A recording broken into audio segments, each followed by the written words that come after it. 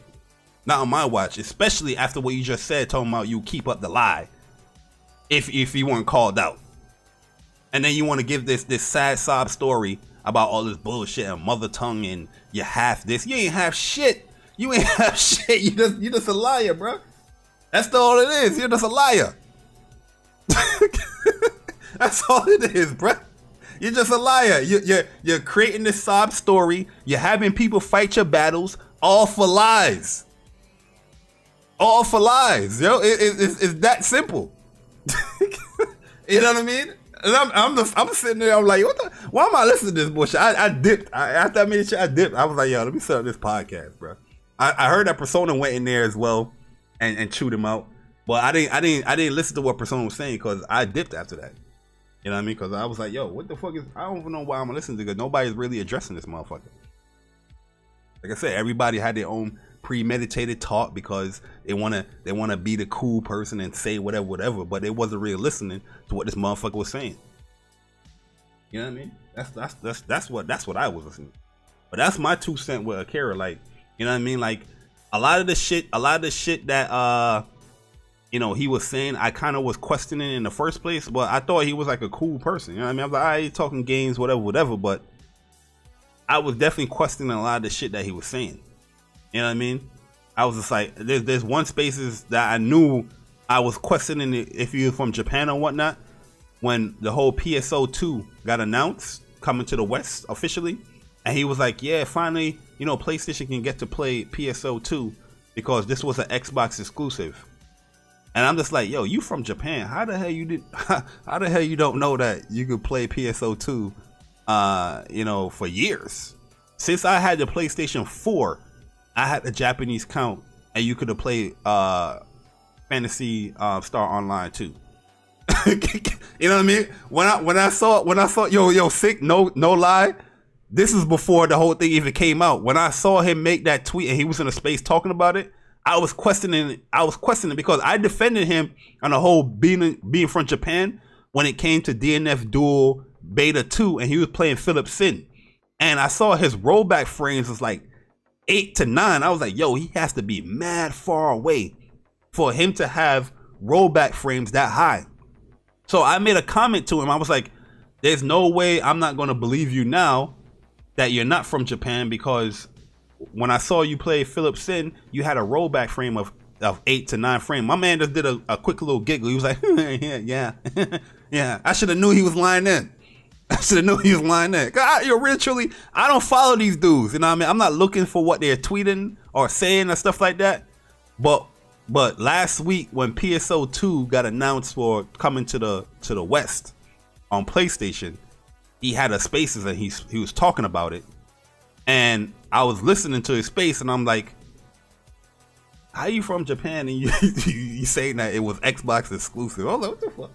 That don't make no sense, man. That don't make no sense. But I'm gonna open the chat for a little bit, guys. I'm not gonna be too long, but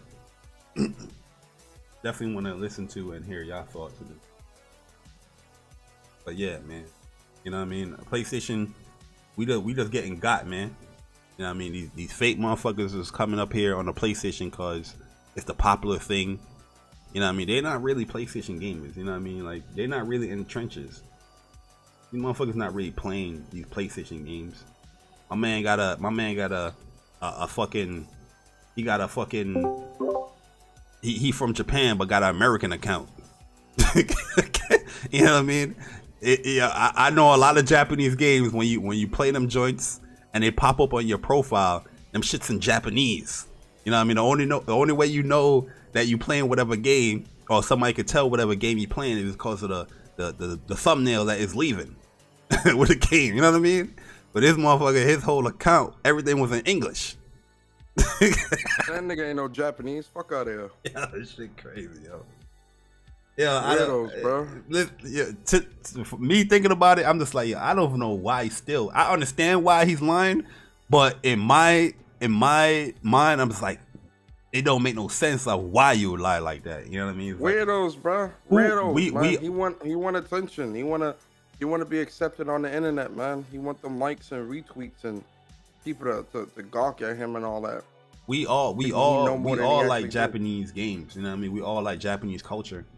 But we not out here, lying that, we Japanese. You know what I mean? That's just weird to me. You're a certified troll, bro. That's a troll. That's why. The man is a troll, and he out here doing troll shit. And you got all these stupid ass niggas online defending him like idiots. Like idiots. Don't even know the full story. Don't even know the man's real name. Don't know nothing. But are trying to defend him. Yo, he changed his name like every month. Yo, shout out to my man Caleb Kaiser, man, for the 16 months of being a member, Soldier First Class member. He said, yo, Barry, check your DMs, Twitter DMs. You can either give away a code on stream or a different stream. Is up to you. Oh, where? Yo, I appreciate that, Caleb, man.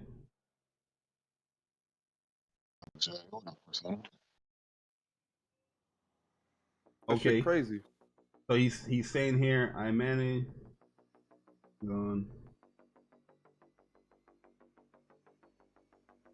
Oh, so he has a code for Horizon Forbidden West. Yo, shout out to my man Caleb Kaiser, man. Bro, I got like 3 codes, man. I'm definitely about to get them shit away. But yeah, I mean, I'll give it away here at this stream, Caleb, man. I appreciate that, Caleb. So we're about to do a giveaway. Shout out to Caleb, Kaiser. If you guys haven't played Horizon Forbidden West yet, we're about to do a digital code for you to give away. I'm about to set it up in Streamlabs and go from there. But yeah, Persona, I ain't yo, what's good, Ghost, man? But I ain't like what my man was saying, bro. That junk got me hot, bro. Cause I was like, yo, there ain't no way motherfuckers ain't address or listen to this dude when this dude said, yeah, to be honest with you, I would keep up the lie if I wasn't called out. And nobody said shit. People were coming into the space requesting to speak. Talking about, where you been, Akira? I'm just talking games with you. Oh my god, fantasy star, all this stupid shit. And that's what made me come back up. Because I'm like, yo, y'all all supposed to be this man's friend. The man is using F slurs. The man is using N words. The man is using the J Japanese slur. The man is lying about being Japanese and being from Japan. All this crazy shit. He tried to lie on Dealer and Colt, trying to say they were saying racist shit. I remember in a space a long time ago, the nigga was saying how he hated Xbox dudes so much he would wish they were dead and all this weird shit. Yeah, I was in there. I checked him on that because like I don't really talk to Colt Eastwood like that, but I've been on podcasts with him. And I never heard him say any racial slur or any stuff like that, like way how he was making it seem. I was like, yo, I never heard it seem. I think Luca was in there too. He's like, I never heard Colt say no shit like that. And then he was like, oh, sorry. He was using it about how he translates shit. His language barrier. I'm like, nah, bro. What language barrier there is when you calling somebody a racist? And then come to find out, he the dumbass that was doing all the racist shit. Yeah. So it was a lot of stuff with this dude that just never ever sat right with me ever, bro. Never sat right where I'm just like, yo, it's not making no sense, bro. You cannot sit here talking about how you're all this Japanese and all this other bullshit. The man talk too much in spaces. He don't know shit about gaming. He ain't play a lot of PlayStation games. Yeah, he definitely a Google gamer. He a fraud, bro. The dude is a fucking fraud. And I'm seeing all these dudes come in trying to defend him and all this shit. I'm like, yo, you dudes are dumbasses too. I don't give a fuck who it offends. I don't give a fuck who it hurts. You're a dumbass. And I don't fuck with you. And this is why I don't fuck with a lot of people online, bro. And they wonder, but you want to call everybody a friend. You see why I was talking about what I was talking about the other day when I said people love to throw this we friends shit around, but they don't really know what it means to be a true friend. They don't know how to act like friends, especially in the social media age Everybody quick to call people friends, but not really acting like true friends. You don't even know this man's name. Fuck out of here, man. Yo, guys, the giveaway is up for those people that don't have Horizon Forbidden West. The giveaway is up right now. If you want a copy of Horizon Forbidden West digital code, just type in exclamation point raffle. Shout out to my man Caleb Kaiser for sponsoring that giveaway. I definitely appreciate it. And also shout out to my man Stardust Acero with the 9 months of being a soldier, first class member. He said that fool Clive never mentioned that Japan earthquake that happened in March of this year. Oh yeah, there was a earthquake that happened. Man. Yeah, a really bad one. The one interaction that I've had with him, and he's been on Omar's podcast a couple times, and I always bounce out. But we were talking about something, and it was about 4 p.m. in the afternoon, and he was like, "Yeah, it's getting dark here in Japan." And now, mind you, I was in Japan at the time for business, and I was like, "It's dark. It's 6 a.m. What is you talking about?" And he was like, "What? And then all of a sudden he started having technical difficulties with his mic. You know what I'm saying? I was like, it's actually the next day. And ever since then, I was just like, all right, there's something funny, something fishy, something bozo style. So I don't have no interaction with them. All the racial stuff, I wasn't privy to it, but I'll speak on what I know. And just from that one interaction, I was like, yeah, you're on some bullshit. You know what I mean? Like you don't live in Japan. You're not in Japan. It's 6 a.m. motherfucker. It's 6 a.m. Tuesday right now. As we speak on this podcast, it is 6 a.m. Tuesday in Japan right now. You see how God worked? Not knowing that he's in Japan, and he wanted to lie about it's getting dark and he didn't even know the time difference of the yeah, that shit crazy. That's how deep, but that lets you know how deep into the lie he was. Yeah, where he was even believing it himself. That's how caught up in the lie he was. He believed he was from there. He believed it. I'm telling you, bro, it's a mental illness. The man need therapy, bro. He need therapy. He need to go find himself. And this nigga got a kid and a wife. Ladies, up your standards. Yo, do proper background checks on these niggas that you trying to lay with. Yo, weird ass niggas, man. That's the weird part though. Like, he has no reason to lie. You have a family. You know what I mean? You have the girl. You have a kid. What else are you lying to try to prove to some gamers that you don't know? Like, at the end of the day, if you're cool and you play your games and you talk about the games that you play, nobody's out here going to be bashing you or shunning you, because you're not from Japan. You know what I mean? If you like Japanese games, majority of us that, we create bonds with each other, we like Japanese games, whether it's a fighting game, whether it's an RPG, a horror game, whatever it is. There's some inkling of like, we like Japanese, we like the culture. It's cool culture, but you ain't gotta lie about shit like that. You know what I mean? You don't have to lie, man.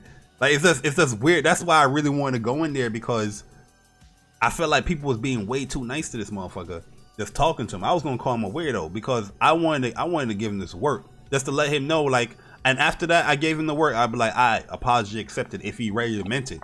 But when I heard that motherfucker say he would have kept this lie up because he liked the attention, he liked what he was getting, the following, all that stuff. If he wasn't called out, that's when I was like, nah, you're not coming back here. Sorry, not coming back here. You are tripping. You are tripping because you ain't learned no lesson. And the whole time he wasn't sounding genuine anyway. He sounded like he ain't really good. He was coming off mad smug. I only made this space because for my friends, and I'm like, I said, why the fuck you ain't in a private chat with these niggas? You ain't really had to come back to us at all and tell us shit. You could have just stayed gone and talked to your friends personally and kept it pushing. You made the space because you wanted the attention. You made the space because you want to be in this community and you want to talk with niggas and all this other shit and do 1,000,001 spaces and all this stupid shit. You want to. Never, bruh. No. Say, yo, I'm curious. There was a the brief time that I was on Twitter, there was some controversy about maybe it's people coming after his wife or something like that. And what I remember of the picture was, nice looking woman, you know what I'm saying, whatever the case may be, white girl. But they looked like they was on a ranch in Kansas. because from what little I know of Japan, I'm sure they don't have cornfields in Japan. And there was a big bay window. She was sitting in front of it, holding the baby. I just remember that vaguely. And he's not here to defend himself. That's all I'm going to say. But I was like, so when he started talking about all that Japan stuff, and I remember people coming after his wife, and I found out, I feel like he's one of those, you know, you have lawyers who are ambulance chasers. He's one of those sympathy chasers. You know what I'm saying? Yep. He wants people to sympathize for him. And, you know, he puts himself in these situations. And then when people come after him, rightfully so, then it's soft ass voice. Exactly. Then it's just he goes on an apology tour. Let me tell you something, Barry. I feel like I can see the future, bruh. Because I tried to tell you niggas about these niggas as soon as they arrived in the community, bruh. I'm talking about all of them, though. See, niggas was like, yo, I'm just being a dick, right? Because I didn't play the radio with them. I didn't try to be politically correct with them. I called Universal, what is Xbox unit, whatever that nigga name is, bro. Nigga don't play no fucking games, bro. But y'all niggas be sitting right along talking to this nigga too. Like, fuck out of here. Not only him, Inner Cheat Code told y'all niggas about him. And it was just like, yo, well, I mean, he's a nice guy though. No. This nigga said though. He left Twitter. I don't give a fuck. Cheat Code left Twitter too? Yeah, he made a tweet yesterday. He made like a series of tweets saying that he was leaving behind the Inner Cheat Code Twitter and making a separate Twitter, and only his closest friends would know about it. And he been had a separate Twitter, dog. This is what y'all niggas don't understand, bro. Yo, the reason why this shit is so funny, bro, because when I said it is because I realized and I noticed what the fuck was going on. This man said he only got 45 minutes a day to play video games, bro. He literally said that. I said, wait, what? I said, nigga, you got 45 minutes to play video games, but you in spaces all day long, nigga. Like, there's no way you can get anything else done because, nigga, you in there trying to be this smart ass. You know what I'm saying? Like, I again, none of this shit surprises me. I remember that space too. That shit was funny as fuck. Yo, none of this shit surprises me, bro. None of this. Link, how many times I be telling you, like, dog, this Twitter space shit got out of hand, bro. That's why I stopped fucking with it, dog. I'm like, yo, there's a whole bunch of niggas sitting around talking about video games that don't really like video games. Yeah, you know what I'm saying? I don't really be in these shits no more like that, though. Like, real talk. Exactly. But why? You know why? Because you can peep the bullshit. That's why. I see the bullshit, 100%. But also, they don't really be talking about games, man. They don't. They not really going into detail. Like, if I was to bring up God of War 2018 to y'all, we can have a conversation about Atreus and Kratos and how, you know, how good the story is and what we think the next game's gonna be. Like, we can have a conversation. Are these people, man, it's very surface level, or they just not entertaining enough to listen to, and then, you know, they go off topic and all this. It's just a lot of people persona are Google gamers. Like, what's his name? Akira. He is the epitome of what a Google gamer is. I could tell because a lot of the stuff that when he speaks about games, like, I always have my questioning.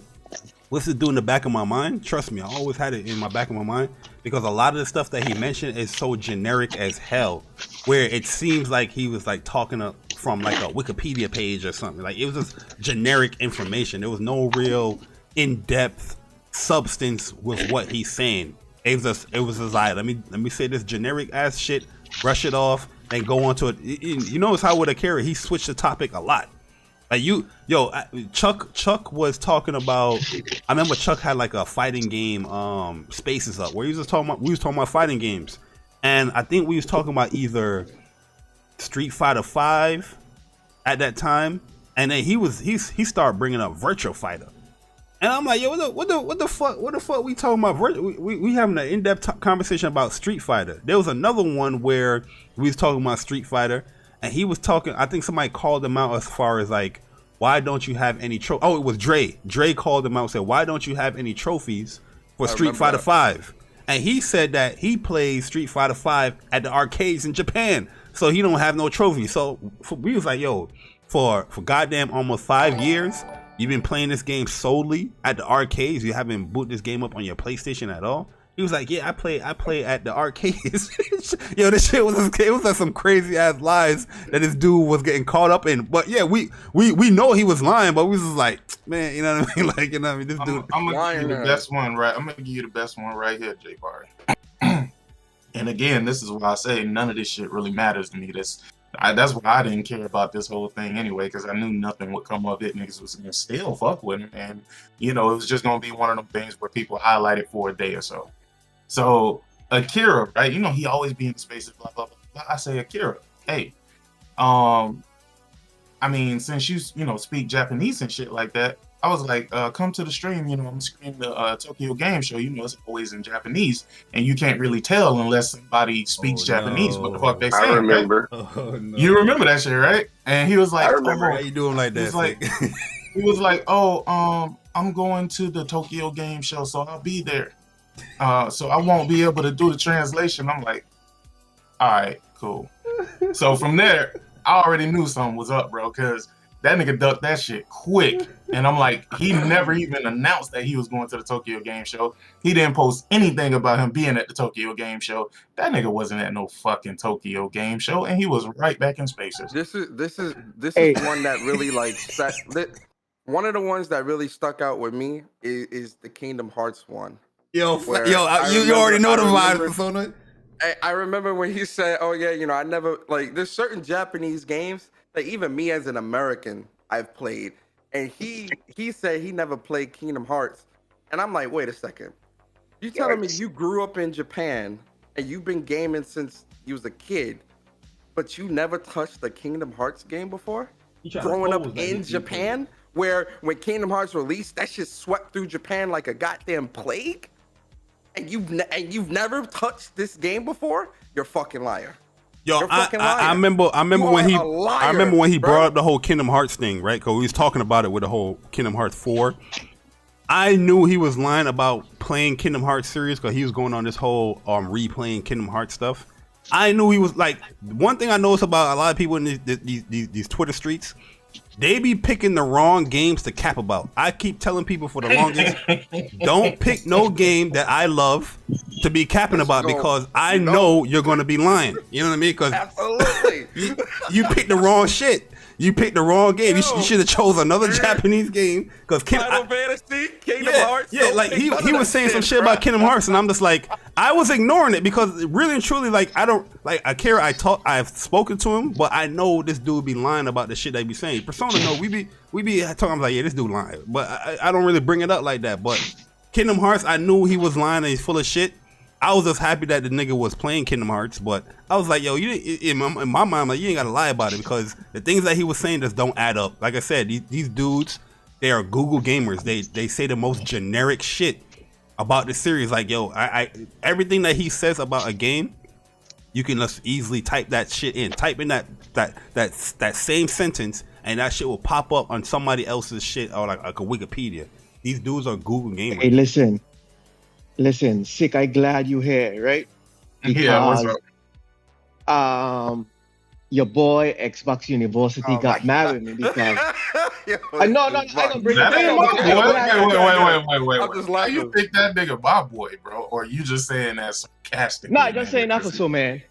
Gotcha. I call him out on that shit, what he did, what he keep doing, saying he from the Virgin Islands, right? And he got mad with me. Which one is he from? He don't even know. What? Oh no! Listen, dude, really from Virginia. Oh, no. He was born and raised in Virginia, right? Then moved to New York. But when I told him, yo, hey, people be in here capping saying it from places they're not really from. He's no different than Akira. Maybe his family is from the Virgin Islands, but he is not. So he threw on the accent to make everybody think, oh, this man saying I'm from the Virgin Islands, but hear my accent. Sick, you know, you've been around Virgin Islands people. Once you've been around long enough, you get a little bit of the accent. No, right? no, you can't. See, my thing is, I've never lived in the Virgin Islands either, bro. My parents are from the Virgin. No. You don't claim. You don't claim it like he do. No. He was in God's DM telling him, yeah, I from the Virgin Islands and this and that. Like being from the islands is cool, you got right? you got the plug. How you know all these Hey, information? how you know that, bro? That's kind Hey, of Because listen, my man you know how did I know his, that? he did his Googles. Hey, yo, this man, No, he a listen. PI, bro. that's crazy. You listen, go to BG. He was in Mocha's DM. You know Mocha who used to be on Whipper Whale? Yeah. He was in her DM and they had a big blowout on a show about it. That's how I know about it. Okay? Oh man. That's how I know about it. That's when I say, my son, a lot of these guys in this community is frauds. I understand it's cool to be from the islands, but represent where you're from. If you're from Virginia, say you're from Virginia. Don't try to claim you from the Virgin Islands just to make it look like, oh, our island boy, cool. Nah. You check what Let I me said? tell you, Should- that being that's- from the that's- island that's my whole shit thing with just him. became cool. That shit just became Exactly. cool. Nigga, I got in Exactly. plenty of fights because of that shit. You know what I'm saying? Listen, So it's not even arguments right now to walk because of that shit. yeah. When they hear my accent. Yeah, so it's like it became cool now to be from the islands, Exactly. bro. Back in the Exactly. days, no.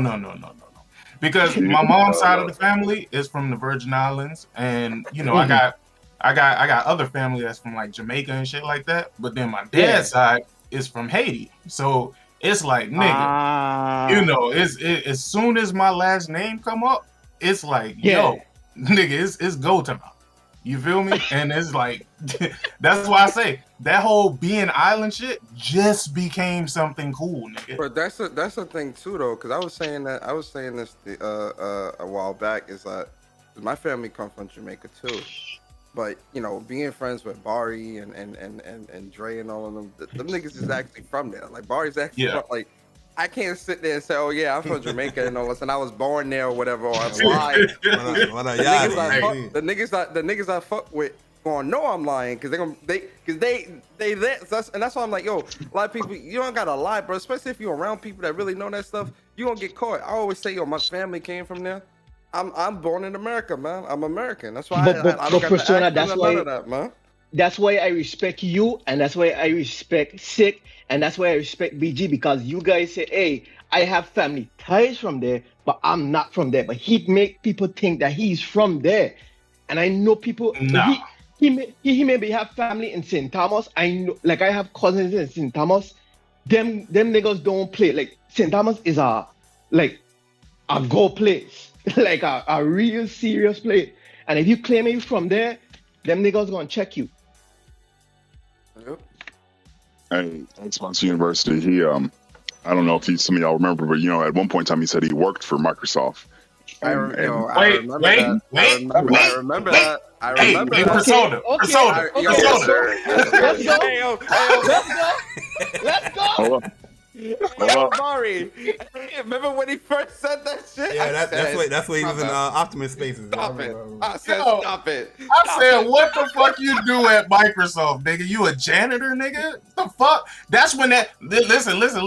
That nigga got mad because I was like, you a stupid nigga, bro. Like, I told that nigga straight up, dog. I'm like, first of all, and he got real upset. That's how I knew. First of all, bro, you lying.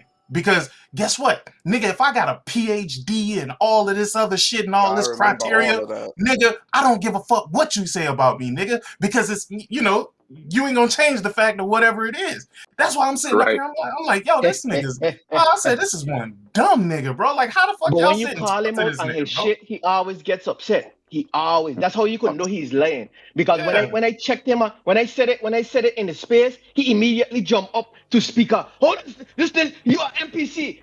I'm an NPC, but I have my real picture up. I actually post stuff from the Virgin Islands. He called you an NPC? Yes. He stole that from Bond. Bond is the one that calls people NPCs. I know where he stole it from. Let me shut up. I know where he stole it from. That's why I laughed. 1 second before we get back to this, I just want to announce the actual winner of this Horizon Forbidden West, code. Shout out to Caleb Kaiser once again for sponsoring this giveaway. So we have 5 entrants. And we about to pick the winner live right here, so there's no. Wait. Oh, this is gonna be a double-edged sword. Yeah, go ahead and announce that winner. All right, so here we go. Because I got a question for them as soon as you announce it. But go ahead. What for the winner? It should should be more than that though. Shit. All right, here we go. Winner is NV Dub. You are the winner. Congratulations, of the Horizon NV Dub. Forbidden West Code. DM me on Twitter, JBarry_. DM me on Twitter, NV Dub. NV Dub. NV Dub. NV Dub. Congrats, Envy. Now, Envy, I would imagine if you participated in this giveaway, that means that you don't own Horizon Forbidden West. Bro, it's crazy, bro. Because I got two. That's crazy. I got 2 digital copy codes. Like, I'm gonna Why try to is give it them. doing that, man? It's too early for Please, that shit. no. Please enlighten me how. Because clearly you want to play the game. It's clear that you want to play the game. It's the PS5 version as well. So You get both. And you it's get the both PS5 in the. Oh, you get the. Oh, okay. you Caleb get said he both? has Okay. the bundle. So he got another place. He got a bundle, so they give both. hey, bro, I got from my other PlayStation and the Regalia edition. I still gotta give the code for that. Yeah, I gave away the. I just don't know how you went this long without playing that game. That's all. That's all, man. I hope you ain't get spoiled. I don't want no smoke, man. I just want to know how you went this long without playing the game. That's it. All right, so so check this out. So I'm in a, and this once again, this is when I was on Twitter, and Sick, you know me, I'm finance guy, right? Yeah. Can't talk no finance nonsense, right? Hey, So I'm gonna tell in- you this: this nigga Ghost be low key ducked off, but trust me, I seen what this nigga really about, and he on some next level shit. So No, listen. I know Ghost in the Garage on that real shit. I remember one time somebody was trying to call Ghost out, saying that he don't really own stocks, and he showed his stock portfolio, and I seen the I was like, oh, Yo, which is Go to the bold. That garage means he about what he about, because typically I wouldn't share that information like that. But yo, he about what he about. he showed his stock portfolio. Nah, we not talking about like $500 here, $500 there. No, the man got like 60 grand in one stock, 100 and some grand. I'm like, yo, this man Ghost is the real deal, bruh. So I'm in a goofy ass space with Beast of Truth, Uni, and a whole bunch of oh, alkalites. you was with all the dumbass niggas. God damn. Late night, Jesus. had me sick, and I was on a goofy ass space with them. So he's talking about he works at Microsoft, and I was like, oh shit. I was like, you work at the Experience Center? He's like, no. I was like, you work at the research lab? No, I work at the headquarters in New York City. In New York City. And so I'm like, okay. So then I Wait, looked but up this isn't the headquarters in Redmond now? It's in Redmond, Washington. There's 3 offices in New York City. One's on Times Square, so you know it's a little store. There's a research lab, and there's the Microsoft Experience Center. So hands-on, all Wait, that in monkey ass. New York? Nah, didn't they close all them stores? The just the retail where you can just walk in and buy some shit. No, I think it's still up. The one. No. Nah, there's one on They 40. closed some of the stores, not all of them. They wouldn't So- close the one in New York because that's like Yeah, one of the biggest I think ones. the one in New York is still up. The main Nah, store. the one in New York is still open. Yeah. Yeah, that's a big Yeah, store. It's like the size of the Grand It's in Central Apple Times store. Square, like that. Yeah. It's So- 42nd. Yeah, it's big. But that's retail though, right? That ain't It's Yeah, retail. It's Yeah, a But retail there's a store. Yeah, research lab. There's a It's like research the Apple lab, but store. Oh, Yeah. you talking about So- he worked for Microsoft as far as the enterprise. he said he worked at headquarters. So I'm thinking, okay, that's in Redmond. But then we get to talking about my favorite. We get to talking about stocks. I don't know what Beast of Truth was in that situation for, but he's like, yeah, Microsoft have made me money. And I was like, Xbox, or Uni, I said, at this time their shares were like $247 a share. And I was like, man, you must have thousands of shares. And he was like, yeah, I got about 1,000 shares in Microsoft. So I was like, you made about 200 something thousand. No, I made a couple million. I was like, off 1,000 shares. Wait, Yeah. what? Yo, stop. Yo, cut it. I swear to God. Hey, yo, chill. Now, I said, as an expert, and this is the whole another reason why he blocked me, because I was like, man, stop that right now. And he was like, what are you talking about? I was like, you got 1,000 shares and you done made a couple million. I was like, I own 4,000 shares. And right now I'm at, roughly about 300 something thousand. So nah, bruh. And he's like, He gets loud, and just like my man from the island said, he gets mad when you call him out. So he got all mad and face the truth. Their powers combine and they unite to make power twins. You know what I'm saying? And man, I thought Beast of Truth and Xbox Unit got beef. No, this was a long time ago. This was when I was on Twitter. Before the beef. This was before the beef. I ain't been on Twitter in about a year, so but this was then when I knew he was goofy, and I was like, I'm good. But like Six said, and all these dudes, like you guys are all cool, and I appreciate you all. Let me come on here. We're not friends. We're acquaintances. We're acquaintances that share the same interests. That's what I keep trying to tell people, man. People keep trying to call everybody friends and we fam and all this other shit. And that stuff is especially especially me and Barry, we know this from experience. That's why I'm so apprehensive, because a lot of people like to use that we fam shit to disarm you and lower your guard and shit. Exactly. And it's like, nah, bro, we acquaintances. We share the same interests, but we acquaintances, bro. We're not friends or family. People use the gaming bonds. They use the gaming bonds to like quickly associate you as like family and best friend and all that shit. But Ghost in the Shell. There's a lot of shit what people talk about when it comes to businesses and how these companies and their monies and all that shit. Ask Persona, I tell them all the time. I keep quiet about that because like my personal, what I do for a career, I'm an accountant. I'm a senior accountant. You know what I mean? And you don't see me hopping in these shits like, yeah, blah, blah, blah. You know what I mean? I give my little ones and twos that's like, and people like, oh, you're full of shit. Yeah, why are you? What? That don't make no sense. Do you run these companies? Like, nigga, I run millions of dollars a month. Like, you know what I mean? Where I come from, like, I'm speaking from experience. I'm not speaking from Googling terminologies and bullshit. You know what I mean? Like, but I just keep quiet with that bullshit because this is what gaming is, man. And if you've seen the shit that I've studied, like, I mean, I ain't no senior accountant like Barry, but I've been reading and following a lot of this stuff for like years now, like at least 5 years. So like a lot of these people keep talking about, like stocks and how business are and all this. These niggas can't even read a stock chart. Bro, what I tell you all the time, Persona, what I tell you all the time when you do these, like, what do you call them? The business streams that you say you were going to do? What I tell you all the time? These niggas not trying to listen to that bullshit. Hey, listen. You know I know a lot of these niggas. If I showed y'all my books that I've been reading for like years to like understand this stuff, because I like to go into shit understanding stuff, especially if I'm putting all my money into something. I got to make sure I understand this shit. All the books I've been reading for years, bro.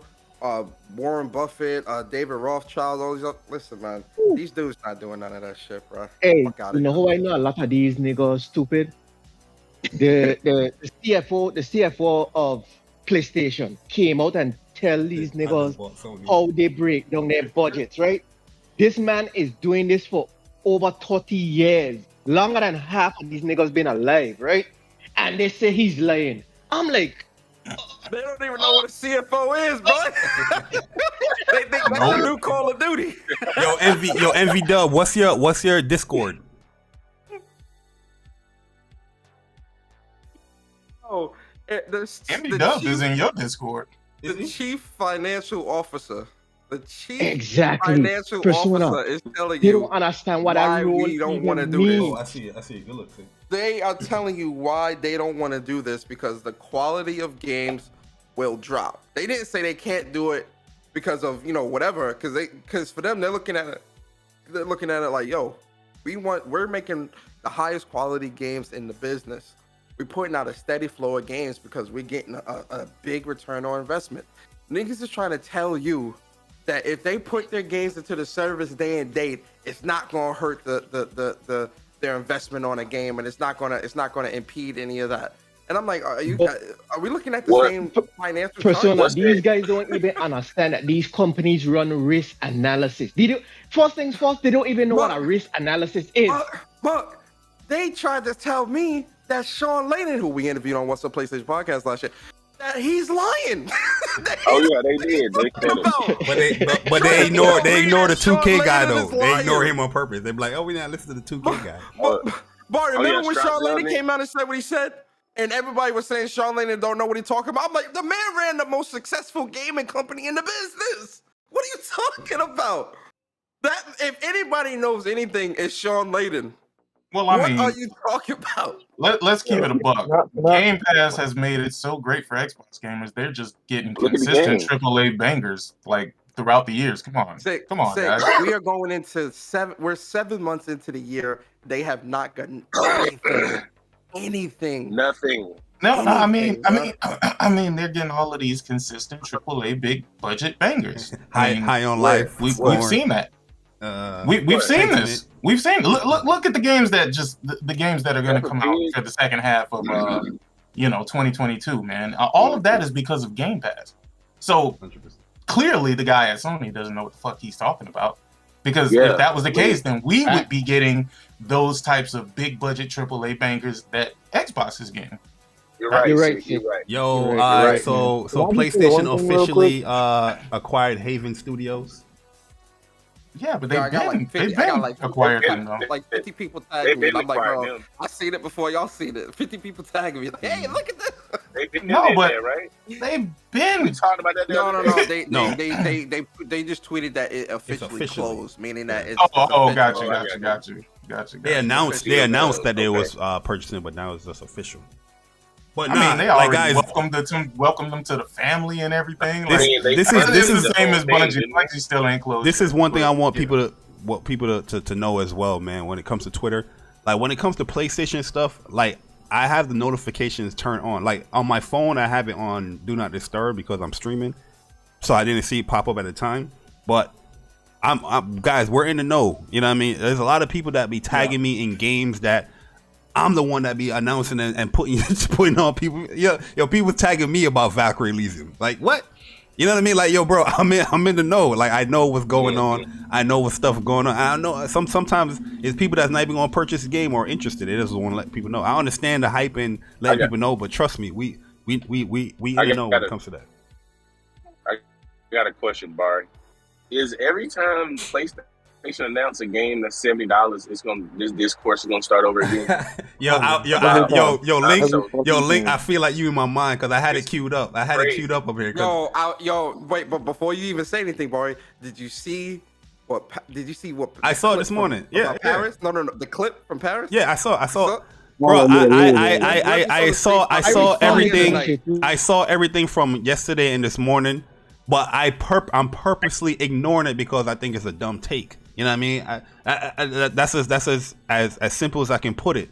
But you know, just for the sake of the show, I had it queued up here to talk about it. But me personally, I didn't mention it or talk about it because I'm just like, yo, why are we questioning $70 for the game when it's already in the description?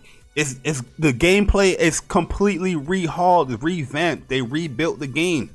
And they opened up the areas more to suit the new thing is style. it comes to this point now. It's like, yo, if you don't think it's worth it or it's worth your time or your wallet, save your money. Just don't buy it. Just keep it pushing. You know what I mean? But everybody want to go on this campaign of speaking for gamers that typically, you know, I'm pretty sure that majority of the people that is questioning this game as far as being $70, they're not going to pay for this game. They're going to get a review copy that you won't see a review for, but they will tell you, Twitter people that they're following, that they got a copy from PlayStation and thank you.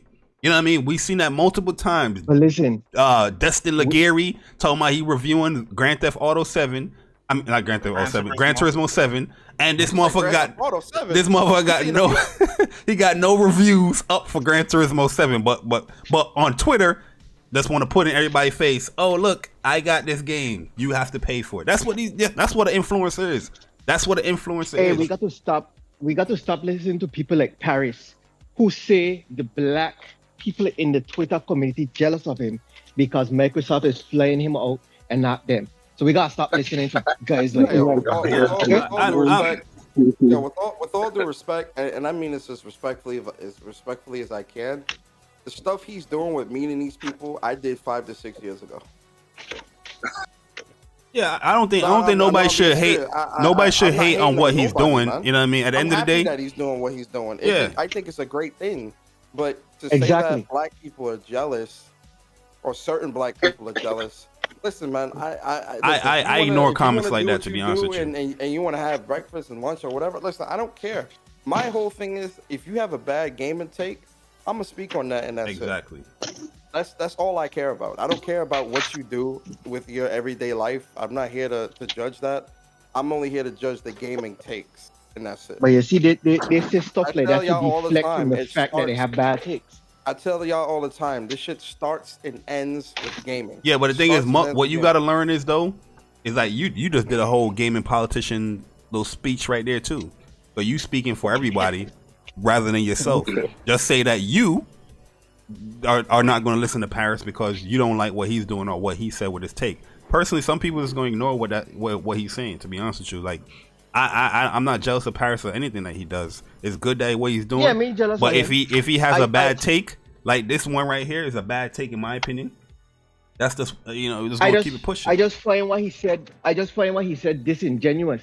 Instead of he's saying people are on him because he has bad takes, he instantly turned to, oh, people are jealous of him. Which to me, nobody's jealous of you. Everybody just want to hold you accountable for your bad takes. So if you go, he's doing the same thing what Uni does. He's deflecting because he doesn't have a point.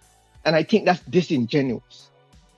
Yeah, but what I learned in Twitter is that a lot of people would say bad takes, and guess what? Right. They strive on it. You know what I mean? They grow from it. Yeah. Because that's what a lot of people do. Like You're right. you create these Right. horrible People wanna takes. hear it. You say these crazy takes that will get people upset and get people ramped up, and you gain followers or you gain notoriety from it. That's what a lot of people do here on Twitter. That's what I'm saying. Like, because even when I was watching the clip, it didn't make like he was saying that we're getting this game twice now in the span of 9 to 10 years, and he doesn't really see a need for it to be remade. And I'm like, okay, so then just buy the remaster for $5 and call it a day, right? And it's 60 frames and all of that stuff, right? It's not like they're putting this game out and taking the old game off the store so people can't play that, right? Now, if they were doing something like that, I'd be like, all right, this is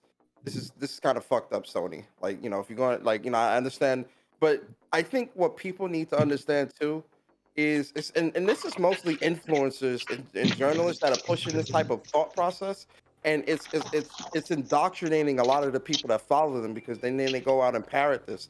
You got a lot of people that are bashing $70 games, but not looking at the product that's being presented, right? When I look at The Last of Us 1 remake, it's being built from the ground up. It's incorporating the Last of Us 2 mechanics. The worlds are going to be opened up more so that it can suit that gameplay style. It's got new weapons and all this other shit. How is that not worthy of the asking price when you look at what you're getting?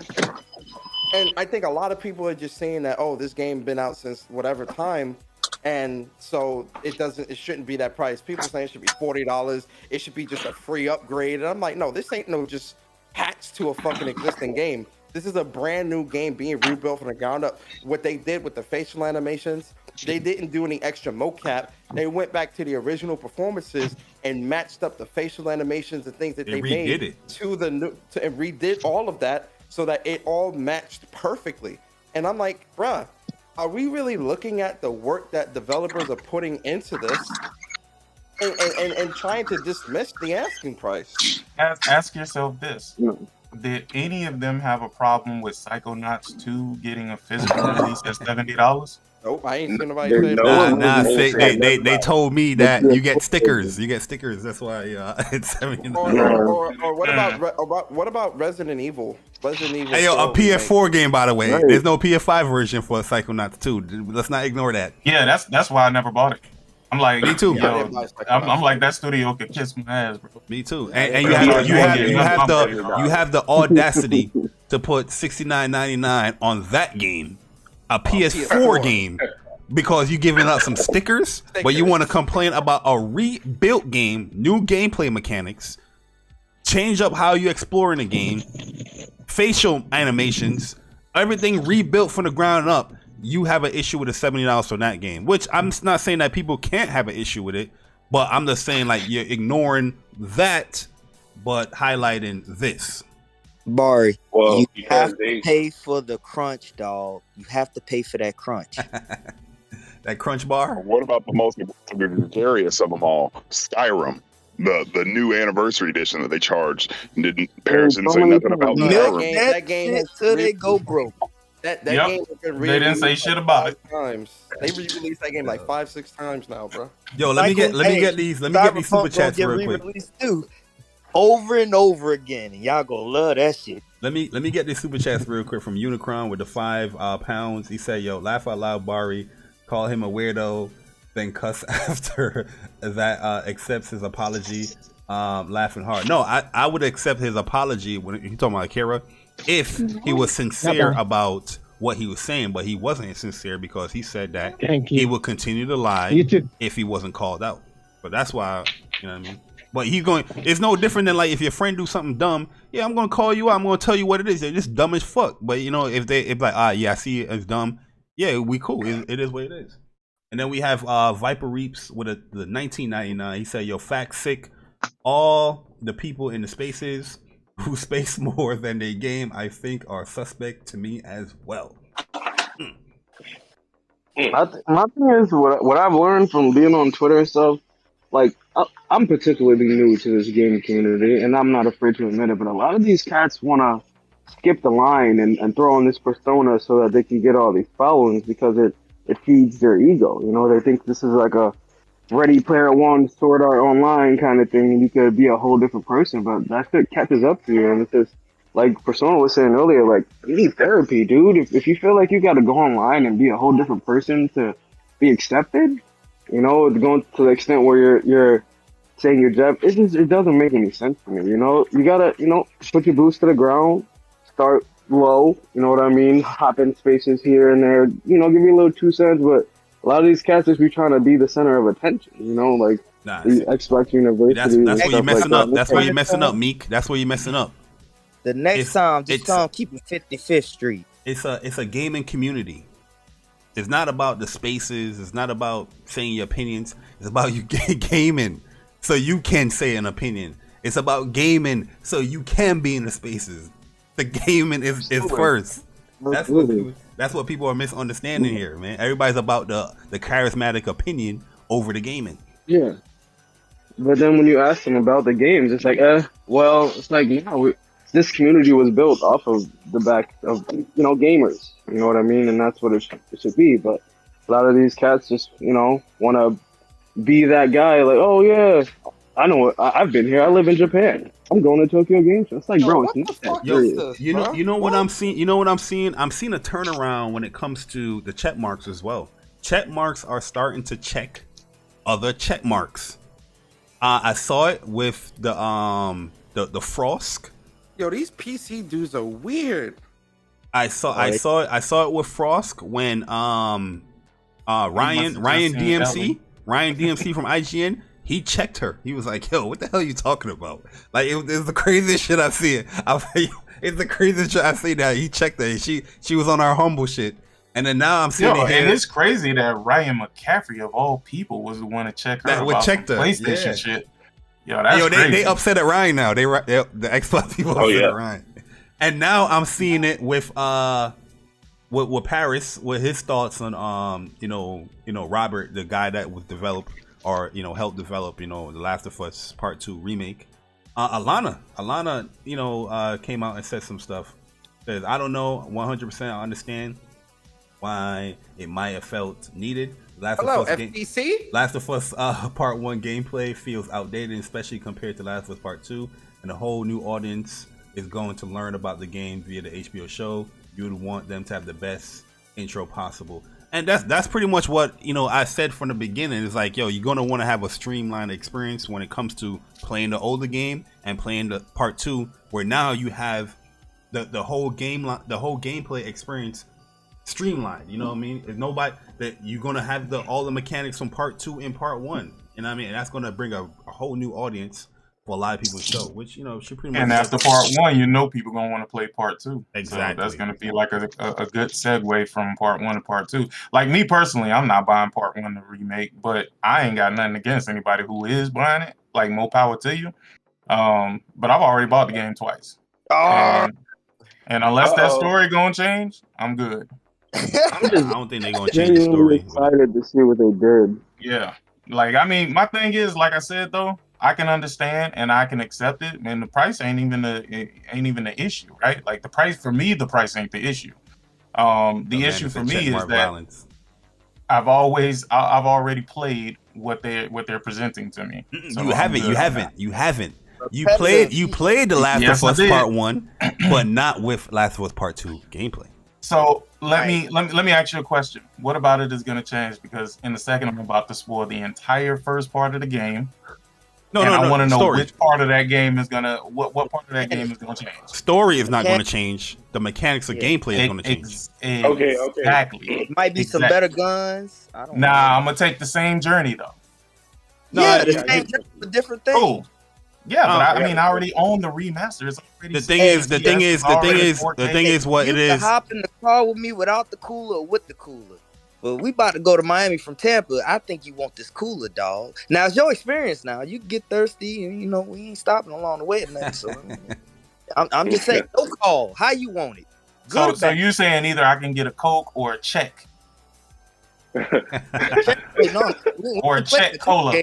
Hold on, off-brand generic shit. Yeah, either I can get. Oh, you talking about like the great? Oh man, shit. That's what you're saying. You're saying either I can get the Coca-Cola and experience the Coca-Cola, or I could get the Czech Cola. Well, let me bring you in here, right? Like, since I was a kid, I grew up on Czech sodas from Winn-Dixie, my nigga. So guess what? I'm good. I ain't gonna even lie to you. You'll be wasting your breath. You will be wasting your breath on me trying to convince you. The analogy is good, but the analogy should be this. The analogy should be this.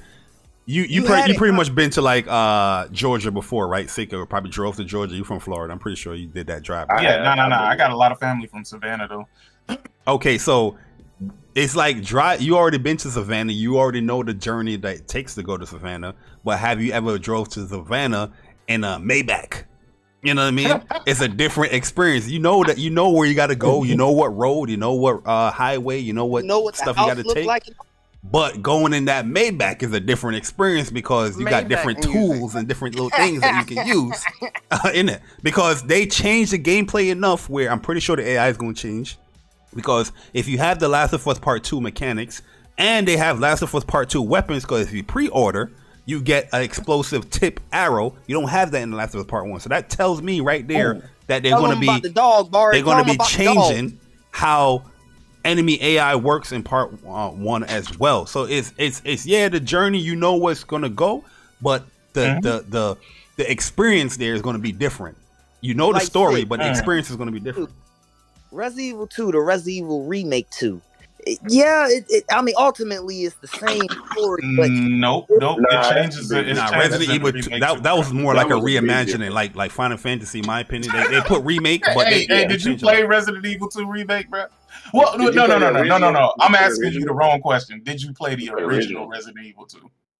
Yeah, it's different, but is Last of Us gonna be different?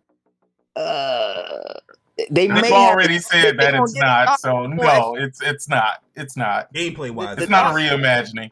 It's a remake. No. Okay, here's the thing. No. But here's the thing. None of that really matters for me because I'm not the target audience. I'm not the person they're trying to get to buy this game. They're trying to bring in new people to play this game. That's why they're bringing it to PC in September or some shit like that. So again. No, it's being developed for PC. September. But they said it's coming soon after. That's what Neil Druckmann said. He was like, the PC version is coming soon after. So again, he said soon, but we don't know how long that is. But there was a lot of people who put down The Last of Us because they couldn't do the controls. Let me save you some time, brother. Let me save you some time, brother. You're not gonna change me. I just want to save you that headache, and we can move on. But I've already made up my mind. I got a question. Are you guys against remakes getting nominated for Game of the Year? No, not at all. They could nominate Last of Us all day, and I wouldn't really care. Because I was having a little bit of a debate with Chris I think Chris, but just briefly on Twitter about it because he's was against it, but I wonder if they remake Zelda Breath of the Wild. Wait, if that would be okay to go up. I don't have an issue with a remake. If the remake is changed enough, I don't have an issue with them. Right. So the remake of KOTOR, is it not going to be different than the original? I don't know. I'm sure. I don't know because they already said the combat is going to be more action based. Action is not the turn based. And that's a day one for me. More, but you know the story though. No, I don't. I never played KOTOR. Oh, okay. I never played KOTOR. That's good. You might love it. That's good. Right. What I'm saying is I never played it. So that's a day one for me. I don't know. I'm trying to keep it consistent here. Like, I'm trying to tell you, like, you know what I mean? Like, Elysium? Valkyrie Elysium? Is that what it is? Or is that another? That's a new game. Valkyrie Elysium. That's a brand new game. Okay. Mm-hmm. All right.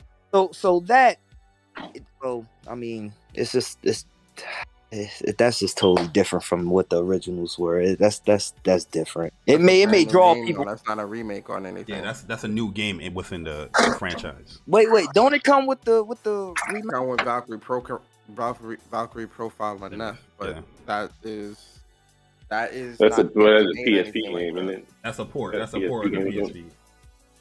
Yeah. Okay. So that's not getting no graphical. Nope. Okay. No. You're gonna play that sprite-based shit, and you're gonna like it. I'm gonna play. I mean, I can see if Sick don't want to play the game. I mean, that's fine. That's his.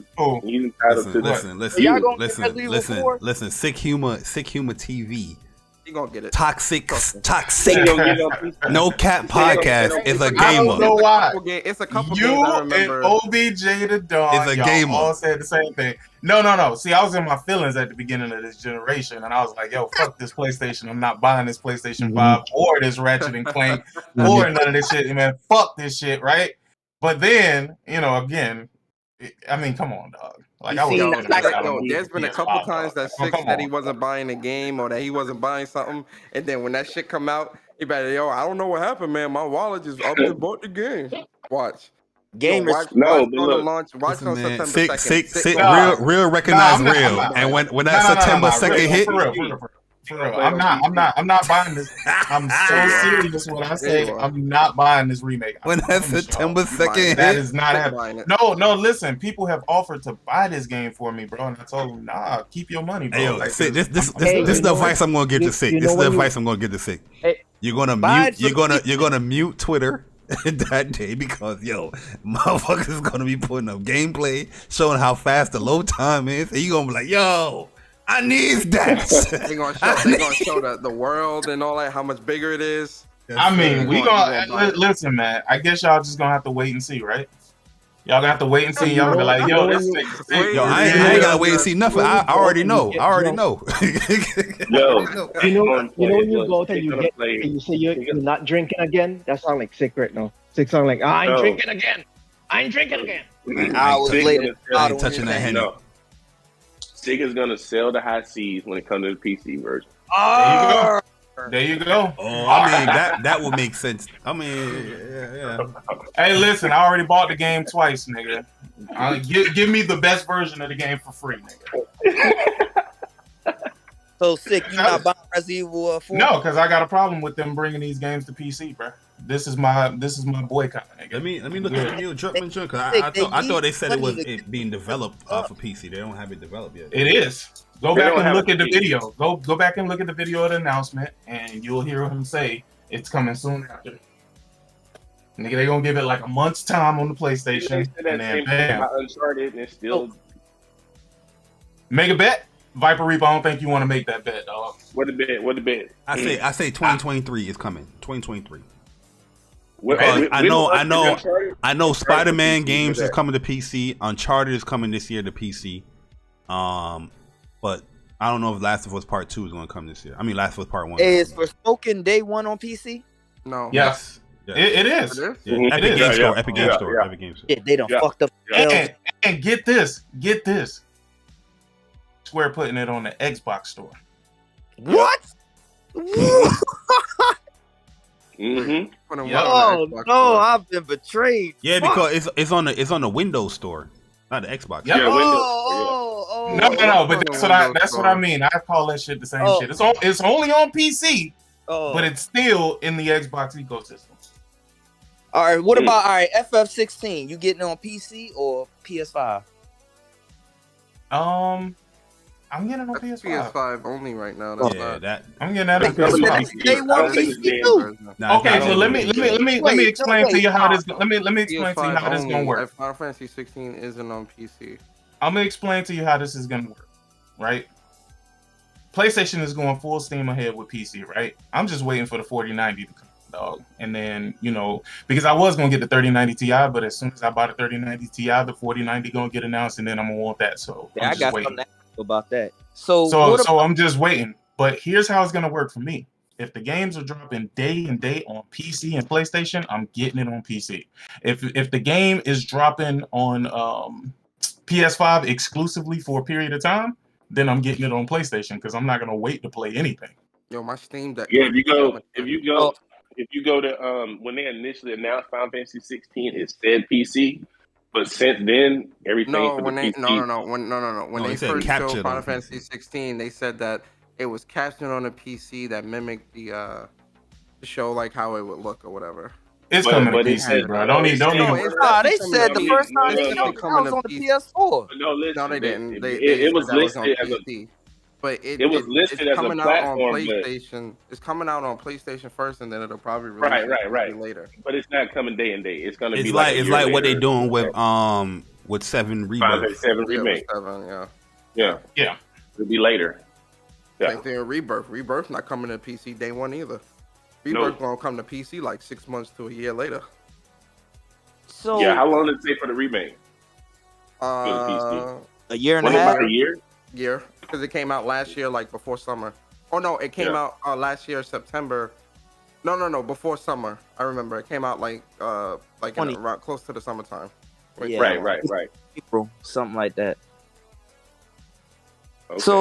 So since we all in the future gonna go to the PC route, so I'm not going to PC. Who is we? No. That's me. What the hell you mean we? Where you get this we?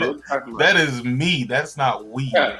Hey, everybody already on the PC joint, man. Everybody in here got a PC that's capable of playing all these games.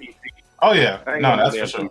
So, but the thing is, I got a 3080 Ti, but I don't have my next build is gonna be like a 40. Yeah, I ain't got no PC. So how y'all feel about the Sony M9? It's a cop. Headset. Is it the headset or that's the monitor? I can't remember. That's the monitor. The M9 is the monitor. The H9. Yo, it's me, baby. Oh Say yeah, the H9. It's me, baby. Say hi. I'm Japanese. Yeah, we all Japanese out here, man. Unfortunately, I can't. I can't play on no fucking monitor, dog. I'm not finna sit away from no fucking screen, dog. I like to be at least 10 feet away, my nigga. I'm good on that. I am not playing on that. Now for the competitive players, like Persona and fucking Jabari, like that need to read frames and shit on the screen and have the fastest refresh rate and shit like that. Right. That I can understand them getting the monitor. I ain't getting that shit. Plus, most people don't like screens that have too much. What you call that shit, Jabari? Too much Fidelity. Nah, too much space. Oh, real estate. Why they got close in? Oh yeah, like with me personally, when it comes to like too much real estate. When it comes to too much games, I mean, when it comes to like certain games, like Call of Duty, I wouldn't play that on a TV like 55, 65. I wouldn't play that on my living room TV. I wouldn't play that here on this room TV. I'll play it on this monitor because I don't like all that real estate that I gotta look up and look down and all that. You don't want to have to pan around and stuff. Yeah, like some people can do it. I personally can't do it. Like even when I was playing Call of Duty on PS3, I was playing that shit on like a 32-inch TV. You know what I mean? Like, so for them, I get it. Yeah, for them, if I'm playing like Horizon, hell yeah, I'm gonna kick back. You know what I mean? And I'm gonna be on that TV. You know what I mean? With all the fidelity, all the nice stuff being shown. Hey, Persona, you still playing that Halo? Oh yeah, I Persona. haven't touched Halo. That player's choice. No, I Oh haven't yeah, touched that in fair so long. choice. After I beat the story, Hey. I played. I put about 40 hours into the game though, because I put 20 hours into, like 20 something hours into the multiplayer, and then it took me about like 12, 13 hours to complete the The story single on player. The hard difficulty. Hey And then yo, I played like another couple of hours Hey. of the Halo multiplayer, but that shit, It's about that shit the dead, Persona. bro. You Persona, can go back to it. They about to add co-op. Better than Destiny. Persona only played that game so he can speak about it in Twitter Spaces. Yo, they be having conversations about Is it better than what's your Destiny? favorite deodorant. This Hell motherfucking no, it Persona ain't coming better there and than talking about, yo, I played Halo Infinite. They didn't give a fuck. Yo, get the fuck out of here. Yo, and Persona was like, yeah, man, it has some great gameplay, man. I love the gunplay in this game. Yeah, I mean, when Chief did that thing, man. Hey, when the multiplayer, there's gonna be a tether associated to the. Oh, they do the so you tethers. can't- I hate Yeah, when games so- do that, bro. Yeah, so if you go too far away, you're gonna die. That's It's gonna give you a warning screen, you're gonna really die. and truly. That's the real reason why I stopped playing Anthem, because I was enjoying Anthem, but I hate that tether bullshit. I hate it with a passion, bro. yeah, I hate when I'm searching for something and then it just pull you to the next area. Yep. Like, what? The Yeah, motherfuckers want to yeah. rush through. I hate that. Yeah. It's gonna kill you. It said the game gonna give you a countdown timer, and then you're gonna die. So You got 5 seconds Hey, to yo, that's dumb as fuck. If they would put it to a world that big, they would put a tether on you. So wait, they gonna kill you, the player, rather than just pulling you to the player? no, you're gonna die. And I think you're gonna die. What, bro? So yeah, you can respawn on the host. $1 billion company, and these are the type of games they're making, bro. That shit is yo. That's Hey, so they didn't have sad. no bro. tether. That's crazy. Look, Halo 1, there was no tether. You go all the way around. If you're on the same level, you can be anywhere on the level. That don't make It no didn't sense. cost $500 million to make. Hey, and they I don't told know. y'all they built the new engine for that shit. Yo. The budget was $500 million. You know what's the funniest part? Yeah. That junk is not even like an official release. It's it's a beta. It's a beta. It's a beta, yo. So if there's issues, all they gotta say is, it's a beta. Nigga, they sold niggas a beta in the store. Oh, guys. Man. Look, guys. Wow. You know, right? Hey, they said that ray tracing was coming to this game a year later. Still ain't got Ray it. tracing a beta. Ray tracing. Beta. Ray Nigga, Ray tracing tracing is the last thing they need in that game. Also, VRR, a feature that they tout all the time, it does not work on Halo. The tools, What? man. What is going on? The tools. This your first party now. They should be able to get the most out of this box. This is a What's flagship going on? game. You know what I mean? The Like, flagship. Nah, Yeah. they put it on too many pieces of hardware, dog. The Yeah, tools. Xbox One. You see, I mean, I think I'm kind of glad Last of Us Part 1 is not coming to the PS4. You know, I think first. No. The think- remake came to, the remaster came to PS4, and they did what they could with the hardware that was there. You still got to remember, game. yeah, but you still got to remember the PS4 wasn't very strong, dog. No, it wasn't. It wasn't. They They're worked still with what they could. The PS3 had a more powerful. What was they saying? Like when it comes to sound and stuff like that, they could do more stuff with the PS3 than they could do with the PS4. I doubt that. Yeah, because it had a dedicated sound chip, whereas the PS4 didn't. Even with, I don't know about that one. It made they $100. said it. No, that's true. They said it. They had a dedicated SPU just for sound. Yeah. So, but you know, I mean, I'm gonna pick up the Last of Us Part 1 remake, and I need that steelbook. I mean, you picked up Halo, so I did. It was a Hey, yo, mistake. Link It is was the only terrible. Xbox Series X owner I know that be denying it so much. You know what I Denying mean? what? I don't Yo, deny the my dude bought the purchase. I don't Series deny my X at purchase. Hey, launch. look, as long as you enjoy it, dog. Do you enjoy it? Hell no, they ain't nothing to play Oh, on that shit. nah. Link supposed to fake the phone. Link full of shit because Link bought the Series. Link bought the Series X at launch, I did. and that shit ain't had no games. And I keep asking None. him, why you buy the Xbox Series Oh, X? He to said keep for hope games. alive. He said for Halo. He said he got it free though. He said he got it free. I don't like it. That nigga I don't ain't like get it free. He a liar. No, I did. No. I ain't got no reason. Nah, they charged his ass after. I mean, No. When I bought my PlayStation from Walmart, nigga, they definitely charged my ass. They charged you. No, trust me. Look, first of all, I got it a week. Look, I got it a week early. Oh man, Link pulling the Akira right now, dog. Mm-hmm. Why would I lie about Sound that? like it. Link, let me see your wall sockets, man. I pre-ordered it. Yo, Link, you American? Yeah, but I don't. No, I didn't lie about that. That nigga from the UK, man. Hey, yo, Link, where you from? He from the UK. Some shit, brother. Where you I'm from? from Alabama. You know those I just want to let y'all know I'm not from New York. You from Africa? Huh? From Alabama. What part of Africa you from? Johannesburg? I don't. Never been to Africa. From Rwanda. Rwanda? Where the blood diamonds at? Y'all got it twisted. You know. Nah, Link, that's my guy, yo. Yo, Doug Nasty, what up, man? Nigga Agua. Man, what's good with y'all, man? I ain't got much time because Doug Nasty, didn't you say you half Asian? Oh shit. Yeah, he did. Yeah, he did. I need proof, bro. Oh, you never seen this nigga? Oh no, he this nigga definitely half. How we know Doug Nasty? With the pictures, man. Oh wait, Doug Nasty half Asian? Right now. You have Japanese? I'm finna tell y'all right now. What y'all think Thug Nasty look like and what he really fucking look like is two different things. Don't go by his voice.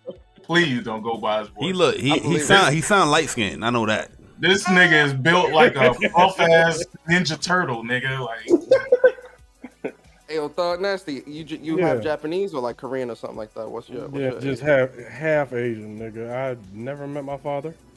Oh, okay. But I just know that these slanted eyes came from somewhere. So being half Asian, how you feel about Akira lying ass and what he doing? I think Akira is a lying ass nigga. I mean, well, not a nigga, but you know, like when you were talking about it, that was the first time I heard about it when we were on the podcast Saturday night. Oh yeah. You know what I mean? But I've heard Akira talk on multiple occasions. And from the sound of Akira, it sounded like he lives in Japan and, you know, he's all about Japanese culture and all this other nonsense. And then come to find out, like, the man's not even Japanese, you know? Sick is like, all right, you know, what does it matter? He's a gamer. Like, okay, I get that, but, you know. Oh, no, I didn't say that. Yeah. I said, what does it matter if nobody's going to do something about it? Like, right. I'm not a fan of complaining and then everything just goes back to be the same way it was. In other words, ain't nobody going to take that 6-hour road trip. You feel nope. Exactly.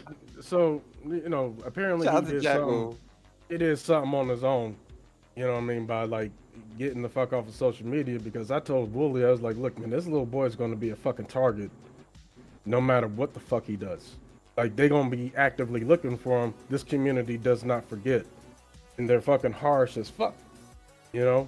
And then I end up hearing about him making, you know, the things about pedophilia and all this other nonsense, man. I'm like, I wasn't even know he was doing that, defending that bullshit. That was Wooly. Wooly was defending that lolicon shit without knowing what it was. I'm like, you a dumbass. You gotta be the biggest dumbass on the internet to defend a nigga you don't know on some pedophilic shit that he was defending that you don't know what it was. Yeah. Who does that, bruh? You a dumbass. Yeah, you a real dumbass. So, it was really questionable with Akira because there was time zones that he was doing shows for. That's like, yo, aren't you sleeping? Like, yo, and like, but Persona, I've actually brought that to his attention with the shit that you was telling me with regards to this, again, Akira. And Willie was like, yeah, you know what? I'm not fucking with him. He's no longer on the podcast. I'm no longer dealing with him. I blocked him and all this other stuff. So he actually got a chance to like look into the, I guess, what's it called again? Lolicon and all this other stuff that he was doing on the side when it regards to the like racism and stuff like that. But anyway, man, fuck him. I want to talk about like the PC stuff, man. Like y'all talking about getting 40 series graphics cards now? I am. Okay, sick. I get you. Like you got like FOMO is really strong with you. You know what I mean? Hey, listen. This man is like Like that FOMO is strong. The force is strong within Sick Nasty. Yo, why all Technically- PC gamers don't want other PC technically- gamers to get like the The highest and best reality thing? is the reality. No. The reality is like they're not. Wait. utilizing Check this the out. shit If that we have what now. you say is real about FOMO, then that means what they say is absolutely true too. That I'm buying The Last of Us as soon as it comes out. Okay. So here's the thing, Sick. There's barely that many games right now that's taking advantage of Rage Mode by AMD. There's barely any games right now taking advantage of the Infinity Cache on the RX series right now. Yeah, I know. No games taking advantage of fucking NVIO on the 30 series. So to me, So, it doesn't make any sense to upgrade my PC until like another 2 years from now. And that way I move over to using DDR5, 13 generation Intel, and so on and so forth. You know what I mean? That makes sense for you. PC gamers are like people with cars. You ever like not have a car and you talk to somebody with a car and be like, yo, I'm thinking about getting a car, and they tell you, nah, don't get a car, but they got a car. It's like, how the fuck you telling me not to get a car when you got a car? Yeah, but it's traffic and all this. I'm like, so then you get rid of your car. Nah, hell no, I can't. The gas prices went up. I can't never do that. Like, then why the fuck you telling me not to get a car if you got a fucking car? What the fuck you talking about? So, Captain Calm Nasty, what you're saying is it's not good to upgrade for the future. Because you figure once you upgrade to the 40 series, you ain't got to do nothing. You just kick back and shit, just let the times just roll. You can kick back and let the times roll now if you own a 30 series GPU. That's a 3070 or higher. Keep in mind, this is the same nigga. No, check this out. This is the same nigga that was waiting outside. What was it? PC Richards or whatever? Oh no, man, Micro Center, man. No. This the same nigga waiting outside of Micro Center for that 3080 Ti, dog. Nigga was losing sleep around this bitch. I don't understand. Hey, listen, you don't understand. I was still in the 10s. I didn't get the 20 series, man. They're still around. So, yeah, like it's all right to skip a generation. You get what I mean? I skipped the 30 series generation. My last NVIDIA card. I saw the 20 if you're gonna series, get, and I was if like, nope, I ain't listen, fucking if with somebody is asking me, if somebody came to me and say, Persona, man, I'm thinking about getting building a PC, man. What should I get? I'm telling them to get the best of the best. Get the latest card. Get at least 32 gigs of RAM. Get the best motherboard. Get the best. Like, nah, bro, I'm not gonna tell them. Oh, PC gamers, they gonna tell you. You telling them to go all out right out the gate? Yo, hell yeah, I'm telling yo. I remember. I mean, if you really I remember when I was looking to get a PC like a long time ago. People was telling me, oh, you only really need a 2080 or 20 series card. I'm like, get the fuck out of here, bro. Like, they trying to set you up, bro. They trying to set you up. And then you want that true PC greatness. I was looking for a monitor. It's like, oh, you should get a 1080p. It's got the higher 244. I said, hell, y'all out of y'all minds. Hell nah. Are you crazy? Budget PC gaming, man. Budget PC gaming Persona. Yo, they gonna tell you to get the medium budget joint. And then when you post that you got your joint, they gonna make fun of like, oh well, you know, I got a 3090.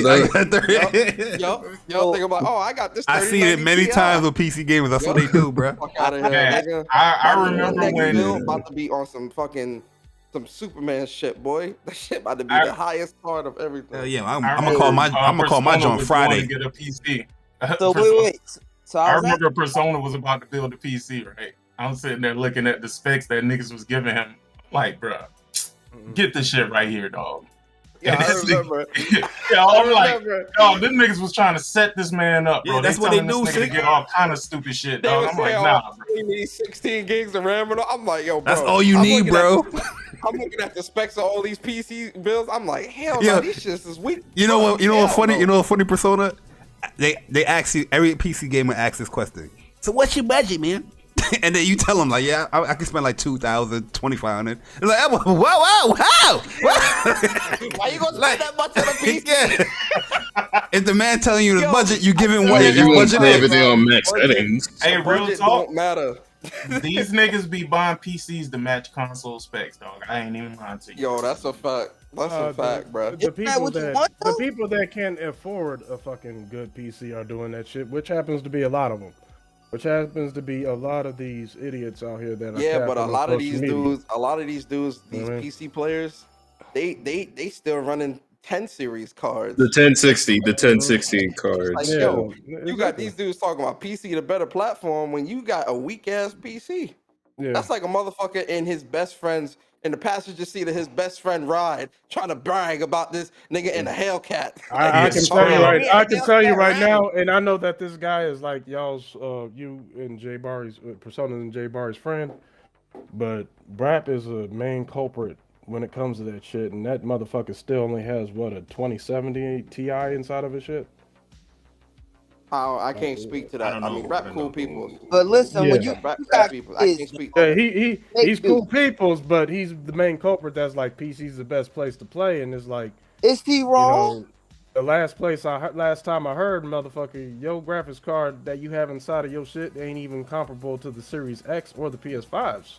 Oh man. You know what I mean? Like I'm just saying. So Brap, Call him go out, ahead man. and Call him go out. ahead and like I mean, real talk. go though, ahead and playing bring on- out Yo, the PC gamers be having beef. See, playing this is on why you need to PC. play on console. Yeah. Everybody on the same. Yeah. Now I'm gonna keep it a stat, We, yo. Cause yeah, I've man, been exactly. playing on We don't PC, beef bro. over consoles, man. We beef over like, nigga, what kind of RAM you running? Oh, they beat Nah, nigga, yo, this how crazy. Dude, This how, yo, this how, don't this how talk to new me if you ain't got LED Yo, lights listen, on your yo, stuff.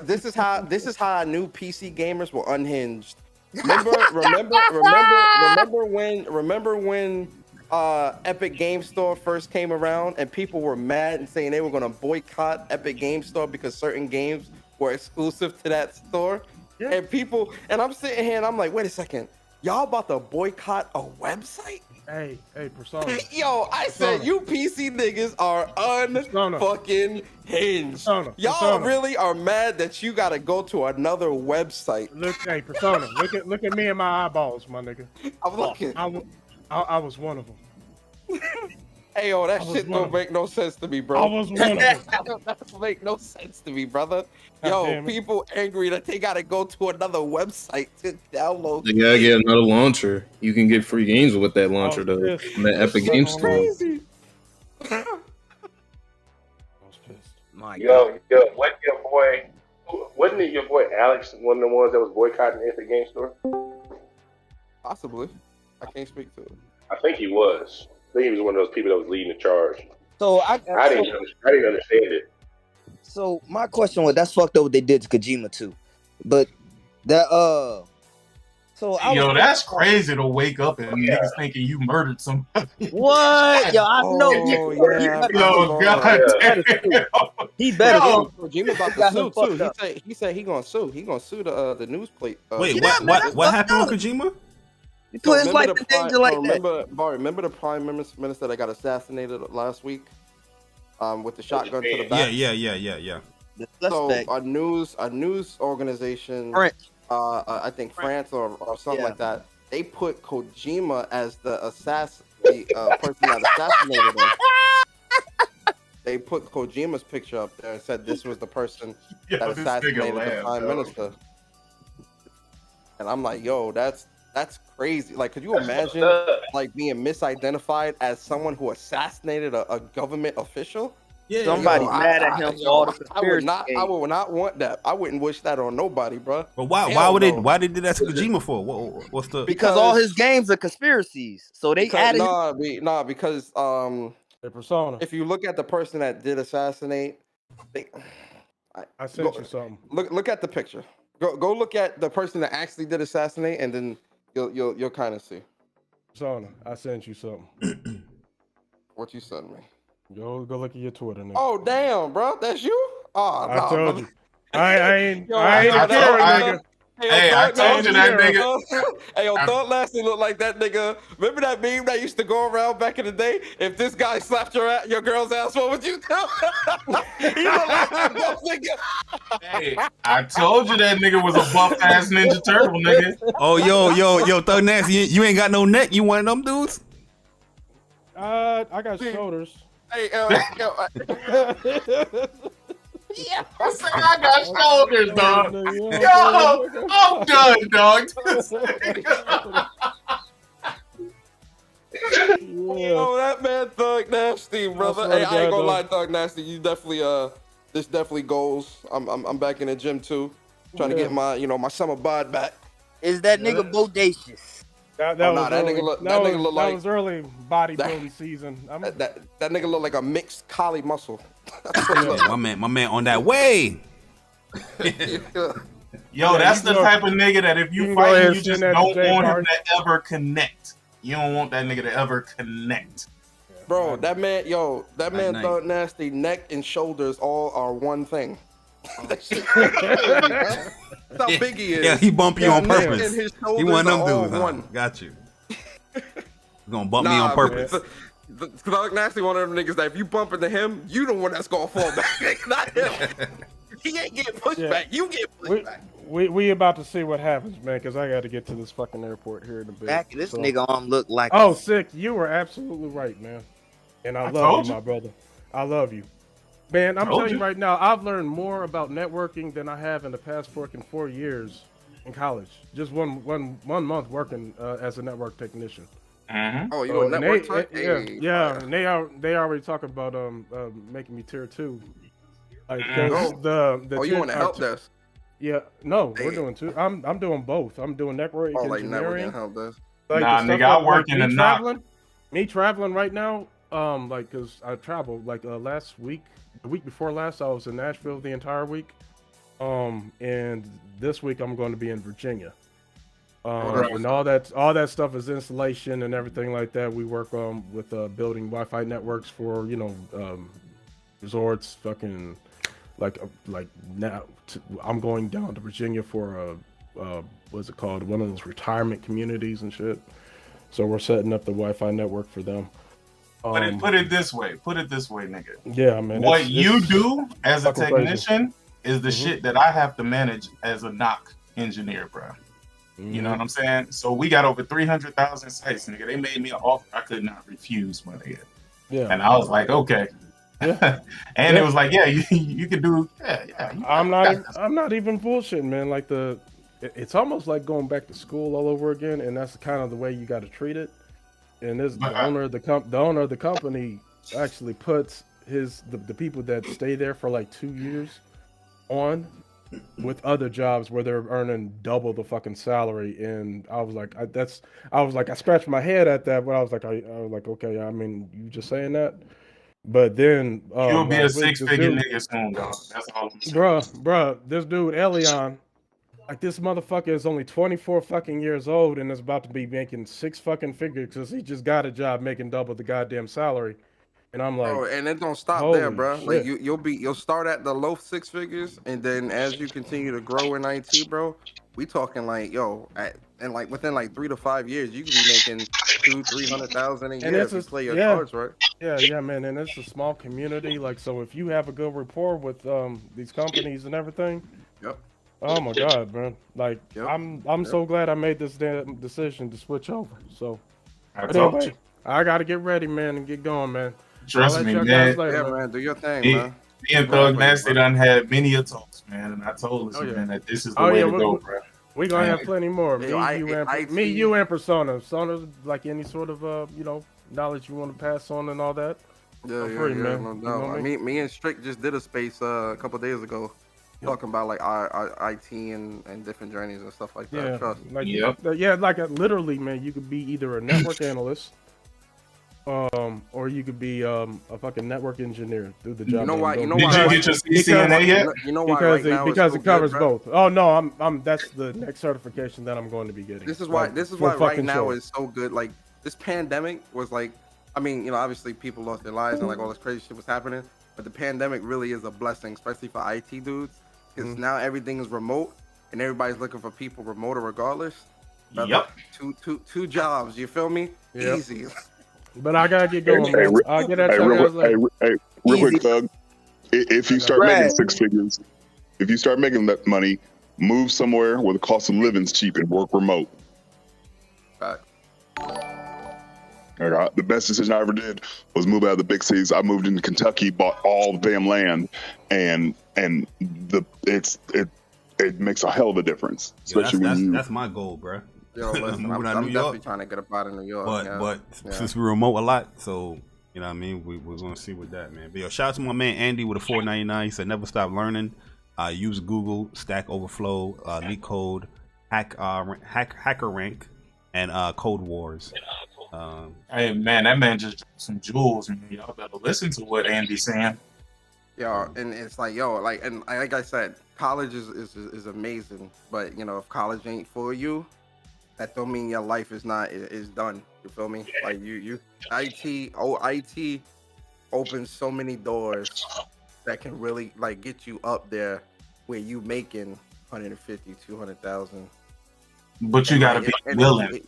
Yeah, you gotta be committed and you gotta be disciplined. But not only that, like I said, man, like yo, I don't like revealing too much, man, personal. But listen, man, if you play your cards right and do shit right, bro, because of how everything is so remote right now, you could be working 2 remote jobs. Man. Yo, listen, man. Imagine working 2 remote jobs, making 150 a piece. Damn, that's sweet. That's the way to the financial freedom. That's the way for IT. Listen, man, I'm giving y'all too much for free.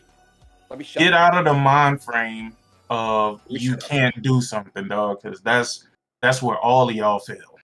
That's where all of y'all fail. Everybody runs into this brick wall where they say this is too hard or this ain't for me, and you might be right. IT is not going to be for everybody. You have to be somebody who can really pay attention, and you have to be absolutely on point with everything you do. Let me tell you why. I had a dummy, and Persona might know what I'm talking about. I had a dummy run a fucking script that deleted a VLAN, dog. And that shit took down like fucking 20,000 sites, bro. 20,000 people didn't have fucking access to internet and shit because of that idiot. Of course, he's fired. He's no longer with us. But I was just like, yo. Was this an IT guy or like just a regular worker? No. He dog. Get this shit. He worked in tier 2, but they taught him how to access the Cisco switches. Absolutely not. And I was like, yo, first of all, why the fuck is he even in the ASR? There's no reason for him to be in the ASR. Because that's where all of the bundle Ethernets and everything is. You know what I'm talking about, right, Persona? That's where all the bundle Ethernets are. That's where all of the VLANs are located and shit like that. Wait. So they gave him access to. Yes. Why would someone give him access to the? Well, okay, so because okay, so here's the reason why he had access to it, right? He logged into the wrong thing. Right? You got the site. You got what we call the Cypress router, which is the main router, and then you have the site routers for the different sites, right? And basically, you're supposed to go to the Cypress router, and you're supposed to trace route a certain IP address so that you can get the IP address where the devices are located. Though he's fully supposed to have access to that because they need it when they're provisioning certain sites that uses just basic switches. Then you got certain sites that have what we call ONTs, right? And I'm just like, first of all, he ended up in the ASR. It gives you a big ass warning. It lets you know that everything that you're doing is being recorded, right? And then it tells you to get the fuck out. He kept going.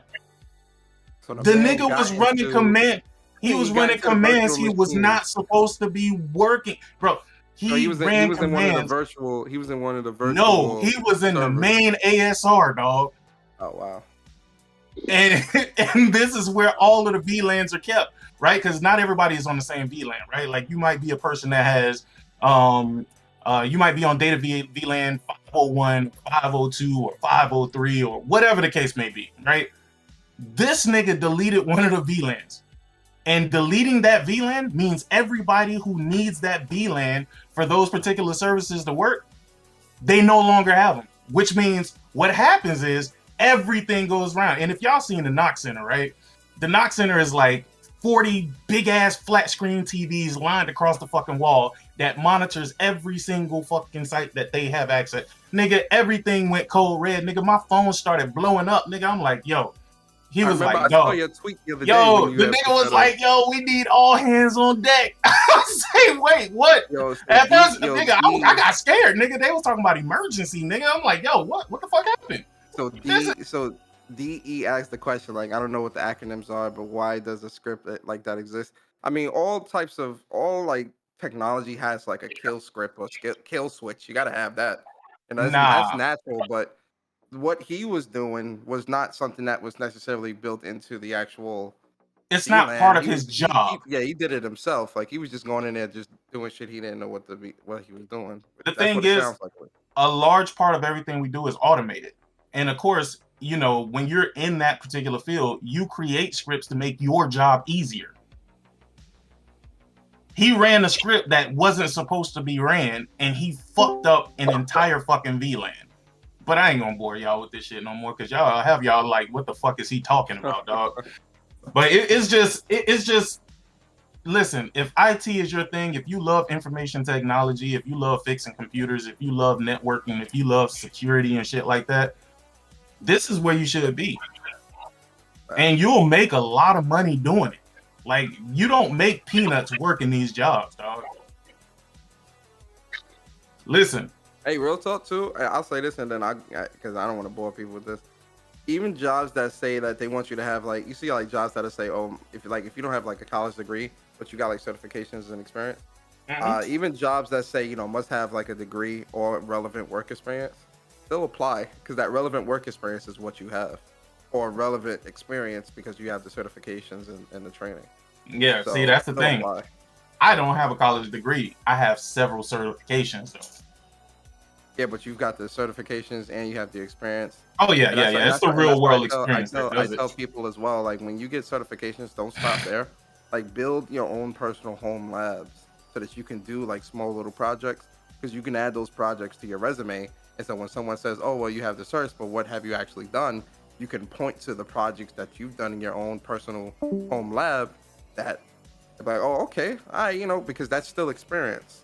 Right, especially if you could speak to those projects and really speak intelligently, that stuff goes a long way. So definitely always continue. But I don't want to bore people with this. My fault, Barry. I'm Barry quiet because Barry mad at me right now. I'm sorry, Barry. Yeah, Barry probably like, what the fuck? Y'all This nigga speaking from the heart, man. That's what it's for. Hey, here's the thing. Here's one thing I'm gonna say. The main thing I always tell Persona, you're wasting your breath, man. Most people that care about stuff like that, they're gonna hit you up directly. They're not gonna get that shit in no stream, none of that shit. They might type that stuff out because it sounds cool, it looks good, but they don't give a fuck about that shit. I'm just keeping it honest. This is real life shit. Honesty. If you really care about that stuff, you will know what to do. You're gonna hit up the people. You're gonna hit them directly, and you will get the information. Thank you for putting it out there, though, guys. Thank you. Yeah, they were speaking from the heart, Barry. I like that. Yeah, I'm I be quiet because I let this is good information to know. But I'll say this: the reality is that majority of the people they don't really give a fuck. That's why I didn't do that. That's why I didn't do the investment streams and stuff. I was gonna do like a whole channel dedicated to like investing and IT and all that, but I don't know, man.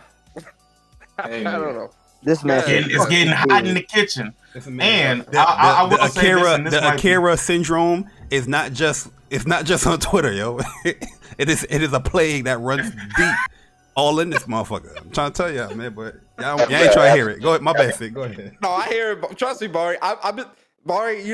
I've been seeing this shit I've been calling this shit for years, for a lot of different people. I'm sick of being right. Yeah, nah. Keep your eyes open, bro. Because again, a lot of motherfuckers be like, "Damn, bro, how you saw that shit, bro? It's basic, nigga. If you grew up in, I'm gonna tell you, if you grew up in the hood, you already know what a snake look like. Yo, that's why I just don't. Bro.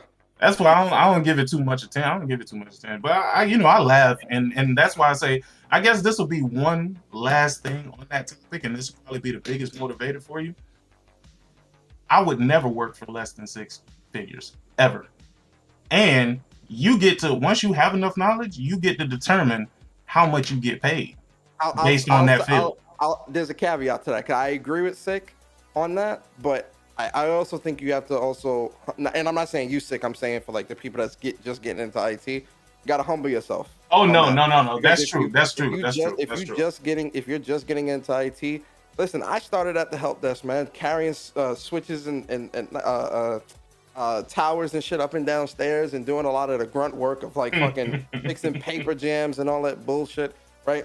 You're gonna have to start somewhere where you're making like 50, 60, right? But once you start getting more experience, and that's why I say you can't get complacent, because a lot of people get on the help desk and get complacent and don't want to continuously learn or include themselves on other projects or get other certifications that could propel them out of that help desk position. So they end up getting stuck there where they're making 60 or however much thousand for the rest of their life.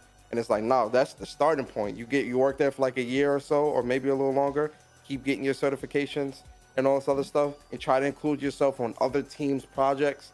Like one of the things I'm doing is I've worked with my security team at Mike, because I'm moving into the cybersecurity sector. I've worked on 2 different projects now with our security team that now put me in the position of like, yo, I have security experience. I've also done a lot of security, handle a lot of security related issues in terms of like phishing and hacks and stuff like that, where I have that experience. And so you have to put that stuff. You have to also include yourselves and be proactive with that stuff, so that when you get the certifications and when you get, the necessary things, you can go into the office or go into the room or go into an interview and be like, this is what I've done, this is what I know, and this is what I can do. And then that's where you can get into like, oh, okay, well, what's your salary expectations? Oh, well, 115 or more, right? Because you have the experience and everything there that says, you know what, let's give him that. You feel me? And then as you get more experience and grow more and get more, and do shit that nobody else wants to do. Yep. I do shit that nobody else wants to do, and I do it well. Do it very well. That goes with especially in IT, but with any job, if there's that strong will and perseverance. I went in, right out of high school, I was enlisted in the military, you know what I'm saying? And worked my way up. And then I got, a station duty over in Tel Aviv, and I got a commission to go to warrant officer school, and then my whole military career. And then I got out and I was like, what the fuck am I going to do now? You know what I'm saying? I'm done, I'm retired. And so I went into the private sector and I worked my way up. And over the last 12 years, I'm elevated myself to the position of where I'm at now. And that's just through, like you said, doing the jobs no one wants to do, going on the assignments no one wants to do. I spent a lot of time in Africa, dealing with that stuff, all the jobs that no one wanted to do. And then I'm at the point now, I'm retiring here in November, again, my second retirement, you know what I'm saying? And so it's one of those things where it's that stick-to-itness and that attitude where, like you said, a lot of people get complacent. A lot of people were like, all right, cool, I make 60, 70 grand. And for you, that might be your plateau. But if you want to excel in whatever, life throws at you, whether it be IT, whether it be maintenance, whether it be whatever the case may be, is you have to, you have to have that hard work and that go get it. And a lot of people, and I'm just going to speak on the gaming community, there is a level of complacency, you know what I'm saying? I mean, and no, everyone's either afraid or doesn't want to ask for better. And so, I don't know, I'll speak on my behalf. I'm 1% of 1%. And that's just because of all the sacrifices. I missed out a lot on my older kids' lives. And now that I'm old and I have a 11-year-old, I make it a point now, like I'm retiring after 12 years. In the private sector, because I want to spend more time with my family, and I'm tired of it. But you've earned that right. You said something very important though, Ghost in the garage. You said something important when it's something that I think a lot of people tend to become very apprehensive about is sacrifice. Yep. There's three things that you have to really have a strong ethic for when it comes to really propelling into IT and propelling high and far and making 250 a year or more is sacrifice, dedication, and initiative. Sacrifice and discipline. 4 things. Discipline. Sacrifice is something that a lot of people struggle with because listen, we get into our routines where it's like, you get home from work, you cut on the TV, you watch the show, you play the game or whatever, you go to sleep, you wake up, you do it all again. And that's your routine, right? The sacrifice is when you get home from work, you study for 2 hours. You eat dinner, you eat dinner, you study for 2 hours. Maybe you have some time to watch TV or play the game, or you're going to have to go to sleep because it's late and you got to get up the next day.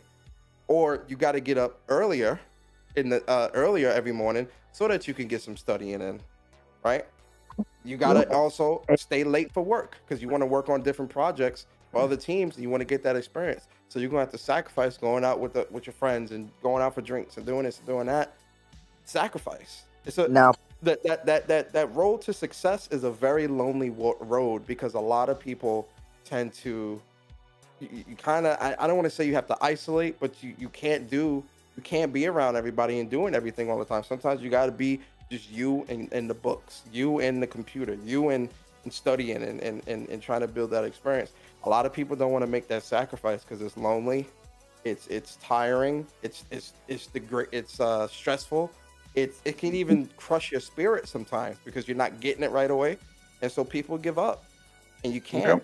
But you gotta be, and that's where the discipline comes in, and that's where all that other shit comes in, man. But the one that you have to be willing to do first and foremost is sacrifice. If you're not willing to sacrifice playing the game, playing that new God of War, playing that new whatever game that's coming out, you got to be willing to sacrifice that if you're trying to get to the success in the real world, in your job and in your career. You got to be able to sacrifice that. If you can't sacrifice that, you're going to be stuck where you are always. But Persona, real quick, I got to pop off here. But I told my wife when I first retired, and I said, look, I'm going into the private sector, and my hours are going to be long. They're going to be hectic. I'm going to be traveling 7 months out of the year. I won't, you know what I mean? And I said, here's the thing. If you married a fishman, you'd want fish for dinner. That's what you're going to get. So as a businessman, just know that you want this lifestyle. You know what I'm saying? So the sacrifices have to go across the board too, not only with your personal, but also, with your marital life and stuff like that. And a lot of people aren't prepared to have those conversations with their spouse or with their significant other or whatever. And I had to have that conversation. Like, look, and now, especially as I'm winding down, things are a lot better. But my marriage was contentious. But I used to hit her with like, "Hey, look, you doing all this complaining, but you got 4 different houses. you ain't complaining. You ain't complaining going when you go to the ATM. You know what I'm saying? But that's either here nor there. But with that being said, there's sacrifices that have to go all the way around the board, along with the due diligence and the hard work and the perseverance. Yeah. I was just gonna say that what you guys are saying is good, it's great, but the main problem with everybody, change is hard. Very hard. Change is hard. So used to doing what you've been doing or the way you are, and you know that you want. It's like that. It's the commitment to the change. I think that's hard because you'll do it for a day and then you'll go right back to doing the shit you was doing last week. CJ, like, this is the thing.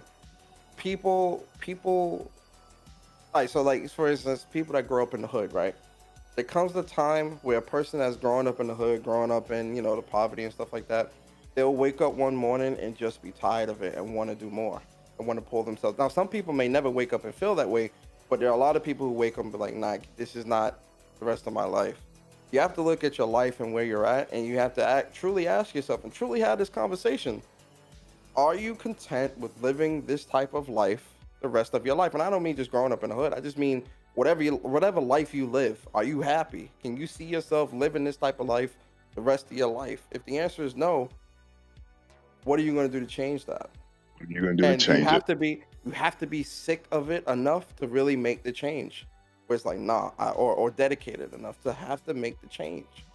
That's the realest thing right there. And I want something different. Like, you have to wake up and be like, yo, I want something different. And listen, you're going to have to like constantly remind yourself, because there's going to come times where you are going to fall off, or you're going to be like, man, what am I doing this for, man? Like, man, you got to keep reminding yourself and keep pushing yourself towards that, man. Because if you're not, you're going to fall off, and then it's going to be an endless cycle of you starting something, not finishing it, and then falling off, and then coming back to it, starting over again, not finishing, falling off. You got to constantly remind yourself at certain intervals of like, no, I got to keep going, because the prize is going to be greater than the sacrifice. The prize, you got to constantly, and watch this. Real talk, a lot of people don't watch inspirational shit. I've watched a lot of people like on YouTube and stuff that are in those positions in their life where I'm like, that's where I'm trying to get to, where they got 10 sources of income, and they live in these big great lives and all. I listen to motivational speakers and stuff like that. You have to do that, man. Because it's a mindset change. You have to change your mindset, right? And that takes time. But that in itself also takes dedication, because again, a habit forms in less than 30 days, right? You have to train your brain to think and act a different type of way. And that is very hard because you can't teach an old dog new tricks. So you have to really, really, really train yourself to be like, yo, I want better for myself. I'm going to sacrifice. I'm going to make the changes. I'm going to do this. I'm going to do that. A lot of people don't want to do that. Here's the craziest Hey, part. just step out your comfort zone. My bad. What up, Barry? Hey, What up, Strick? Yo, what's good, Strick? Nah, I'm gonna tell you something that's crazy as hell, and y'all probably not gonna believe this, but anybody who's working in IT and you're moving up the ladder, the higher you go, the easier shit gets. That's a fact. The higher you go, the easier shit gets.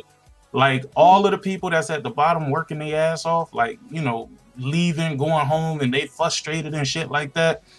Dude, the higher you get up there, the more laid back everything is. To me, that's what like any yeah, no. I'm not just saying for IT, but I'm saying specifically just doing anything. Yeah, right? why you think I can podcast and work? Yeah, you know, responsibilities though is more important though, but the actual day-to-day stuff is less. Yeah, that's a fact, man. That's why, you know, that's why you really, once you get to like, you know, certain levels like Six said, man, you just really not doing you're more reacting to shit. You're or you know what I'm saying? You're like you're reacting to certain stuff, like especially in cyber. You know, if the network not down, we don't got no vulnerabilities, you know what I'm saying? We pretty much chilling and it's smooth sailing. And that's how, you know what I'm saying? I mean, that's just how it is, you know, but again, it don't come by luck. You know what I'm saying? That shit comes by hard work, effort, you know what I'm saying? There's a lot of tired nights, but I think people just can't be afraid to step out their comfort zone, man. Like, nothing's wrong with stepping outside of the comfort zone, and nothing's wrong with you being scared. You feel me? Like, nothing is wrong with that. You know, everyone has that feeling, but, you know, the people that push through are usually the ones that end up in the positions they want to be in. So just something to think about. Yeah, and there's nothing wrong with failing. There's nothing wrong with failing. It's how you pick yourself up and rebound from that fail. And what Persona said, you have to have those constant reminders. And this sounds silly but every time we grocery shop, every single time, and we grocery shop, like I got a family of 4. We grocery shop pretty much every week. Every time I buy a 24-pack of ramen noodles. Every single time. Don't even eat them. I got them stockpiled in the house. Because that's all I ate growing up, man. And I remember at 11 years old, I was very cognizant. I remember sitting next to my radiator. We grew up in the projects, Indianapolis, and I remember eating them ramen noodles. And I remember saying, man, I'll never be this poor again. And I buy them shits every damn time as a reminder. I remember running my debit card as credit because I had $2 in my bank account, so I was able to get gas down. Like, I remember that because then people who don't know, if you run it as credit, they're not going to charge you right there, but your account going to be in the negative about 3-4 days later, but you're going to have gas for the week. I remember those days of like, people that was like living like these crazy good lives like 10 years ago. And I'm just like, yo, man, like I want to get to that point, man, where I don't never have to like sell games to buy new ones or I can just buy what I want when I want and have my own place and just be stable, be good. And I'm telling you, man, like that I definitely get that. And that goes to like the constant reminders of like stay humble. Right. Facts. No matter how much money I'm gonna make in my life, I'm always gonna be humble. I'm always gonna be humble, and I'm always gonna be a honest person. Where it's like, I got no problems helping somebody out, or giving, right, or just like not trying to throw my success in people's face as a way to put them down, but as a way to build them up. And if somebody else is being successful and getting their successes or even more successful than me, I'm happy. I love that. That's the problem for me. That's the problem with success, though, right? There's always going to be somebody that hates you for having your success, bro. Like, you know what I'm saying? And I know, like, people have brought this up to me before, and I always try to tell people, like, that's like why I kind of pride myself sometimes on like giving back, because I don't just give back to the gaming community. Like, I like, like every year during the holidays, like I make sure I give like a family in need, like a meal to pay for Thanksgiving and stuff like that. But I do that just because like I'm successful, but I'm scared of what God can do. You know what I'm saying? Like, God can take all of that stuff away so fast. So it's so Wait, important for you to be humble, you know what I'm saying? And like give back and give back to the universe, because the universe is going to take care of you if you are just a good person, which is why I just said on Twitter, stop being a piece of shit. You don't need to, nobody's saying you need to go give people stuff to give back or to be a good person. We all know what being a good person means. Just do it. Simple as that. But you should also never be ashamed of your accomplishments, bro. That's You a should fact. be able to Yeah. showcase your accomplishments proudly. And if somebody see that as motivation, then great. But if somebody sees that as you being spiteful to their life, that's on them too. That's on them, bro. Like you listen, we all get one go on this. You get to choose. You get to pick and choose what you did. Like back in the days, back when I was in school, bro, I ain't have like name brand clothes and shit like that. I always Right. tell people this shit all the fucking time. I know niggas who had Jordans, bro, they bums now. Like I'm Fam, not I even had lying Pro to you, Wings. dog. I had Pro Wings, fam. Most people that had Jordan sick, they was broke, bro. You know what I mean? Yo, Yeah. nah. Some of the people who I know, like, they family had businesses and shit like that. No, They- but I'm they saying well like in I'm saying the like hood. in the hood, like yo, I had people that had Jordans, but they had no matching clothes with it. Like all they had was the Jordans. You know what I mean? But Oh yeah, nah, that's didn't mean police that there was. That's Louis the belt or welfare, Gucci belt. the welfare check. Yeah. Yeah, Nah, bro, but even now- that's the truth though. Like even now, man. Like, yo, I'm humble, bro. Like a lot of people that I used to know, they like used to throw their money away at like clubbing and doing all this Yup. crazy shit. And I was doing that stuff when I was super young, like going out to parties and throwing my money away at frivolous shit and stuff like that. But as I got older, man, I'm just like, yo, I seen a different. You know what really changed me? I saw a different way that life can be lived. Where my grandmother, she used to take us like to the Poconos, like 4 times a year. We would go to the Poconos and we would go like skiing and like snowboarding and like going to all these different places. I remember when she first took me to Disney World, right? When I was like 15, 16 years old. And like all these different places. And I seen all these different people like enjoying themselves. And even like when I got to like college level and I was working like 2 jobs and going to school and all this, and I seen like, people at that time, people that had cars and shit. I used to be envious, like, damn man, I really want a whip. I really want this, I want that, or whatever. And like I just seen a different part of life being out in the world, traveling, where I'm just like, yo, I want more. I want different. I want this, man. I want a good life. I want that shit, man. And that's how my mindset changed. I was just like, yo, man, it's not about just throwing bread away at like the nicest clothes or throwing bread away at all this shit, man. Like I want more. Yeah. I want more. I'm Like telling my mindset just clicked. Where I was just like, yo, I want more. My motivation was a little bit simpler, and it's gonna sound strange as fuck, right? When I was young, bruh, I had everything delayed, nigga. Like the only thing that I didn't have delayed was a NES, and that's because my uncle bought one for my cousin, and a Super Nintendo, bought one for my cousin. But when it came to like PlayStation and shit like that, I hear a lot of people like, yo, I've been with PlayStation since '94. I'm like, nigga, not in America, you didn't, but whatever. You know what I'm saying? You know what I'm saying? Lying ass niggas, bro. They lying, bro. But listen, even Even the that PlayStation shit, since day one, since '94, lying ass. Niggas, I imported mine. Now you a lying ass nigga, bro. Yo. You lying. listen, even then, right? Like I used to see like all of these brand like games and shit that I could not afford, could not buy. I would get like maybe a game every birthday, every Christmas or whatever. But I was like, yo, there's a whole bunch of shit that I want to play. Nigga, when I get older, nigga, I'm buying everything. And that's exactly what the fuck I did. That was the simple motivation that I had, is that I wanted to have every fucking video game that I wanted. And that's why I don't complain about prices and shit like that, dog, because that's what you work for, bro. You work to get the shit that you want. To give y'all my motivation in life, I know the reason why I'm the way how I am is because I wasn't born in this country. I'm not frauding, guys. I was not born here in this country. I was born in Jamaica. And that's the ghetto, okay? Y'all little ghettos in buildings and all that bullshit. Cool, y'all can have that, but that's the ghetto. You know what I mean? So coming up here, we ain't had nothing.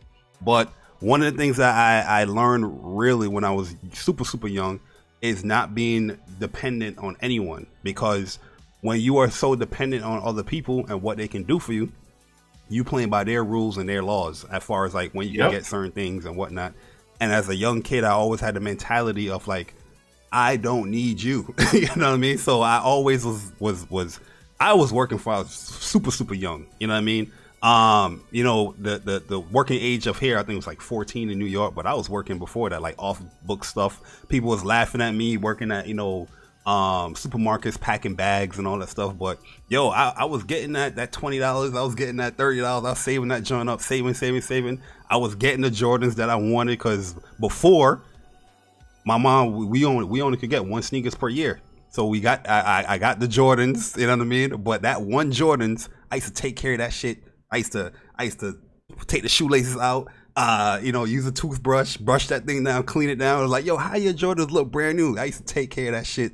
To like every sneaker I got every year, I used to take care of them joints. And I used to stack them up. Unless my feet grow, I had to throw them away. But yeah, like I always had the mentality not to depend on nobody. And if you want to get anything that you want in life, you have to be disciplined. You know what I mean? It's very easy to say everything as far as like, this is what you need to do, this is what you need to do, this is what you need to do. You can tell anybody all that bullshit. That's why I'm mostly, when it comes to these conversations, is due to like experience and stuff like that, with, you know, wasting my time giving people advice. Regardless on what I tell them to do or how you can get it or give them the information, these motherfuckers are not disciplined. If you don't have the discipline to, you know, the sacrifice is also a big key word as well. Like if you don't have that discipline, that sacrifice to get that stuff done, it's talking hot air, to be honest with you.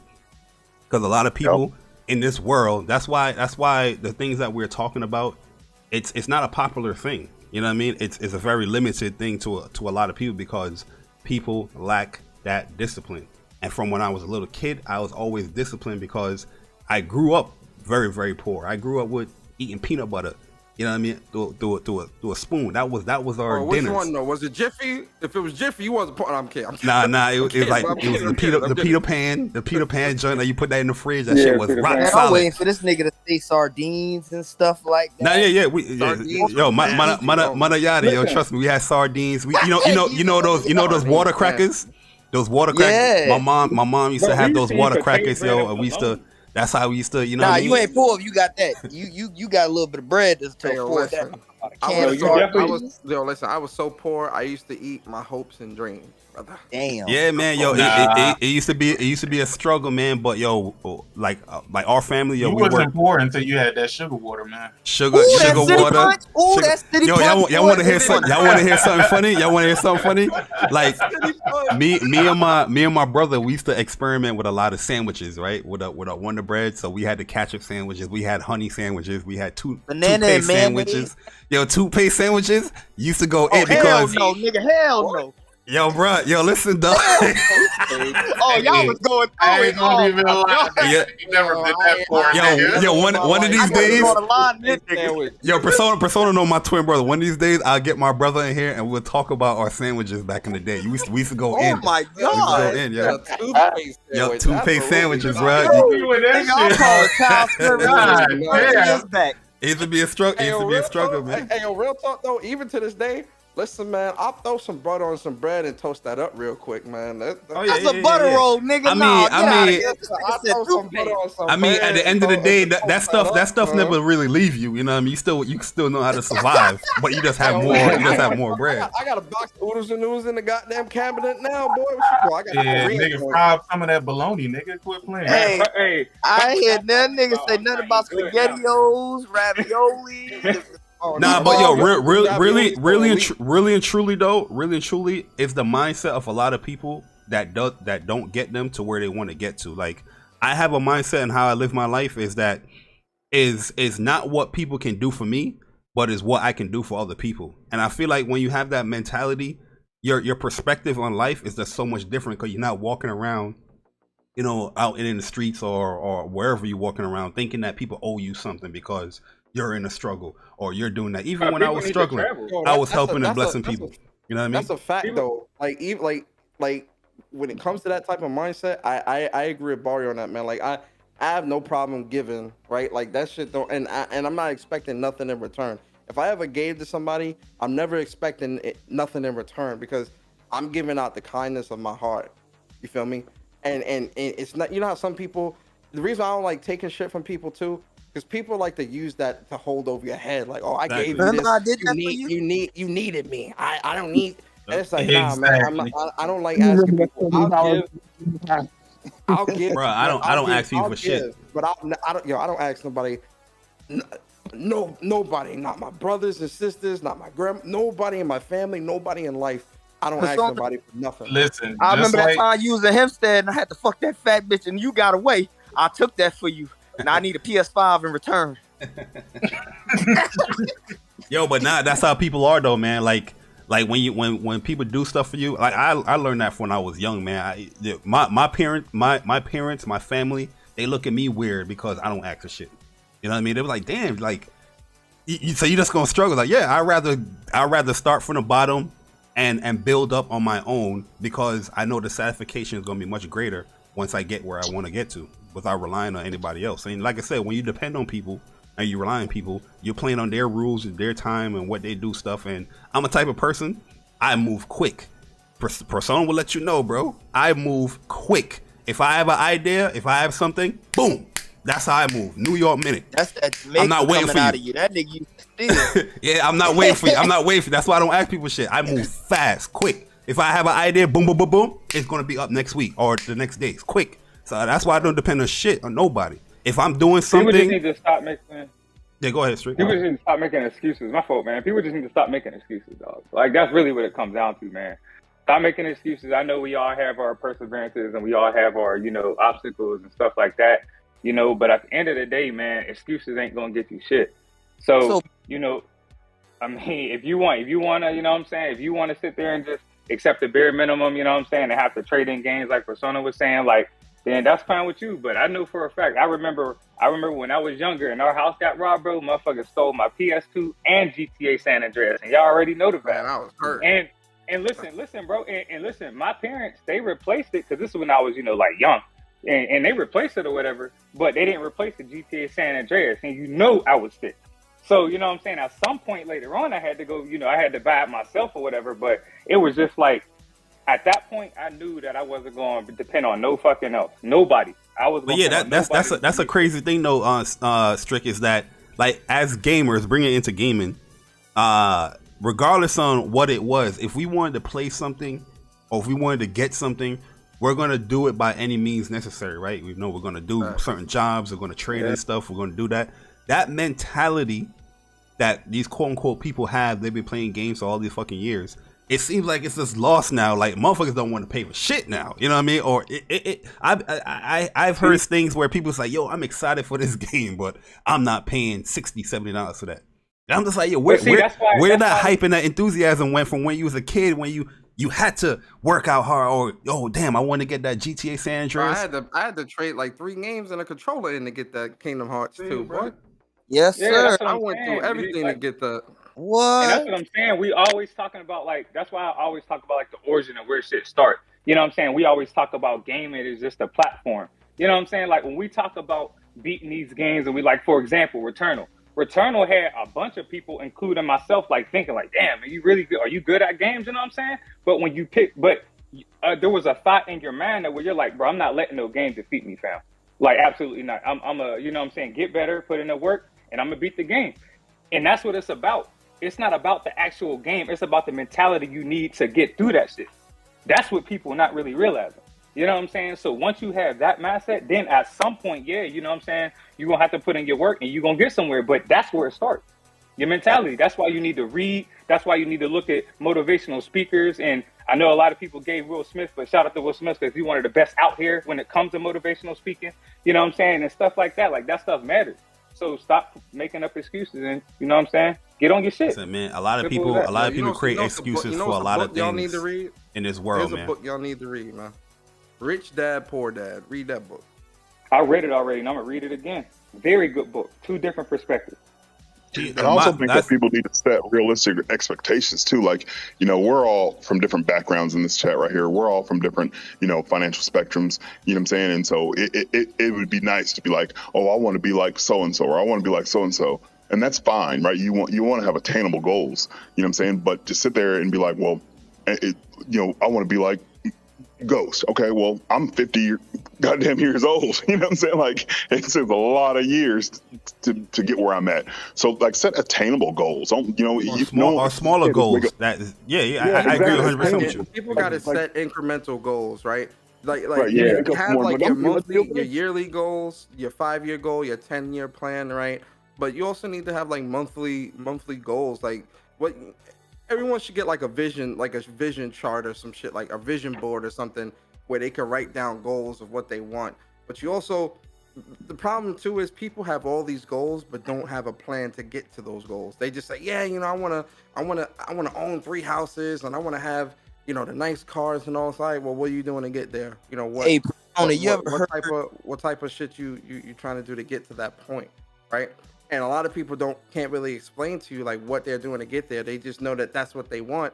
So they want to get from A to Z, but there's no B, C, you know, D, E, F, G. Like, where's everything else? You know? But Persona, you ever heard the saying, and now being older, well, I'm only 29, but just seeing it throughout the years, everybody's not going to make it. Not saying that they don't have the potential or the, you know, the chance to make it, but everybody's not going to make it. That don't mean they shouldn't try, though. Well, no, you are right, but they. I don't even want to put that mind. I would even want to put that mindset on somebody, because even if they're not gonna make it or not be rich or whatever, I'm still gonna tell somebody to try. Well, no, not even being rich, but you gotta look, man. How many young brothers we be losing all the time? Motherfuckers ain't even gonna make it to 29. You know, I listen. It's a blessing that I made it to 30, so I understand that, especially where I grew up in life, and like there's definitely some close calls. But again, I'm not going to tell. I hear you on that, but I think especially when it comes to our people, I'm never going to tell our people not to try. I'm always going to tell our people like, yo, go out, go to school, get your education, try to be something in life, and just live the best life you can. Listen, being rich and having like all that shit. Like, yo, really, people need to learn to be content. Yo, if you got a nice 3-bedroom house, 2 cars for you and your wife, you know, like your car and a family car or whatever, and you working a good job and got a nice 401k, and your wife working or whatever, and she got a nice 401k, and y'all good for your retirement, that right there, that's enough for most people where it's like, yo, I'm happy, right? So like, you made it. You made it. You need to do shit that you're happy with. If you got that nice new apartment, right, that you have, you know, 1 bedroom, it could be a studio, I don't give a fuck. If you got a nice studio, 1 bedroom, 2 bedroom apartment that you just got, that's yours. It's yours. You signed it's the lease. insecurity. Your name is on the lease. You got the keys. That's yours, right? Be happy, because you work for that, man. A lot of people look at, and I blame social media for this, because a lot of people are looking at other people's lives on social media and seeing them travel the world and making all these millions and doing all this other shit, right? And a lot of those motherfuckers be lying. That's one. But 2, a lot of people look at their lives and can't appreciate the shit in their own, because they looking like, oh damn, he just bought another car. Oh damn, he just bought another house. Oh damn, she just made another $2 million off of OnlyFans, man. And I'm just sitting here in this shitty ass 1-bedroom apartment, you know, with a beat up car outside, and it's like, bruh.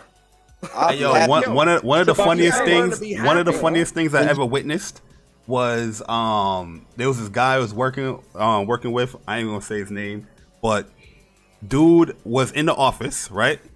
And he was posting, because I was following him on social media, on Instagram and whatnot. He was posting that he's on vacation. I think he was like in Cabo or something like that, right? So I'm walking and I'm going, you know, about to make my tea or whatnot, and I see dude sitting down at his little section. I'm like, in my mind, I'm like, wait, I know I just scroll by like you was like on vacation and whatever, but my man out here at work. That's why I said with social media, you can't believe everything, bro, because motherfuckers out there be just straight up lying, telling you that this trip or whatnot, and they out here they doing their P's and Q's, bro, at work. Barry, think of it like this. I'll bring it to a numbers and percentage perspective, right? Statistically, there is only maybe 5 to 10% of people within our country that are millionaires. and there's over 400 plus million people in this country. So if only 10% of the people in our country are millionaires, that means the rest of the people within that, without that, the rest of the 90% of people are Commoners. you know, like considered not rich. Rich is, you know, not just making $1 million, like rich is like 20, 30, 40, like, you know, really high up there.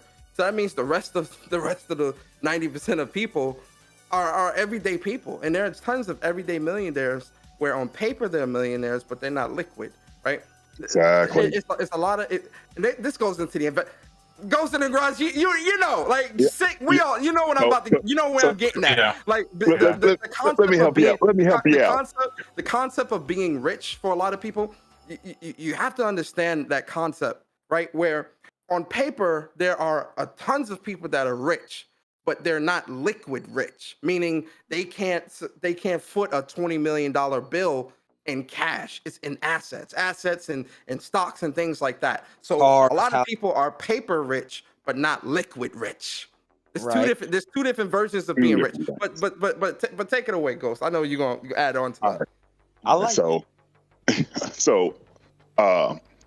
250,000, all right, the annual salary. That would put you, there's only 8% of people in the United States make over 250,000 individually. 8%. The people that are millionaires that make $1 million or more a year, that is so minuscule. It's almost 1%. Almost. So, you know, when you make over, if you make 450,000, you know what I'm saying, a year, you are still 1%. And to what Persona was saying was, you know, the liquidity and the paper rich. A lot of people are paper rich because they own businesses, because they own, you know what I'm saying? But as far as liquid cash, there are very few, very few liquid millionaires. Okay. Pretty much money on hand, what you are worth, your ownership of it. You know? Yeah, a lot of people view people the wealth based off their gross or their worth based off the assets and all that other shit. But in terms of cash on hand, so if you worth, Bart, say you worth $25 million, right? That's including your assets, your stocks, your bonds, any businesses you may own, any properties you own. So the money that all of that generates goes into your overall net worth. What you actually have in terms of cash, in terms of like money, in terms of like actual wealth, tangible wealth, may only be $5 million. Yeah, I know what you're talking about. No, I know. I'm just explaining it to the audience so that they understand like that concept. I'm just, and I think Strick said it perfectly. A lot of people, you know what I'm saying, social media got a lot of people just twisted, you know what I'm saying, and not knowing the hard work. Now, if you want to make $2 million on OnlyFans, I guess you got to go put in that work. You know what I'm saying? You got to have a lot of foreign objects, you know, off in you, you know what I'm saying, to make that kind of money. Are you willing to make those sacrifices? Because I'm sure, and Kevin Samuels, my friend, really good friend of mine who passed away, rest in peace. He said it right. You know, a lot of them OnlyFans people. Oh wait, you were friends with Kevin Samuels? Oh, I knew him personally. Yes. What? Yeah, I used to listen to Kevin Samuels like every week. Why did you tell me, brother? Y'all been watching Kevin Samuels for like 3 years, bro. Yo, I would have loved to talk to him, man. Oh man, him personally. I've always wanted to like have a conversation with Kevin Samuels, man. That brother was so smart and just always on point with the shit he's saying, man. And he did a lot for. I mean, he opened. And I'm not trying to derail this conversation, but he did a lot for the Black community as far as opening our eyes and setting those expectations and not falling for the bull banana in the tailpipe. And I think, you know, a lot of people called him, you know, bashing on Black women, this and that, but he was also educating the young Black women. And this is gonna, I don't mean to go off the rails, but as Black people, we need to realize that we need to stop being stuntastic. Like, one of the homes I own is in Houston, and that's the stunting capital of the world. I mean, it's everything big. It's ridiculous down there, right? I mean, it is ridiculous. But the simple fact is, like, I always tell people, and I've told a no cap this. I'm like, man, you know, he says he bought a bunch of property. I'm like, guys, buy land, buy your own land. I bought 297 acres here in Kentucky. Cost me a little bit of nothing. Buy your own land. You can buy land for a little bit of nothing, especially if it's the middle of nowhere. and allow your land to make money. I share crop. You know what I'm saying? I lease about 150 acres of my own land out to these farmers around here, and it generates me a lot of income. You can buy an acre of property somewhere in the middle of nowhere. I bought 15,000, but instead you guys want to buy Hellcats. You guys want to buy, you know what I'm saying, red eye, you know what I'm saying, cars. I'm like, God. And now I'm a car enthusiast. I own a bunch of cars. The next day. All the people buying them Hellcats, crashing them up because they can't handle it. Yep. But hey, it's cars is another one. Shit, people out here buying. I'm a car fiend. I'm a car fiend. No, not you per se, but see, you got the pockets for that. A lot of people go out and buy like these, that BMW M3 or that Range Rover or something when they really need to be driving that Toyota Camry. You understand? Yeah. But see, ain't nothing wrong with the Toyota Camry though, because when you pull up and it's buddy standing at the bus stop saying, "You in the Camry?" Yeah, and you standing on your 2 feet waiting for the number 5 bus, nigga. Absolutely, I'm in that Camry. Hey, yo, pre-owned. Yo, fun facts. Yo, quick little story, right? So I have a Toyota RAV4, right? That's what I use on my car daily. Because where I work at when I was going to the office is up in Yonkers, and that's the hills, right? So I'm like, yo, I used to have like a Accord before, and it was not the greatest experience, especially in the wintertime. You get you a nice 4-wheel joint, and people will question like, yo, Bart, why you have that? You make a lot of money. You know what I mean? You just got this promotion. You just this or that, this that. These people, they got a. I think the person that went to it, she had a Benz. She had a Benz. I forgot the name of the truck or what the model of the truck was.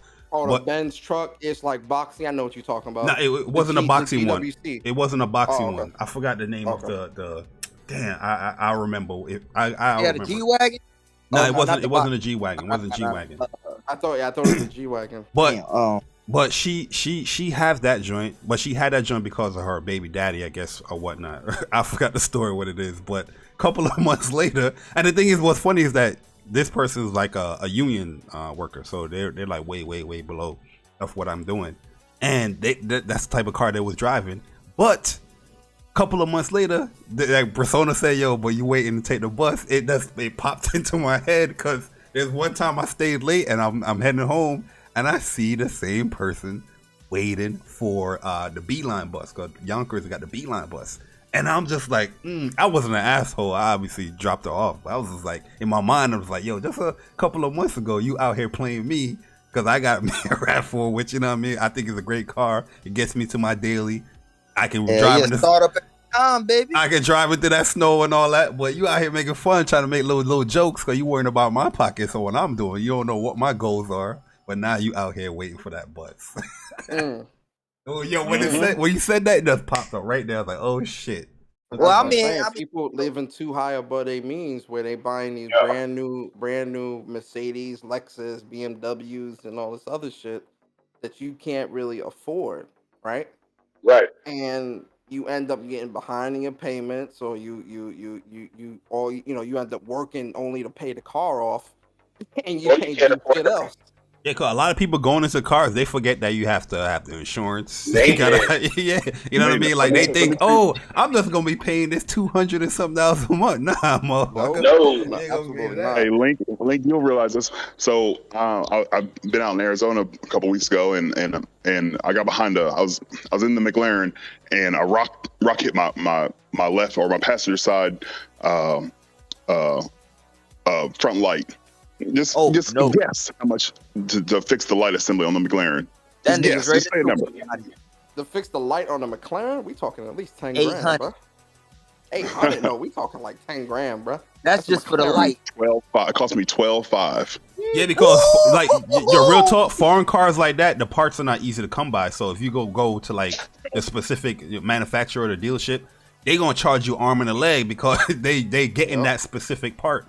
You know, I know with Mercedes, I know with like Volkswagen, like all them European cars. Yeah, the pricing is gonna be much more. That's ridiculous. Nah, no way. Yeah, man, you said a McLaren, so that I know it's rare. Like me, I'm looking to get a whip now, and It's a Toyota, Honda, Hyundai, something. It ain't gonna be that big boy shit. Nah, Hyundai stepped up. Hyundai stepped up for sure. Oh no, Hyundai got some nice cars, man. My best friend's wife, she got a Hyundai. That shit fire, Yeah, bro. they stepped up. Yeah. Hey, my everyday driver, like my personal car is a Palisade. Fire. And I love that damn. I love that damn thing. You know what car I wouldn't suggest people to do? Nissans, yo. BMW. I had a Nissan. What's it called? Maxima. Rogue? No, Maxima Altima, for Maxima. for like a year and a half. But yo, it was wearing and tearing, bro. And you know what's funny? Somebody warned me about that too. They warned me about it about Nissans and how they can wear and tear like that. But The quality. I quickly researched. Yo, if any of y'all ever make, if you ever get it in your mind, do not, and I'm telling you this, do not buy a Ferrari. So I've been on a waiting list. I just got, a couple months ago got the Ferrari Roma, and first of all, it took me 2 years to get it, and you can't do nothing to a Ferrari. They make you sign. We in a different tax bracket. I was gonna say when I get to your age or like get to like my my goal is by 40 I'd be a millionaire. But when I get to that point, bruh, my dream cars to own is actually the 95 Skyline GTR and a 98 Supra Spider. Those are my two dreams. Cause I love those. I've loved those cars since I was young. Like when I was really into like street racing and all that stuff. So the 95 Skyline and the 98 Supra, and then Godzilla, the new GTR. That would be like my three cars that I would get, like first and foremost. So especially I would want to get a fixer up Supra. Fix it up, soup it up, and that would be like my stunting. Like I stunt in that bitch. I stunt in that bitch. Supra is what? That's a Dodge. The Supra is what? Dodge? No, that's Toyota. Oh yeah, okay, yeah. Supra. It's like the new one. Yeah, the new one's a BMW. I don't know why I was thinking Dodge with that. I volunteer. Skyline, absolutely, bruh. Fast and Furious, Need for Speed, D. Back in the day, I used to play Need for Speed. I love that Skyline, boy. Yeah, yo, I always wanted to have a Skyline too, man. My only gripe about BMW is too much plastic under the hood, dog. My injectors are plastic. Everything is plastic around metal. It doesn't make sense, but they can make Legos move. So hey, fuck it. Yo, BMWs is good, but they're just not. They're not winning. They're not winning cars. They don't last. No, it's the plastic. Like I see a lot of people get BMWs, but they always stuck in the road. I wouldn't buy like if I wouldn't buy a BMW. Don't buy Audi. This is how petty Ferrari is. So I volunteer at a VA, and we do a VA like car show out in Arizona and San Diego. And I took the car. I have not modified it at all because you can't. But I simply took it to the car show, and I got a cease and desist from Ferrari. I'm about to sell it. Yep, I'm about to sell it. Word, sell it to me for 10 grand. I'll buy it off you right now. I got you right here. I'll do that's a down payment. We're talking about that. McDonald's. Hey yo, let me get this super chat from Viper Reeves Corner, man, with a $4.99. Appreciate it. He said being an a-hole is needed once in a while, or some people will run you over. I had the fake headaches. Laugh out loud. Or hairaches. Nah, being an asshole, like I tell people all the time, like for me, I'm not a nice person, right? I have a heart of gold, but I'm not a nice person. I'm a piece of shit. So wait, would you consider yourself a dick because you're hard, or would you be an asshole because you just shit on everything? All right, man, I ain't answering that type of question. Hey, I'm what going you to rephrase that in a different type of way. I'm not answering that type of question. My bad. I'm man to rephrase that in a different type of way. You're going to have to use two different types of things. But I mean, I don't think nobody's really an asshole. It's just like it depends on somebody's walk of life, man. Some people grow up really like. I'm very blunt. Some people don't want to be bothered. Yo, I learned especially this weekend, like going to this tournament this weekend. There's some people that are just so extrovert. Toxic. You know what I mean? Where they don't give a damn. It's like they just want to talk. It's like some people just like in their own little bubble. Like, leave me alone. But the person will look at that person as being an asshole. But nah, they just want to be. They in their zone, man. They chilling. You know what I mean? Assholes is like don't give a fuck about what you're doing at all. To me, an asshole. If you put it that way, then I'm in between. It's somebody that just shits on everybody because they can. You know, that's an asshole. Like a dick is just a hard person. It's like, oh man, I can never get through to you. You a dick. You know what I'm saying? Like you just. Well, nah, it's more so being forward and being blunt, right? Where like a lot of people would kind of like would try to like avoid certain situations because they know the outcome might not be the best or hurt people's feelings. I'm more forward, where it's just like, yo, man, this is stupid, or this ain't me, or whatever the case may be, and so. So would you say that being cheap, is that the same as conservative?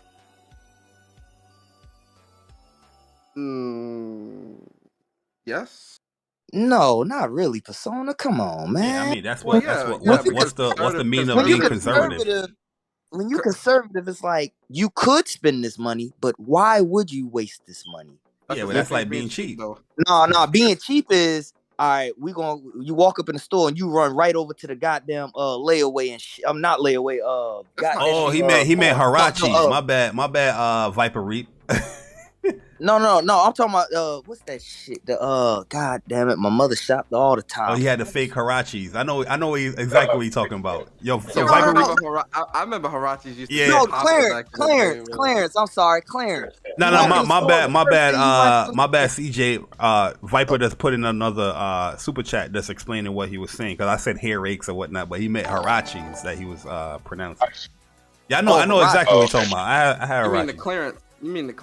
You mean the clearance, like the sales rack? Yeah, the clearance. Yeah, that's being cheap. You just run the clearance. That's the same thing as being conservative, though, because if conservative. No, because if you conservative, you'll hold yours until you get what you want. You not just because someone that's conservative would also look for the best deals that enables them to spend the least amount of money.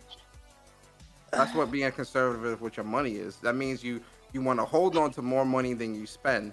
So in order to hold on to more money than you spend, you need to look for sales and deals and things like that allow you to not dip too much into your bread. That's the same thing as someone that's cheap. Being cheap means that you want the cheapest product because you're not trying to spend a whole lot of money. Yeah, that is true. I look at it the same. But see, it's just a nicer way of saying you cheap. Pretty much. But it's like being conservative. But even someone that's conservative with their money will still shell out more money on something that they truly want. Right. But somebody people would do that as well, though. Nah, they gonna look for that cheaper option. They just gonna get what's a conservative. He'll hold it and be like, nah, get what I want. Instead of just blowing it. Just like I'll hold this. So think of it this way: a cheap person will wait for a sale. A conservative person will wait for a sale as well. A cheap person wants to keep their money just like a conservative person. Yeah. You know what I mean? They would rather spend less, but they would like to keep. You know what I mean? But they're not gonna spend on certain things, or even if it's something that they will necessarily want, it's not a necessity of what they want. So they will just get the things that they actually need rather than the things that they want. Yeah, frugal. Being frugal, being cautious. Will wait for a game. Andy said a cheap person will wait for a game to hit Game Pass a year later.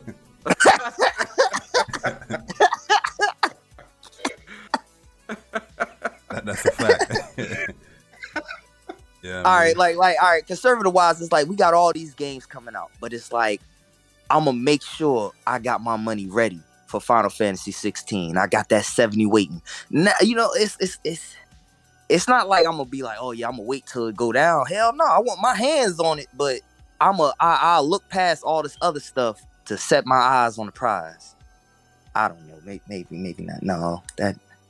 I think we all done that. We all done that before. Yeah.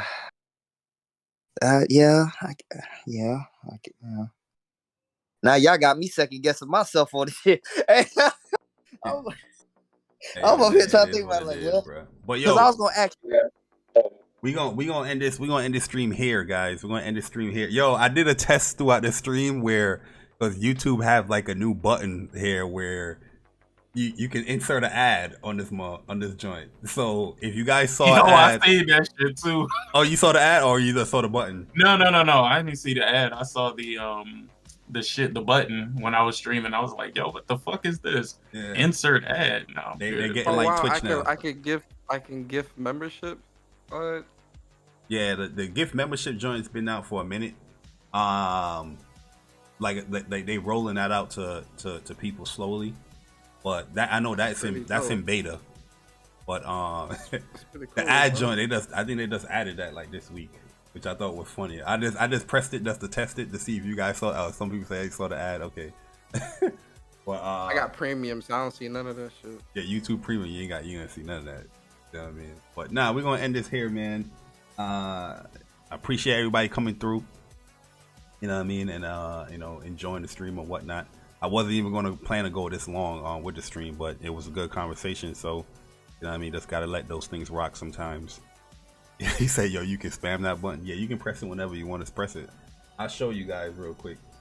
That's kind of crazy. It's like Twitch. It's like Twitch. Like Twitch, you can insert your ads whenever and all that. And then I guess like the people that don't have premium, it's going to, or not a member, it's going to minimize the actual stream and have the ad playing. You know what I mean? But hey, yo, that's kind of petty. Hey, yo, listen, man. I got YouTube Premium, so you know when you go on Twitch, right? And there's somebody that you're not like subscribed to, and yo, they be running mad ads on their stream, bro. Mad ads, like they don't go like 5 minutes. Twitch too much anymore. Yeah. Like yo, and it's like yo, Twitch is smart too because before you used to be if you go to like a stream and like an ad plays, before you should be able to like close the app, open it back up, and go back to that stream, and it'll just let you through. Not no more. Oh, now if you close it and open it back, it's gonna keep playing the ad. You're not gonna get through. I'm like, oh my god. Like YouTube Premium is not cheap, but it's godsend, bro. It's godsend because majority of the podcasts that we have here, and like some of these ads, you're not even putting them manually. Remember you can just put them manually. YouTube by default would like chop your joint up, and they will put mad ads on your. I only have an ad at the beginning and at the end. Yep. But sometimes when I looked at my streams, it would be like 2 in the middle and 1 in like 3/4. So I'm like, what the fuck is this? Yo, I remember. I forgot what Speak from the Heart I did, but somebody was telling me like, yo, Barry, you got mad ads in there. I was like, wait, I didn't even monetize that joint. Right, and I clicked on it on the Whoops guest because Whoops we don't have premium on Whoops, and I clicked on it and it was like mad ads on the stream. Like all I saw was like yellow bars that's all over the goddamn stream. I was like, oh damn, they out here crazy. You know what it is too? If you show something that's like copyright like claimed or something, they'll put the ads on. You your can't do nothing about that. They will monetize your ad for you. Yeah, and you don't get nothing from that though. Oh no. Yeah, I pay like $22, and the whole family get YouTube Premium. That premium. Oh yeah, because it's a family joint. I'm on a 3-month. I got the 3-month trial, so my shit the trial ends in September. But I'm like, you ain't gonna be able to go back. No, you ain't gonna be able to go back. Hell no, I ain't going back sick. I tried for 1 month. $1 a month. I said, yo, it's worth it, man, because I watch a lot of YouTube.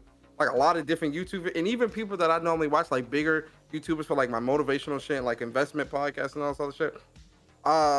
They have like a lot of ads too, and like watching this shit with premium, I'm like, yo, never again am I going back. Being able to just click a video and go straight to the video. You can't go back. That shit is great. Yeah, I can't. Nah, trust me. Let you get like a change of card, compared to the one that's on your account, bro. And you see them ads start popping up again, you're gonna be like, oh hell nah, nigga. Oh, yeah. They gonna run you back to that subscription. YouTube is so crazy that even on your own channel, on your own content, if you yourself don't have YouTube Premium, you gonna see your ads on your video. That shit crazy. That's how crazy it is, dog. You need that premium, yo. Real talk. That's one thing I would definitely recommend is YouTube Premium and Twitter Blue.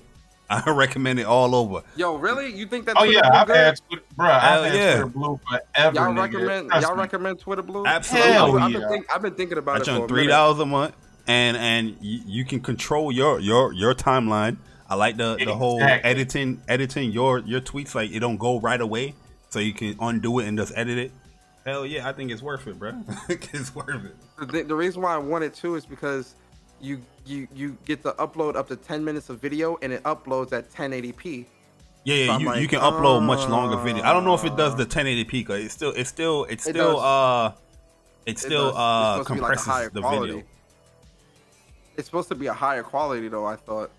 I don't know. I gotta make sure that. No, I just give you a longer time. Yeah, you get a longer time. You get a longer time. I'm thinking about it. All right, man. Y'all might have sold me. I might. Do they got a trial? If they got a trial, I'm gonna do the trial. Bro, I don't even realize when that shit be coming out, dog. It's $3, bro. Yeah, it's $3. it's like my YouTube subscriptions, bro. Like I don't even really notice that shit coming out. I'm trying to cut out certain I've been trying to clean up my subscriptions. Like I got rid of a lot. Like I don't got Peacock no more. I don't got Netflix. I don't got a lot of shit because I'm just like, yo, I'm too much shit with subscriptions. Man. I gotta shit right now. I got Hulu, HBO Max, Crunchyroll, nigga. Oh, you can do bookmark folders. That's you can do bookmark folders. You like so a lot of the ads that you see on like YouTube and on Twitter.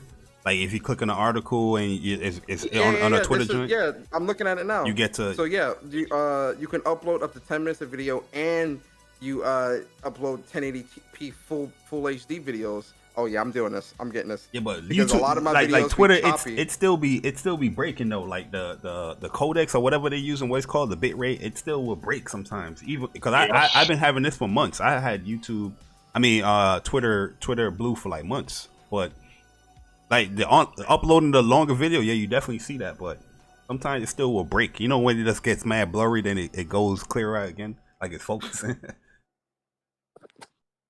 Yeah, I'm gonna get it. But I only have HBO Max and Disney Plus and Hulu. That's the only 3 subscriptions I got right now. Yeah, that's and HBO Max is from my boy. I got his account. The only one I canceled, so I'm good. I canceled Paramount Plus because of that Halo bullshit. I was so pissed off of that show because I was excited for. The show was going to keep me for the year. I bought a year. Last year I bought a year of Paramount Plus. And I was like, if the Halo was good, I would re-up and do another year. But that show was garbage. I said, nope, cancel. Garbage, boy. He's trying to be like the Mandalorian. Yep. Taking off that damn mask. But nah, I got Netflix, I got Disney, I got Funimation, Crunchyroll, HBO Max, yeah, I got Crunchyroll. Hulu, that's what I got as well. Amazon Prime, or Amazon Video. Oh, Amazon Prime as well, but that's because I order a lot. Oh yeah. From Amazon. Well, you guys have anything last thing you want to say before we get up out of here? Yo, listen, good show. Good show, Barry. You know, good speak from the heart. It's been a minute, so it's good to come through, chop it up, man. Really good conversation. Shout out to everybody in the chat, man. Appreciate y'all. When Persona speaks tonight, 5:30. Maybe. Let me see. And then, I want to talk about that $70 shit. I'm about to cook this nigga Paris. That nigga Paris can't cook. He getting cooked by me, man. I'm Paris gonna call you. He gonna call you toxic, man. Fuck. And then man, that's it, man. I appreciate y'all so much. Oh, I might do a space. Or I'll see how I feel, man. It might do a space, or I might do a show. I'll see. But I appreciate y'all, man, so much, man.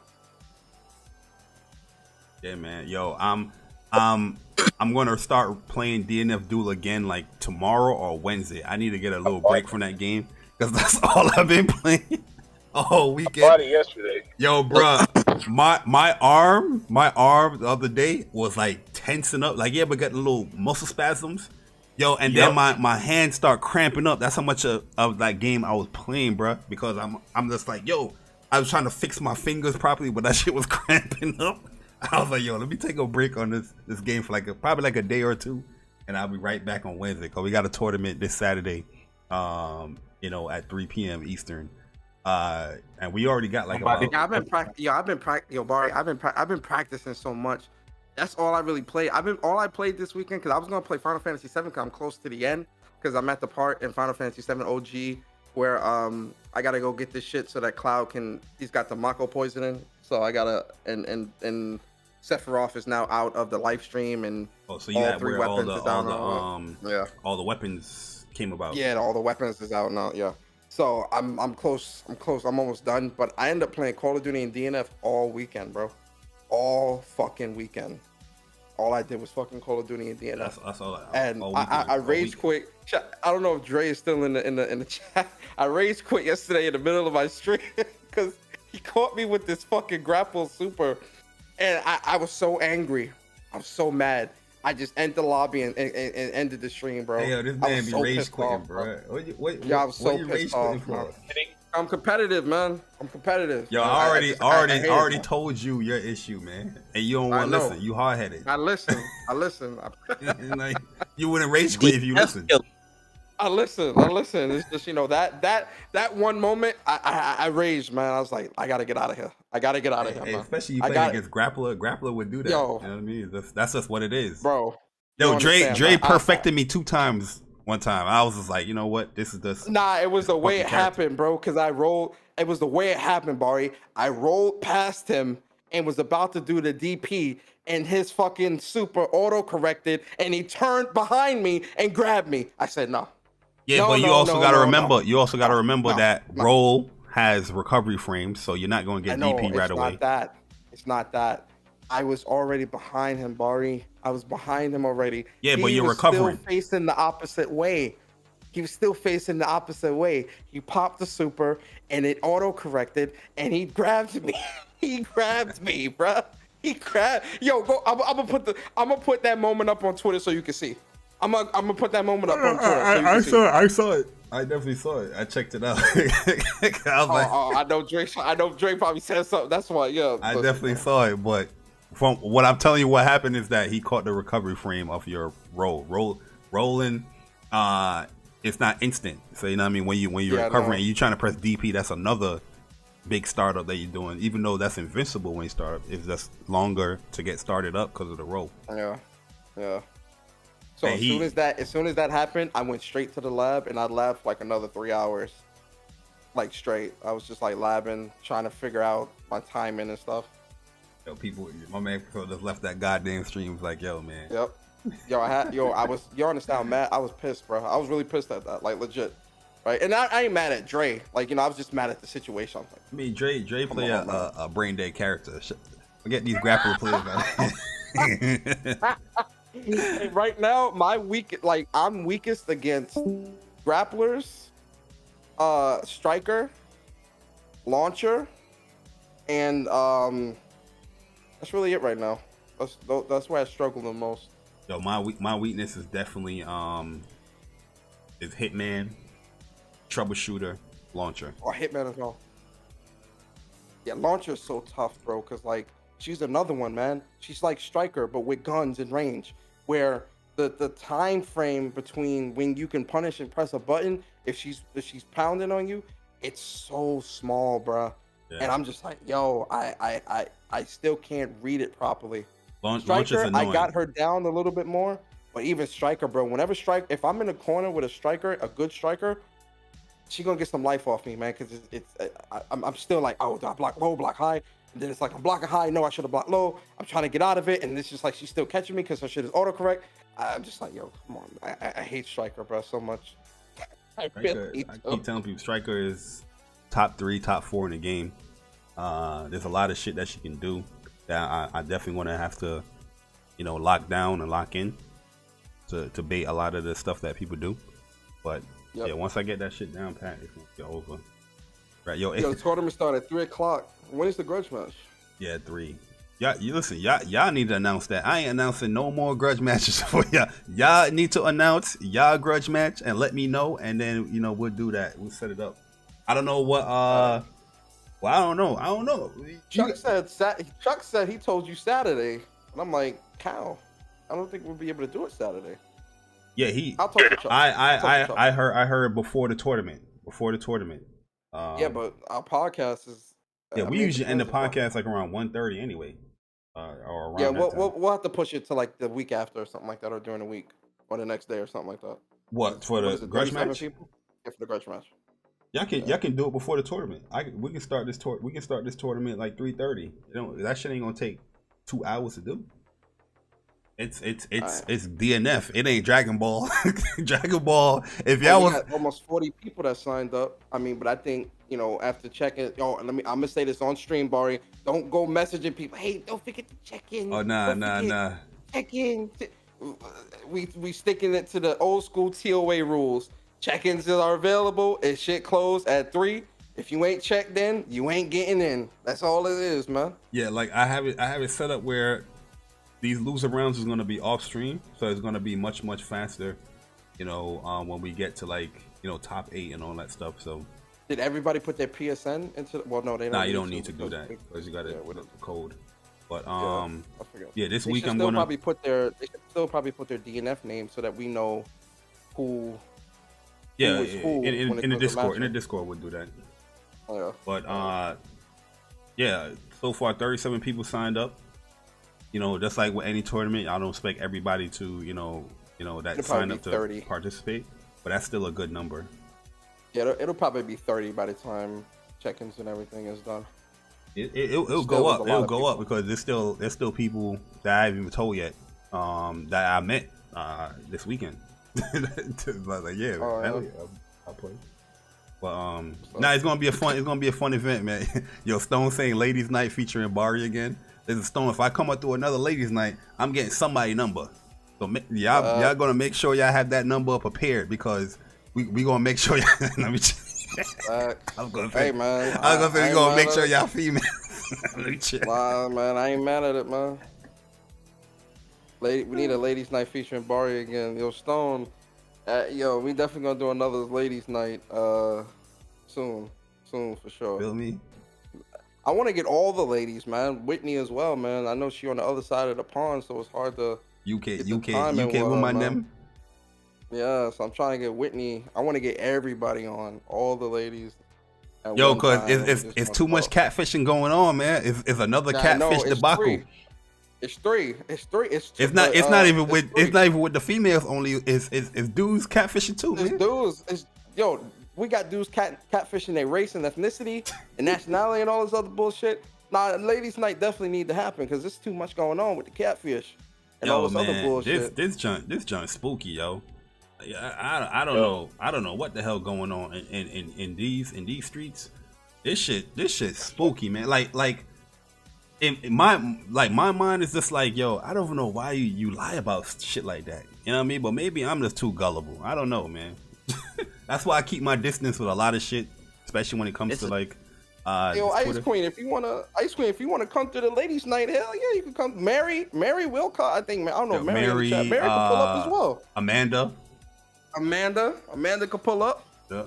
Y'all could definitely if y'all want to be a guest on ladies' night, let me know. I'd love to have y'all on, man. Mary, Ice Queen, Amanda, Tarana. Oh yeah, Tarana definitely. You heard me on Luca's show. I was annoyed. Yo, this shit weird. It's weird. I gotta weird listen on so to many levels. Luca's show. It was good. It was a good show. Right after this. It was weird though because it's so weird because it's like for the actual women in the community. And I keep saying it's like, yo, listen, if you feeling somebody or attracted to somebody, I don't see an issue with that. Like I'm never gonna come at a dude for jumping in a woman's DMs, right? Because we all do it from time to time, depending on who you are or whatever. But I just think the thirst and the simping that these dudes do, right? Like you dudes is ready to drop everything for a woman. You don't even know what she looks like. You don't even know what this chick looks like. Everything. You don't even know what this chick looks like. Y'all don't know what these people look like. And then the ones that's putting up the picture, and it's so hard because even the ones that you know what they look like, the pictures is doctored and photoshopped and all this. And I'm like, bruh, y'all need to be quadruple careful when it comes to this shit, because you gonna look like a weirdo when shit come to light and it ain't what it is. I tell y'all all the time, can't nobody catch me because I don't be in these chicks' DMs. I'm gonna be honest with you. I'm about to. Not in the community. One of these days, I'm gonna take a nice little break from Twitter where I just log out the app in general. I do this pretty much around my birthday time anyway, social media, or you know what I mean. I just log off this motherfucker. But man, it seems more feasible now doing something like that because you know what I mean. It's just weird, man. And I don't really want to be around that bullshit. It's just weird, yo. You know what I mean? What's the dude name? The PIS Samurai. PIS Samurai. Like that's another account where you know what I mean. Like I need to stop being so gullible with these motherfuckers. Yo. You know what I mean? Because I didn't think nothing of it. I was just like, all right, another person that's in the gaming community that's sharing funny tweets and whatnot. But that's a whole ass dude. But that's the thing, though. There is a such thing as too much. If someone is too console and too, and that was the thing with Marlis, it was too much even for the guys. I'm like, this is what you are doing. This shit way too much, too hardcore. It don't seem genuine. Throwing out jokes and shit here and there is cool, but you are doing this shit every single day, all day, everything. Everything you post is some console war shit.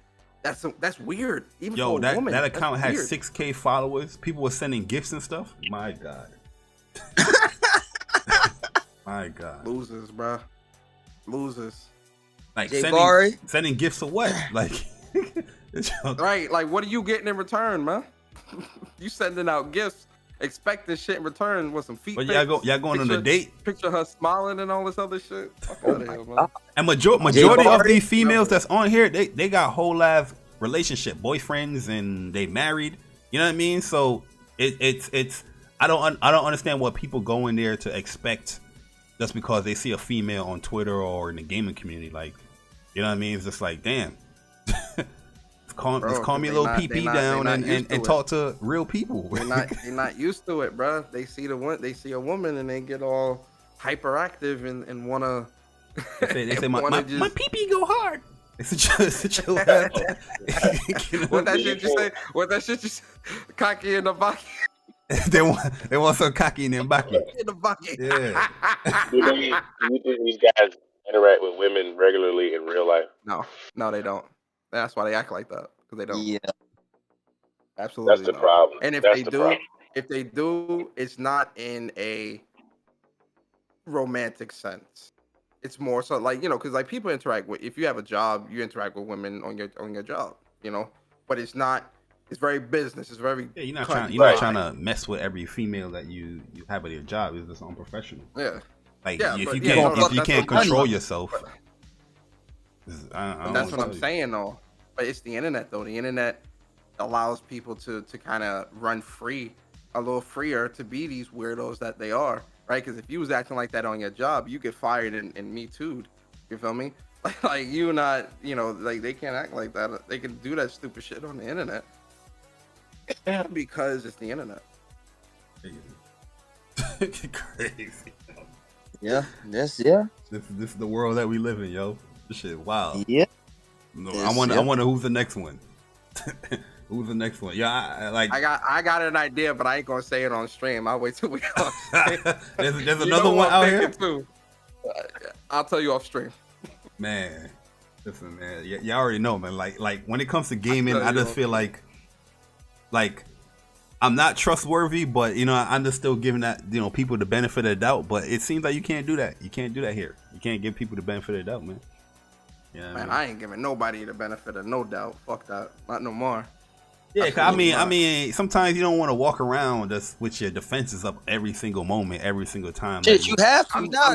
Yeah, now you do. You do now. I don't know if it's a man or a woman. I'm just not gonna associate. That's the thing. I'm just not associating. You feel me? Like I already have my circle, and I have my acquaintances circle, and that's it. I got my friend circle, my acquaintances circle in terms of online, and that's it. I'm good. A lot of these other people. I wonder if there's any dudes that's catfishing as dudes. Oh my god! Oh, like they look a certain way, then catfish that they look a different type. Nah, of way. like they're saying that they're a dude on this account, but they're not. You know what I mean? Like vice versa. Oh, women catfishing as a guy. Yeah. Probably for the hell of surprised. Yeah, they would like to have some fun too. They getting it done on them. Shit, you don't think they would? Yeah, I wouldn't be surprised at that. Yo, but it's three catfishes in a row, man. Shit. You know what's so funny? You would have thought after Sophie Simpson, everybody else would have tightened up. Nope. Telling y'all, they always slip up, and it's always gonna come to light. It may take a little bit longer, but it's always the truth will always come to light. Always. And I told people this when it comes to like growing on these social medias, Twitter, you know, YouTube, that when you grow, like everybody wants to grow, right? Everybody wants that following, everybody wants the likes, the views, and all that stuff. But when you grow, the spotlight is going to be on you, so there's going to be more required of you. And a lot of people is not ready to handle what is more required because they have to give a little bit more of their personal life or more of how they look or what they're doing or what they're playing. And a lot of people's not ready for that shit. They want the 10K followers, all the views and all that bullshit. But when the real people be like, yo, where the fuck kind of games you playing? And they calling that shit out. What's your PSN or what's your Xbox? They're not ready for that. And that's when they tap out. They gone. You know what I mean? Not ready for it. That's gonna happen to somebody extremely soon. And you know, and you know who I'm talking about, Barry. That's gonna happen. It's gonna happen. But it's gonna happen. It's sad what these gaming streets done turned into. This ain't even gaming. It ain't gaming. It ain't gaming. That's what I'm saying. It ain't even about gaming no more. It's for a lot of people. For a lot of people, it's about who can troll better and get more likes. Right. That's like even people's troll. Like yo, that's what I miss back in the day, man. Because even how people troll today is so garbage. Because it's not well thought out. It's not funny. It's not humorous. It's not it's not based in facts. It's just stupid shit.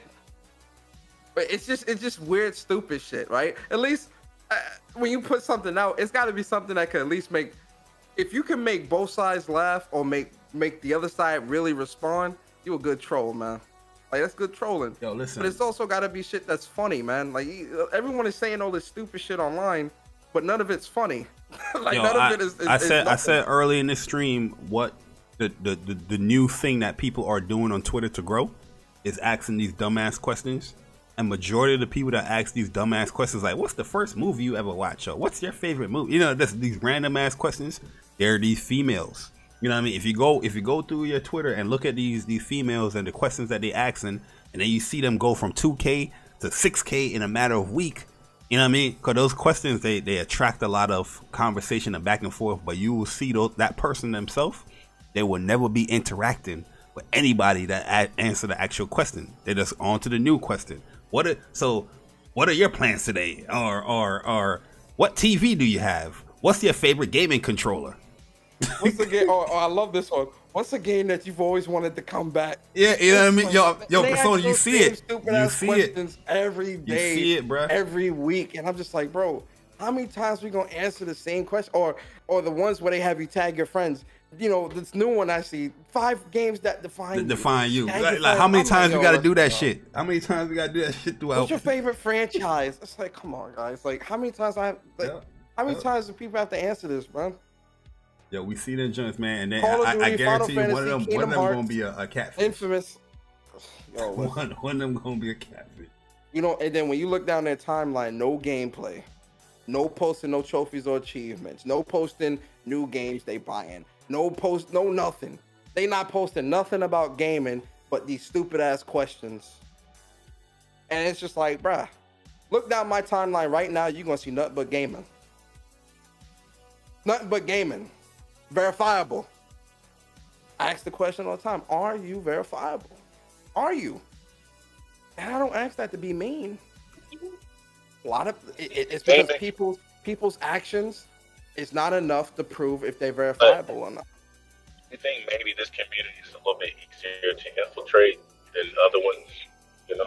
Yeah, it is easier because you can't go into a car. Yo, you can't go into a car community and someone points to an engine and you say, "Oh, that's a muffler."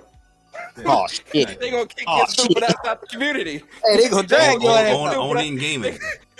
They gonna kick your Yo, imagine you at a car expo and someone's pointing to the engine and you go, "Oh yeah, that's the muffler." Yo, the whole convention gonna go silent and they gonna look at your stupid ass and kick you out the goddamn show expo. Only in gaming where gatekeeping is wrong. Yo, you go look at them sneakerheads. Go to sneakerhead and call a specific Jordan, retro Jordan, and say, "Oh, those are Patrick Ewings," and see what happens. Oh, like you're dumb. You're gonna get your ass up out of here. I promise you that. Oh man, I promise you that. He got the Shaqs mixed up with the Jordan. Gaming dudes be just like so off topic, so off, and you question that shit, and motherfuckers is getting at you, asking the questions just so you can make sure this person is actually like, okay, did you play the game or whatnot? You know what I mean? Be careful with that, bar. You know they'll report your ass real quick. Oh yeah. Yo. One thing with me, I'm very careful on how I say a lot of things. That's why you don't really see me getting suspended on Twitter no more. Like I got suspended on Twitter like twice. I was a little bit more reckless back then, but now I'm very careful on how I word things and That's say why things. I don't even type out the curse words anymore. I put the stars because I'm like, y'all not about to catch me, man. Y'all not about to catch me.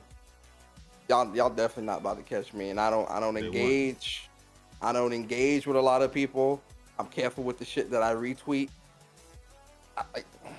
I'm very careful on how I engage with people. Like I don't DM people like that. I don't at nobody on Twitter. I never do that shit. You know what I mean? Motherfuckers want to say a thought. They gotta at 20 motherfuckers. The only person I'll at is the only person or I would at is Bari, or like if something fighting game like Chuck, Dre, or Strick or something like that. Those are the only people I'll add. I'm not adding nobody in this community, man. Nah, like people would have community. Like they would hate somebody or they'll have like a thought on something and they will want to add 15 people just to see their thought. Like, yo, like one thing I tell people, like, if I follow you, I'm gonna see what you wrote. If I don't respond, is that maybe I don't really care or I don't want to, respond to it. But that doesn't mean that I didn't see it. If I care about something, I will respond to it. No different than the Paris joint with his comment. I saw the comment. I saw the people responding. I saw people tag me. This nigga Wooly tagged me in some shit the other day. It was Wooly and somebody else. Mute this conversation. Yeah, and I'm like, bro, don't stop. Don't tag me, bro. Because when you include my name under these people's tweets, that's why they think I'm this fucked up person or whatever. Because your ass keep tagging me in this weirdo shit, and that's how you get blocked. You know when people block me for that because other people was tagging me because they hate a specific person and they tag my name in it, and that person just go on. I'm blocking everybody that's tagged up in there. That happened to me many times. Don't tag me because I don't hate none of these people. I dislike their gaming opinions, but I don't hate nobody in this community. Nobody. I will definitely critique your gaming opinions though. Let's keep that clear. I will 100% critique your gaming opinions. I don't hate nobody here though. Nobody. Not Frost, not Paris, not fucking none of these people. I don't hate none of these people. Destin Legary, I have a dislike toward that motherfucker. Everybody else, I don't hate nobody. Like I don't hate Paris at all. You know what I mean? Like I think Paris is pretty much a cool person. Some of his gaming takes is a little bit weird in my opinion, but other than that, I think he's a pretty cool guy. Especially when I had a conversation with him. I don't think he's a bad person. Honest guy. But some people that hate him, they want to tag me in their joint. Like, yo, I don't hate the guy. You know what I mean? I don't think I don't hate this guy at all. I don't have no hate in my blood with him. I respect what he's doing, especially when he outlined and told me what he's trying to do or trying to get accomplished. I respect the hell out of it. But yeah, I agree with some of his gaming takes. That's it. You know what I mean? I'm not talking about him personally. I don't care how dark his skin is. I'm not talking about none of that bullshit. You know what I mean? Not talking about his family or his kids and all that. I don't do none of that. Some people, y'all go too overboard when it comes to gaming stuff, and that's why I tell people the biggest lie in the gaming community is always it's just video games. It is not just video games because you wouldn't go on no personal rant. You wouldn't go about hating somebody. If it was just about video games, they could just speak their opinion and you can just disagree respectfully. But it's not just about video games because you take it personally. Whatever they say, you take personally, and that's why people do personal jabs and talk about people's family and all that shit. But that's why I like, even with the Frost situation. That's why I was telling. Anytime I talk about Frost, I always tell the people in my chat, like, yo, we only talking about the gamer takes and the bad gamer takes and the shit like that. I'm not talking about her personal looks and all that. I don't do that shit, man. Yeah, like, I don't like that. He said I don't like their asses. Strictly a different breed. You know what I mean? Hey, but Bari, you can't say that Bonobo wasn't wrong though, man. Oh yeah, I mean, yeah, I did. I spoke on that. I spoke on that shit. I said, yo, that Bonobo joint is hella wrong, bro. You know what I mean? Like, I feel bad. I think their excuse was bullshit too. I did a whole stream on that. Bonobo. Talking about is a software name. All right, so why any other color didn't pop up as Bonobo then? And especially at Bird, the time. Yo, Bird, I definitely at you But you my boy, Bird. You know, I just had to let them know who it was I was doing that combo on. My fault. I was apologizing, Bird, for getting the combo off for you, bro. I was practicing that shit in the lab for a minute, and I finally got it off in a match. Hey, yo, Bird, don't let that man get no combos off for you, man. But nah, Barry, I just want to give up my closing, just to get it out the way. I want to thank you for being an amazing host. You feel me? You're a gentleman and a scholar. Oh man. I also want to thank your co-host. Well, the co-host of WUPS, but your boy, Persona, holding it down and speaking the truth. You know what I'm saying? That's Jay Barry. That's Jay Barry. I'm joking. Oh, hey, Link, if you're listening. True, man. It's like, I ain't as light as Barry. I'm like the shade and half darker. Oh, damn. Link, if you're listening, stay up, baby. Keep doing what you're doing. Hey, if the Xbox make you happy, I'm happy for you, man. Shit, I'd rather uplift you than put you down. That's it. All you female gamers, you know what I mean? Just to prove that you are a gamer or a female, I need you to DM me right now with your number and a picture. And if I respond, then you know what I mean, we gonna go out and we gonna set something up. You know what I mean? Yo, the number not even enough, bro. Be prepared to get. Oh nah. Listen. Once I get the number, it's over. You know what I mean? Because once I get the number, I can Jones. You know what I mean? I can hit. We going Jones, Barry, but we jonesing on FaceTime. You feel me? Oh yeah, facts. If we beating off the internet, like yo, baby, let's hop on FaceTime and talk. Oh well, yeah, I don't got no makeup. That's fine, baby. I want to see you in your purest form. Yes, sir. I want to look into your eyes. I want to see you when your breath stinking. Yes, sir.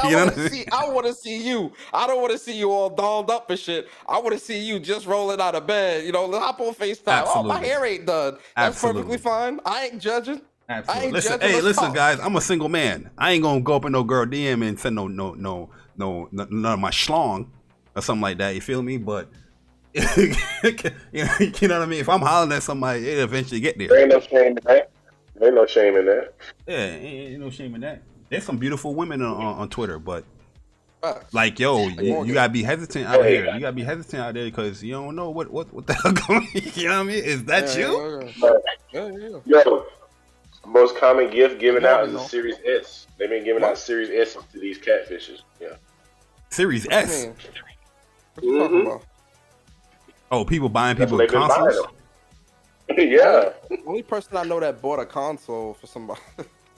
I ain't gonna bring their name up, but that's the only situation I know is that situation. Anything else, I don't know anything about. So. Listen, man, I'm also another kind person. Whether you're a female or a male, like I will help people out, but I'm not just gonna help you out just because you're a female. You know what I mean? Like, he needs this. No.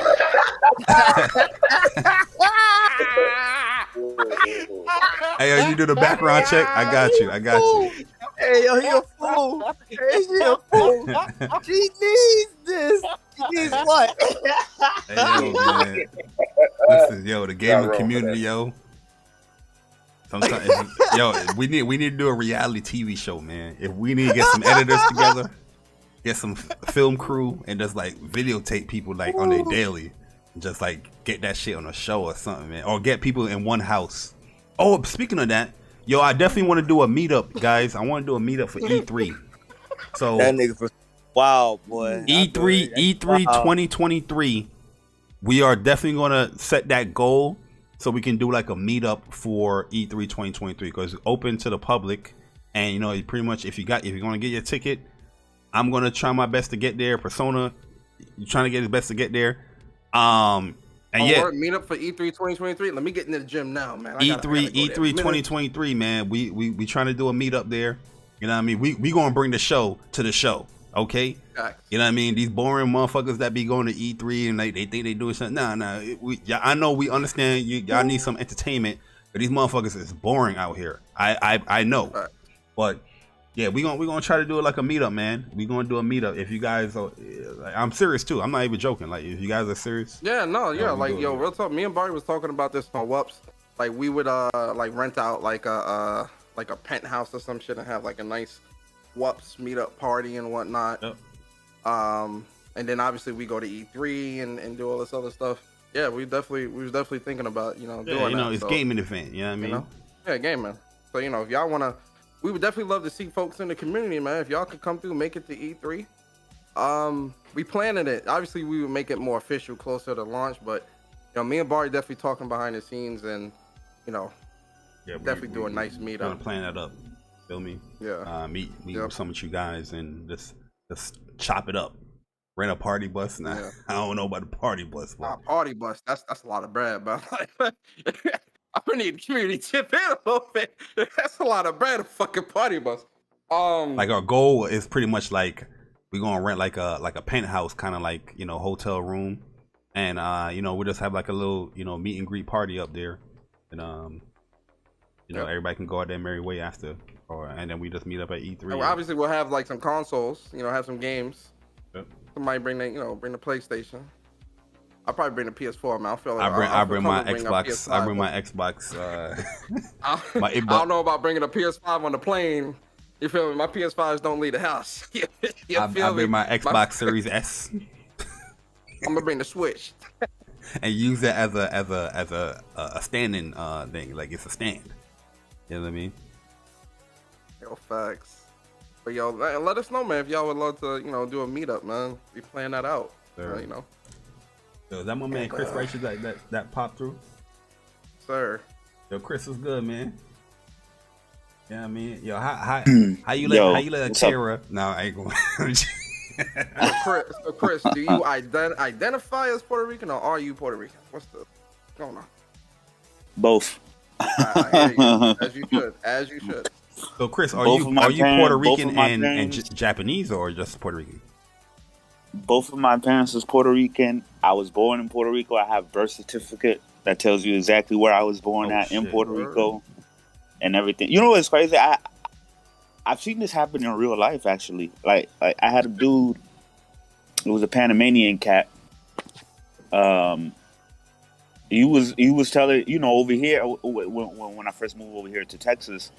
It's mainly like Mexicans and stuff like that, right? But he was telling people that he was Puerto Rican because I thought it got him cool points, right, with the girls or whatever. Because like at that time it was like reggaeton was popping off and like that whole culture was popping off and shit like that. And then come to find out, this motherfucker wasn't even Puerto Rican. He was Panamanian. His stepdad was Puerto Rican. Damn. That's why he was saying that. I'm like, bro, like what the hell? So it's funny to me, like, because that usually doesn't happen because you don't really question anybody when they say I'm this or that because that's something people don't lie about. Hey, right? Yo, that's exactly what I was saying. I was like, why would you lie about something like that, bro? Like, that's something people don't lie about. So of course, right away, you give everybody the benefit of the doubt and you don't question it because if you question it, you look like the asshole for questioning it, But yeah, man. But I knew he was faking on a whole bunch of other things, like games he played. He never played them. Yeah, he definitely brought my suspicion when that Kingdom Hearts started coming through, and when I saw the actual PSN. You know what I mean? It was making some sense with some certain things that people was highlighting. It was like, yo, how come you not see no Japanese version of these games popping up? You know what I mean? I was definitely questioning, but I was just like, hey, man, you a cool dude. It is what it is. You know what I mean? But man, yeah, and because he already was exposed last year because people went through his PSN and they found out he didn't play a lot of games that he was capping for. They found out he didn't play Spider-Man. Yep, God of War, stuff like that. Street Fighter 5. Yes. Yeah. So Chris, quick story. Street Fighter 5. The conversation got brought up. You remember with Chuck and Dre? They be doing them spaces, talking about fighting games and whatnot. And yes, he was talking about Street Fighter 5 and how this game was this and that, this and that, this and that, this and that. And then I guess somebody pulled up his PSN and Street Fighter 5 wasn't on the PSN, right? This man was said that he was playing Street Fighter 5 in the Japanese arcades for all these years. That's why it doesn't have his PSN on there. we knew it was BS, but we was just like what? Like, I mean, I remember his excuse when he got exposed the first time was, well, he started a new account, right? And at the time, I was like, I gave him the benefit of the doubt because I restarted my entire account when I got my PlayStation 4 Pro. It happens. Yeah, because that was my first PS4 of the generation. Was actually the PS4 Pro, before that I was on PC for like 2 years because I sold the Xbox One and shit, right? But so I restarted everything. I started from zero, right? So I get that. So I like I give him the benefit of the doubt. But then I started catching him in lies about him playing Shin Megami Tensei 5, but he doesn't have a Switch. He never put pictures of his Switch, you know what I mean, or anything like that. And then, you know, there's weird a session that he started having with Yoshi P. Every single space he would bring up Yoshi P. Mm-hmm. Come to find out, the motherfucker never played Final Fantasy 14. So I'm like, yo, what the fuck? Like I play a little bit of 14, right? But I'm excited for Yoshi P because I see everybody else who plays FF14 super excited and you know what I mean? So that's why I'm hyped. And you know what I mean? It's like, oh yeah, you know, I believe in Yoshi P and stuff like that. But he had like this weird obsession where he will bring him up every space and talk for like 30 fucking minutes. I play a dabble in 14 here and there, but I'm not like a 14, you know, ecstatic person. Like, yo, Final Fantasy 14, blah blah blah. Yeah, I have all this shit, but I just didn't commit yet to it, all of it. Yeah, and then there was another thing, because I remember he was looking at people like they were weird for like not playing like Live a Live or some shit like that. Because when Live a Live got announced, right? I remember that space. I remember that. That's a niche that was Japan only exclusive and never came to like anywhere else. It was only in Japan. That's why I didn't know about it. Like I never heard of it until, you know, they showed the trailer. Same. And he said, he's like, oh yeah, I remember this. This is big in Japan, and I bought it day one. Couldn't find out the motherfucker never lived in Japan. He didn't even know Japanese. So that was like another thing. He lied about. Yo, I remember him saying that. I remember because he was like, oh, I remember because the Nintendo show. We was like, I never heard of this game. It looks pretty cool.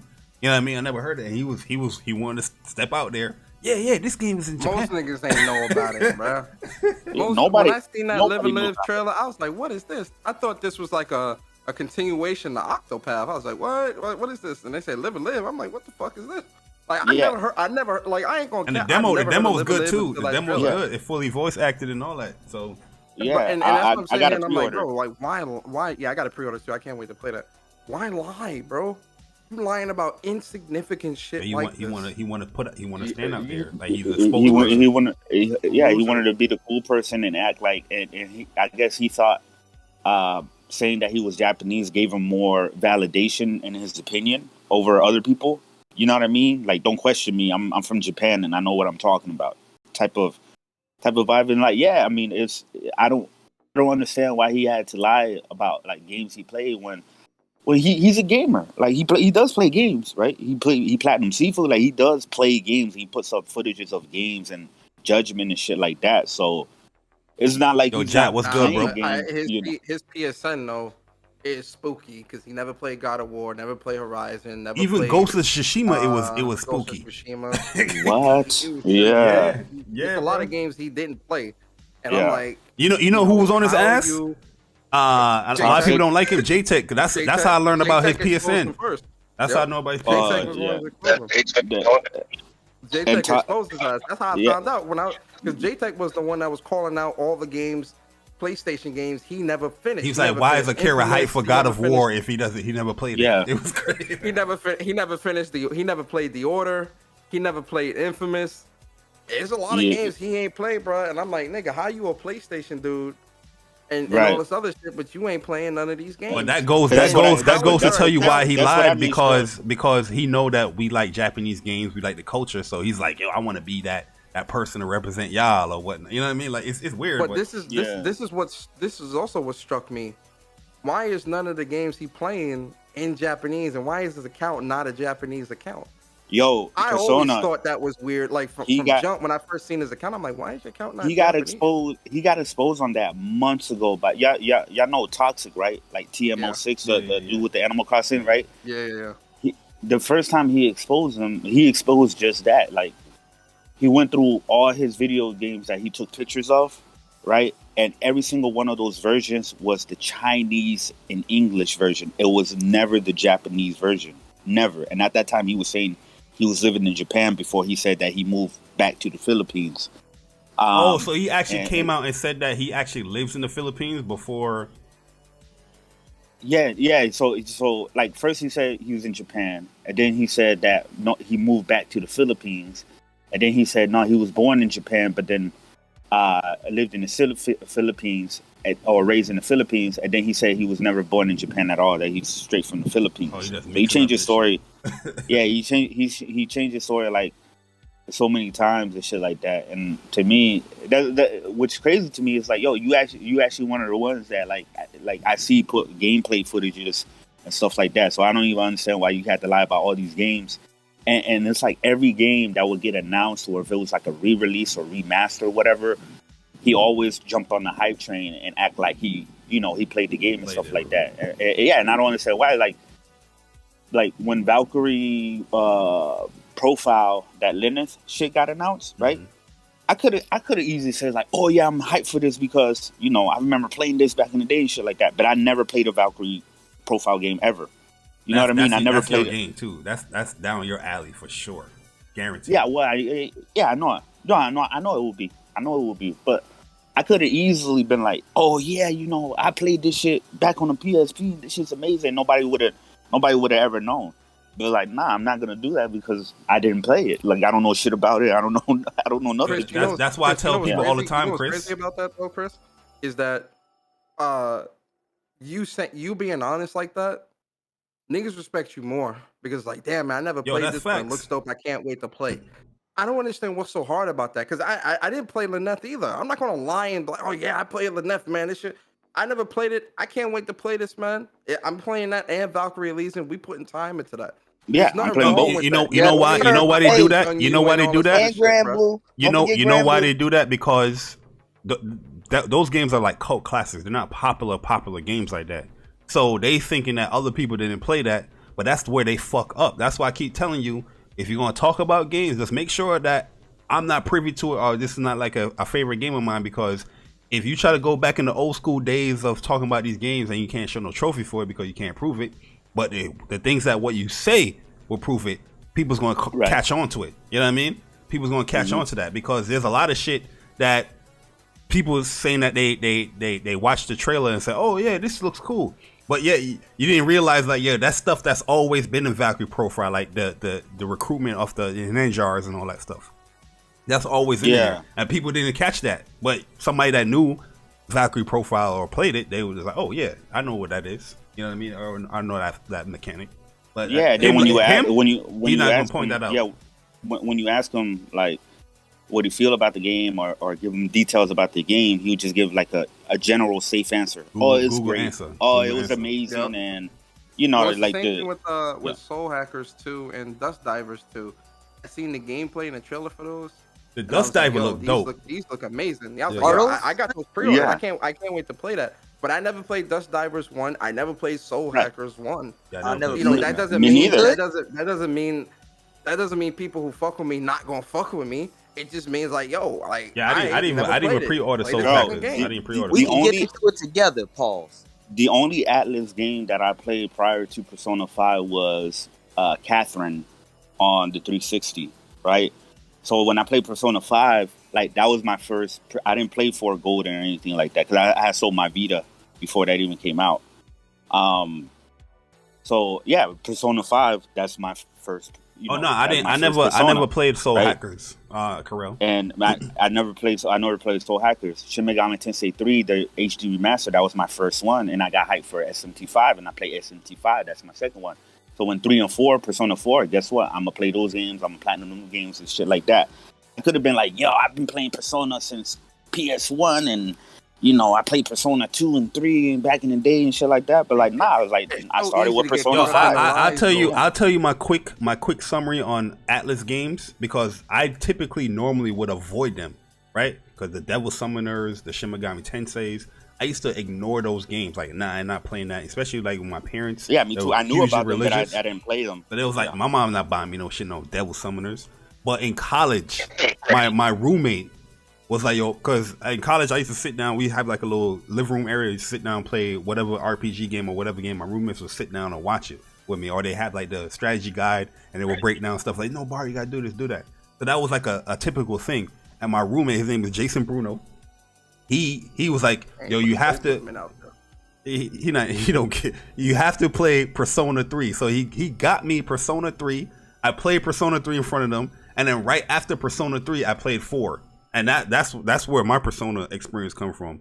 You know what I mean? Like the first two, I don't know which one I played. It might be the first or the second one. I don't remember which one I played, but that's it. But 3 was my first, and 4 was my second one. And then the Vita came out, and years after, and then Golden came out. But my save, I deleted the game, but the save got deleted. And I was like, I'm not starting all that bullshit all over again. So I didn't go to finish out Golden or whatnot. But yeah, that's pretty much my Persona experience. Like I've never been like a huge fan of a Persona series like that, but I always thought they were cool. Yeah. Now after playing 5 and platinum and getting the platinum for Royal, I love Persona 5. It was like a 10 out of 10 for me. So I'm super hyped to play the old games and get the platinum for them and stuff like that. Yeah, but that's normal in gaming. You know what I mean? When you put out the lie and when you try to claim that you love these series, that's how the eyes is going to be on you more, because they're going to look for the things that you're saying. And like I said, there's going to be that one person in there that love this series, that love this game, and if you mess up, they're going to catch on to you, bro. And that's it. Yeah. That's it. Exactly. Like when I did like my Shin Megami Tensei space, I had Atlas veterans in there, like Jazzy Jeffersons and stuff like that, like in there talking, and I was asking them questions like, yo, what about this and that? You know what I mean? Because I didn't know everything, but I was asking them. You know what I mean? I wasn't in there like, yeah, and it's crazy because Akira, it was easy for him to get away with saying that he's Japanese and stuff like that to us, because we don't know Japanese or anything like that, but he was saying it to Genki in his face. And Genki Genki was the first dude. He was the first person to know right away, obviously, because you're gonna know if somebody's faking your culture, right? But Genki, Genki's a really nice guy, so he wasn't about the drama. So he didn't want to expose him like that. So he asked him in the DMs if he could stop doing this shit. And Akira said, "Oh yeah, my bad, whatever." And so Genki he went up in his DM and pressed him. Yeah, Genki and Jody from what she was saying. Yeah, and he said that he would stop, but then they kept like Jody was like spying on him to like make sure he wasn't doing it no more. So she would go on like the Tehran spaces, because I guess can't say I haven't been in the Tehran space in a very long time, right? So I guess he was still saying it in there, because he wasn't saying it in my space or anything like that. And so that's when Genki was like, nah, fuck this shit. Fuck this dude, man. Like, I remember him like say something. He said something in Japanese one time. I didn't know if it was Japanese, to be honest with you, because I don't speak the language. I remember him like saying like little phrases in Japanese in his spaces. And what I always thought was weird, like this dude had been lying and don't know much about these games, but he's always quick to cut somebody off and change the topic so quick. Like motherfuckers be in deep conversation talking about something, and Akira just switch the topic. Who do that shit. It's 3 people who do that shit. Akira, Omar, and this dumbass Ghost nigga Ronin. Yeah, Ronin. Yep. They would switch that thing up. I'm like, yo, you don't see people like deep in the conversation, and you talking about this randomness, because you know why? I'm not gonna question Omar. Omar does this shit. Nah, Omar, but you know why Akira does it? Akira does it because he don't know shit. Yeah, he don't know it. He don't know what he's talking about. But you want to switch that up. Yeah. That's why you always heard me like, yo, shut the fuck up when I'm talking. Stop interrupting me. Yo, Chris be getting tight. He's like, yo, hold on. Yo, when Chris tell you hold on like 3 times, and you don't, he has to say hold on for the 4th time. Oh man, you're gonna get cursed out. That's when that Puerto Rican come out. When I'm hosting a space, I get these dudes a time limit. When they start rambling, I cut that shit off quick. Like, nah, you're not about to ramble in my space. That's not happening. Don't let the Puerto Rican come out. That's all I gotta say, and like he when Kingdom Hearts 4, it's a crazy thing. Like I didn't see him talk a lot about Kingdom Hearts prior to like 4 coming out. I knew he was fronting. That's why I didn't go in spaces. When 4 came out, because like even with me, like I played Kingdom Hearts 1, 2, and 3. I ain't played none of the other ones yet. I haven't played Birth by Sleep. I haven't played Dream Job Distance or anything. I have the entire collection, and I'm still going through 2 to complete it, but I haven't played the whole thing. But then he started jumping on, and he's like, yo, I played every single one and stuff like that. And then he started playing the games. And a lot of people are speculating that that's literally his first time playing those games. It was. I believe it. Yeah. It was. I believe it. 100% Yo, bro, I knew it was. There was a space because Kingdom Hearts 4 was releasing. Everybody was hype about it. And there was a certain things he was talking about the series that's in general. And I was like, I didn't really expose it, but in my mind, I'm like, that ain't happening. You know what I mean? Like, that didn't happen in one. But, when you try to correct it, it was like, you know what? I ain't gonna blow him up. But nah, here's what happened. And this is the reason why this is happening and why Sora's acting this way, or even the end of 3. You know what I mean? I think he said something about the end of 3. I was like, nah, that's not how it go down. But you know why it's so bad too, though, Barry? Because whenever some Japanese game or some news come out, he'd be the first one making the space. That's what makes it so much worse. Yeah, he jump on it. He would be the one making the space, trying to talk about the shit when he don't know nothing about none of these things. Yeah, he go hard because I remember the Kingdom Hearts. He was going like space after space, and I stopped showing up in the space because I was like, stuff that he's saying is not adding up. And I seen him post like the gameplay video, which I don't mind. If you playing Kingdom Hearts for the first time, I'm all for it. You know what I mean? Like, yeah, go ahead. Play the game, enjoy it. You know what I mean? Just be honest. Yeah, be honest, man. Like, I never played Dead Space. You don't see me go like, yo, so you know the mechanics in Dead Space, and this is gonna be my first time really playing the game. That's it. Right. Or the Souls games, y'all was like straight up. It's like, yeah, I don't play like Persona was like, I played Bloodborne, but I never beat it. Yeah. I never beat a Souls game prior to that. You know what I mean? So Bloodborne was my first Souls game that I beat. Like Demon Souls, I played at first, but I was like, I tapped out. I'll be honest with you, I tapped out of that bullshit on PS3. I beat it now on PS5, but PS3, I tapped out on that. Yeah, man. I don't know what the fuck. But this goes to show people, man. It's like, yo, eventually you're just gonna get caught, man. Especially if you're doing it like over and over again. If you're like telling multiple lies and just being straight off fake and stuff like that. And y'all remember. I wanted to bring this up. Y'all remember when Optimus Code, right? Shout out to Optimus Code. But y'all remember when he did that space about the racism in Xbox community? Mm-hmm. Yeah. I know where you're going. Yes. I know where you're going. Yep. Akira was the main person in that space talking about how much racism he received for being Japanese from the Xbox community. Chris, you remember? He tried to call out Colt. Chris, tell me, do you remember that time when Akira was talking about Xbox fanboys and how he used to hate Xbox fanboys so much he wished death on them and all this stuff? That's the same space, bro. It's the same space. Yeah. That's the same space. Y'all remember that, bro? Yep. From that point on, I thought this nigga was a weirdo. And then the fact that he tried to lie on Colt and say Colt was saying racist shit. Now listen, man, me and Colt may not agree on everything gaming related. I'm not gonna lie on this man's name. I don't give a fuck what platform he on. Right. And the fact that he was doing that shit and thought because he was in a space full of PlayStation dudes, no one was going to check him on that. We didn't communicate with Colt before being on a podcast with him. We did it. And they thought people weren't going to check him on that. The whole panel said, no, that don't sound right. No, that don't sound. And mind you, he was new in the space. And what was his excuse? New in the community. What was his excuse? Yo, after we checked him, he says like, "Oh, maybe I translated differently because of Japanese." I was like, "What? Weirdo. What's this dude, yo? Weirdo, bro. Weirdo. Fucking weirdo. Just because he's a bot, you think we going to just like, yeah, he's racist? Nah, fuck out of here, bro. Ain't nobody like that. Crazy. The man talking about he used to think about wishing death on bots. Weirdo, bro. A fucking weirdo. Well, Persona, that's one thing he ain't lie about because with all the tweets that people pulling up from. Yo, he got a lot of racist. Yeah, he said a lot of he said the homophobic slur, the N word. Like there's just one.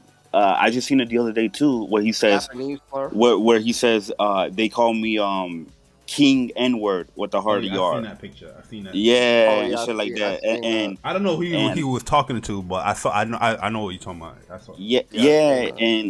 And his excuse at the time was like, oh, I was rolling around with this troll group and I was trying to be edgy and I didn't know English that well.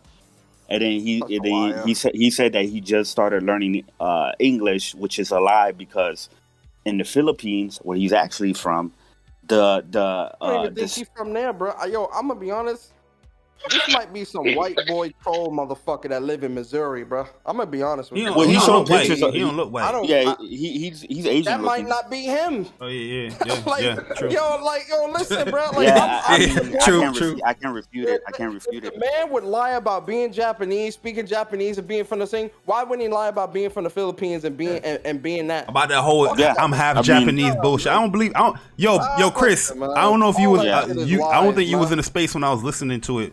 Because Wups was about to start. Long after. Yeah, Wups was about to start. This dude, Persona. I heard Persona went in, but I didn't. This dude told the people that was in the chat. He told the people, was like, yo, if he didn't get called out, he'd have continued to lie.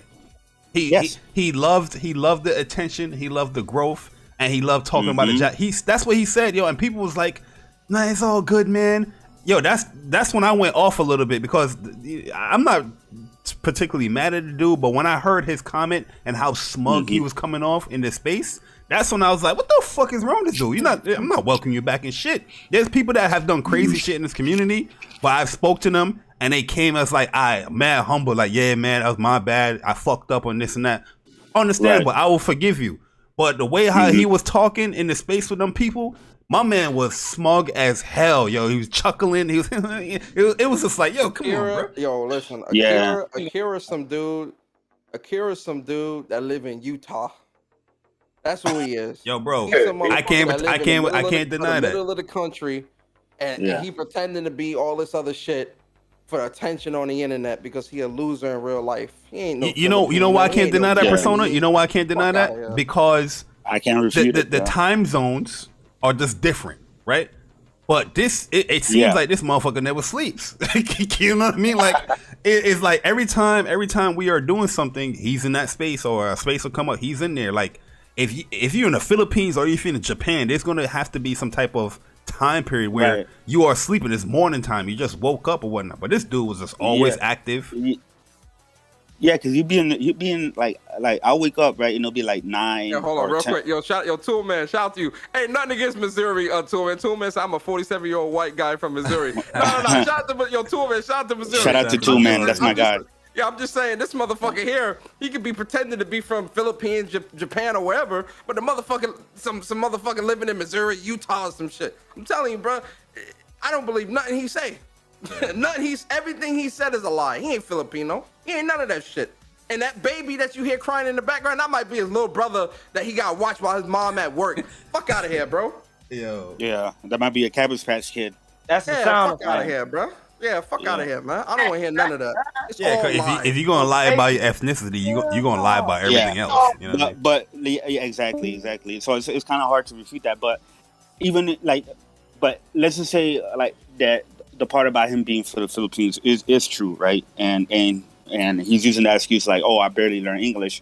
Well, the second native language of the Philippines is English. A lot of them are taught in school. Right? It's just like it's just like Puerto Rico. In Puerto Rico, it's mandatory in schools to learn English. You know what I mean? When you go through the schools, it's actually a part of the curriculum. So a lot of people can speak English and stuff like that. So even if that was true that he is from the Philippines or whatever, I don't believe that he just learned English, because that's a curriculum that's taught at their schools. I'm gonna tell you this: in that spaces, his English ability to speak, or his ability to speak English, that shit leveled up. I didn't hear no stutters. It was perfect, picture clear in that space. You know what I mean? He wasn't talking about translation issues. This is also what never sat right with me. Is if he grew up in Philippines or Japan and English wasn't his first language, where's his accent? Japanese people that have and English is their second language, they speak with that accent. Like Genki. Listen to Genki, or listen to Shuhei Yoshida or somebody that English is their second language. You hear the accent. Where the fuck is the accent? Especially if you was growing up in a household where English was not the first language being spoken, your accent would be heavier than what it is. You sound like if you was on the phone with this motherfucker, his like English better than like mine. Customer service or something like that, you would think he was an American or some shit like that. because there is no accent. I don't even hear a hint of an accent. Where we at? Hey, yo, bro? this man was hyping up all these Japanese games, bro. Ain't playing none of them shits. Shit crazy. Yeah, and then Genki said that he spoke to him in Japanese one time. Like Genki started speaking to him in Japanese just to see, and he said that he couldn't really like respond properly back to him, and he said he said a line from like Yakuza. Wow. Yo, I would love to. Yo, get Genki in a Persona interview, yo. That's crazy. Hey, yo, I would love to have Kofi, creative Kofi, and yo, Kofi hit me up. Kofi, a creative Kofi and Akira in the same room. Kofi went into that space, bro. Kofi messaged me on Twitter. Kofi was disheartened. He was like, he's not Japanese. Yo, he was, because you know Kofi speaks. Kofi was pissed. Yeah, he was pissed. Yeah, Kofi, he studied Japanese and was there for a long time and played the games. In Japan, like in Japanese. In Japanese, like, yeah, like he's always playing them. Yeah, yeah, and I'm just like, yo, he went into the space because because when I went into the space, y'all were already doing What's Up PlayStation, right? And Kofi went into the space. And he was telling them straight up. He was like, yo, when I, this is something that, I studied my whole life was the language and stuff like that. So when I came out here and I saw somebody like you who said you were from there and whatever, I was excited. I was excited to meet more Japanese people and shit like that. And he said that he was very angry when he found out that he was lying to him the whole time, Yeah, and bro, I would be upset. You know what I mean? Like I said, Japanese culture is a culture that a lot of people like, you know what I mean? We all have some type of liking into the culture where we try to learn certain things and all that stuff, but nobody out here gonna be like, yo, we Japanese or half Japanese. That's because we're behind the internet. You know what I mean? Weird, dog. It's just something that it's something that you don't need to lie about. You could have easily been like Chris, been like myself, Persona, whoever liked Japanese culture in their games, and then say that. You know what I mean? What's wrong with saying that, bro? Yeah, I don't talk about Japanese games, RPGs. Japanese games have been a part of my life. Japanese like culture, just in general, or I'll just say Asian culture has been a part of my life. Really, I think since I was born, because watching anime, right, playing the games, but also watching the samurai movies and the kung fu movies and all that shit growing up. Listening to Wu-Tang. All that shit, bro. That's for real. It's been a part of my life for as far back as I can remember, right? And that's on the top of my bucket list is to go to Japan in the next year or so. You Japanese, so it's like, yo, this shit is crazy, bro. Like, I'm down the fact you would lie about some shit like that, bro. Most of my favorite games are Japanese games, are made from Japan. Like my top 5 favorite games of all time, 4 out of 5 of them are Japanese games. Yeah, so like I love. So what? I'm playing Scarlet Nexus right now. Yo, I knew that motherfucker didn't play no Final Fantasy 7 too, bruh. Like his yo, bro. Not when I'm thinking about it. Like I be thinking about certain things, and I'm just like, yo, he's so generic with it. He's so generic with it. You know what I mean? Like I'm just like, yo, you ain't play this bullshit. But I felt bad. I caught him. Because I remember I think it was right around the Yuffie DLC when that got announced. Wait, Bird, you Asian? What? And, I didn't know Bird was Asian. That's what's up. And the Yuffie DLC was coming out, and he was like, and they were saying how this is gonna take alongside, like Yuffie's playthrough is gonna be right alongside the party in Midgard during Midgard, right? And he was like, oh yeah, that means if Yuffie's gonna be in the DLC, that means we're gonna see Vincent and stuff like that in the DLC. And and to me, I'm thinking, I was like, and I told him, I was like, bro, like. Vincent is stuck in the coffin at the Nibelheim Manor and shit like that. Like, there's no way he's gonna show up where he's at. And even remember, Nomura confirmed that. Like, yeah, Vincent is still in slumber and stuff like that. Remember, J Barry? Like when Nomura said that. Chris, just not to toot our own horn, But there's a lot of things we've been saying about this game and the remake and rebirth that people wasn't trying to listen to. So, no, it's gonna be different. It's gonna be different. They're not gonna follow the original path. Oh, we've been telling these people for years. But it is what they go ahead. My bad. Yeah, and then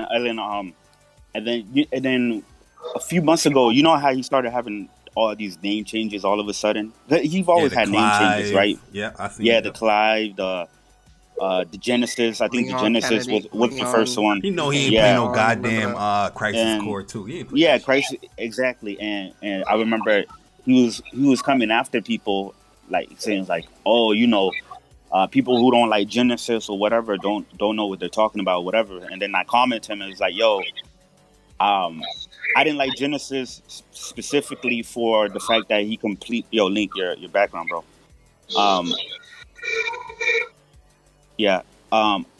I told him, I was like, yo, I didn't like Genesis specifically because he completely ruined the Sephiroth Nibelheim reactor scene, right? When it's like, instead of Sephiroth coming to the realization of who he is and, you know, who he truly is and Genova and stuff like that, I hated the fact that they added Genesis in there, and Genesis was the one that told him and shit like that. So it felt like he was shoehorned in or whatever.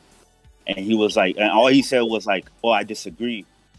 And then I told him, I was like, well, you know, we can debate or whatever about it. And he never replied to me. But I knew he didn't know what the fuck he was talking about and shit like that. He was just, because he would get on this thing where it's like, people disagree with them, then they're tripping and he's always right. So he was a straight narcissist. You know what? Yeah.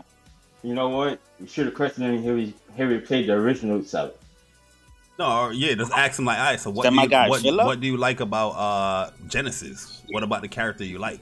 Right, yeah. Other than the typical, he quotes shit from Loveless. Everybody always say, like, what do you like about? You already, that's kind of get old right there, though. Yeah, so I don't fucking know, man. Imagine if you ask him imagine you ask him, hey, so what do you like about Genesis? He said, oh, I think Sonic is the best.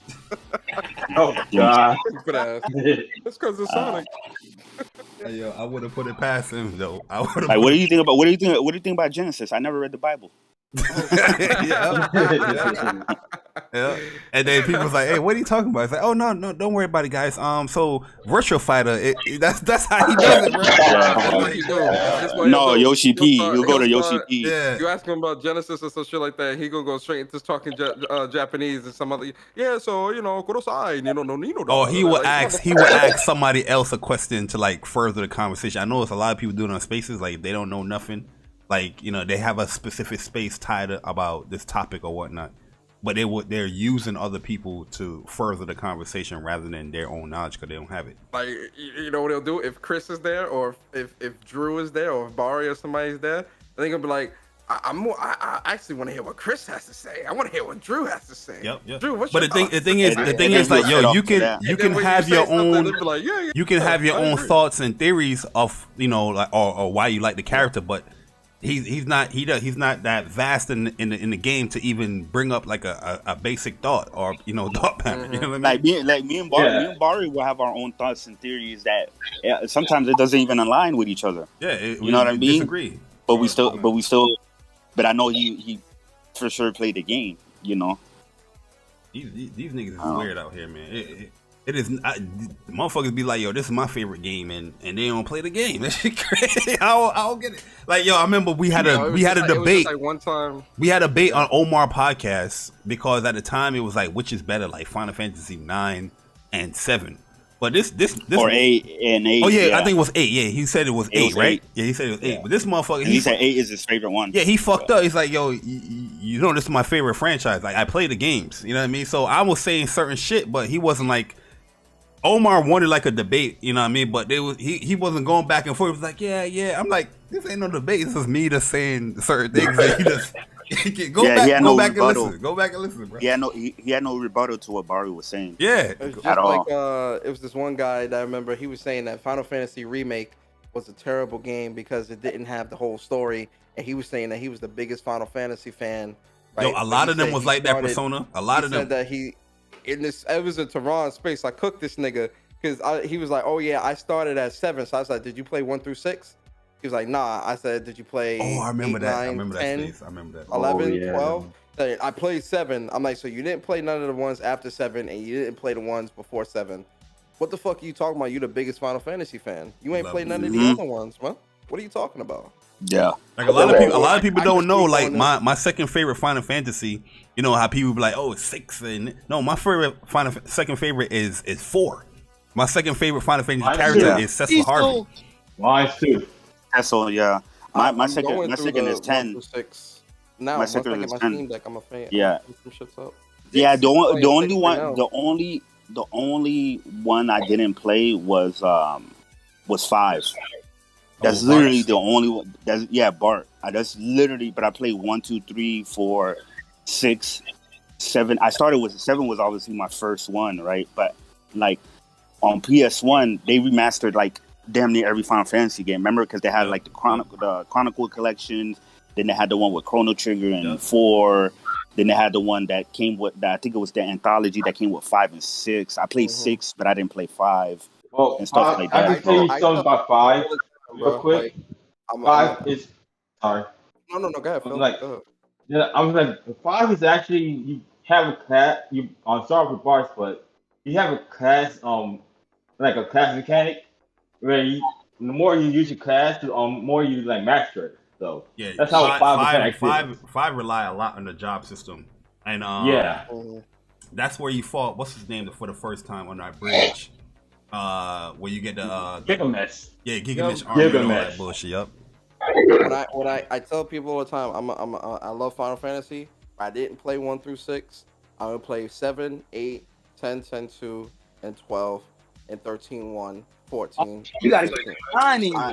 9, I didn't play. I'm gonna finish that up on PlayStation. Yeah, 9 is real good. 9 like a lot of these ones, I gotta finish on PSN now. But 9, I love 9. I just don't like the battles, not the battle system, but I don't like the enemy AI 9.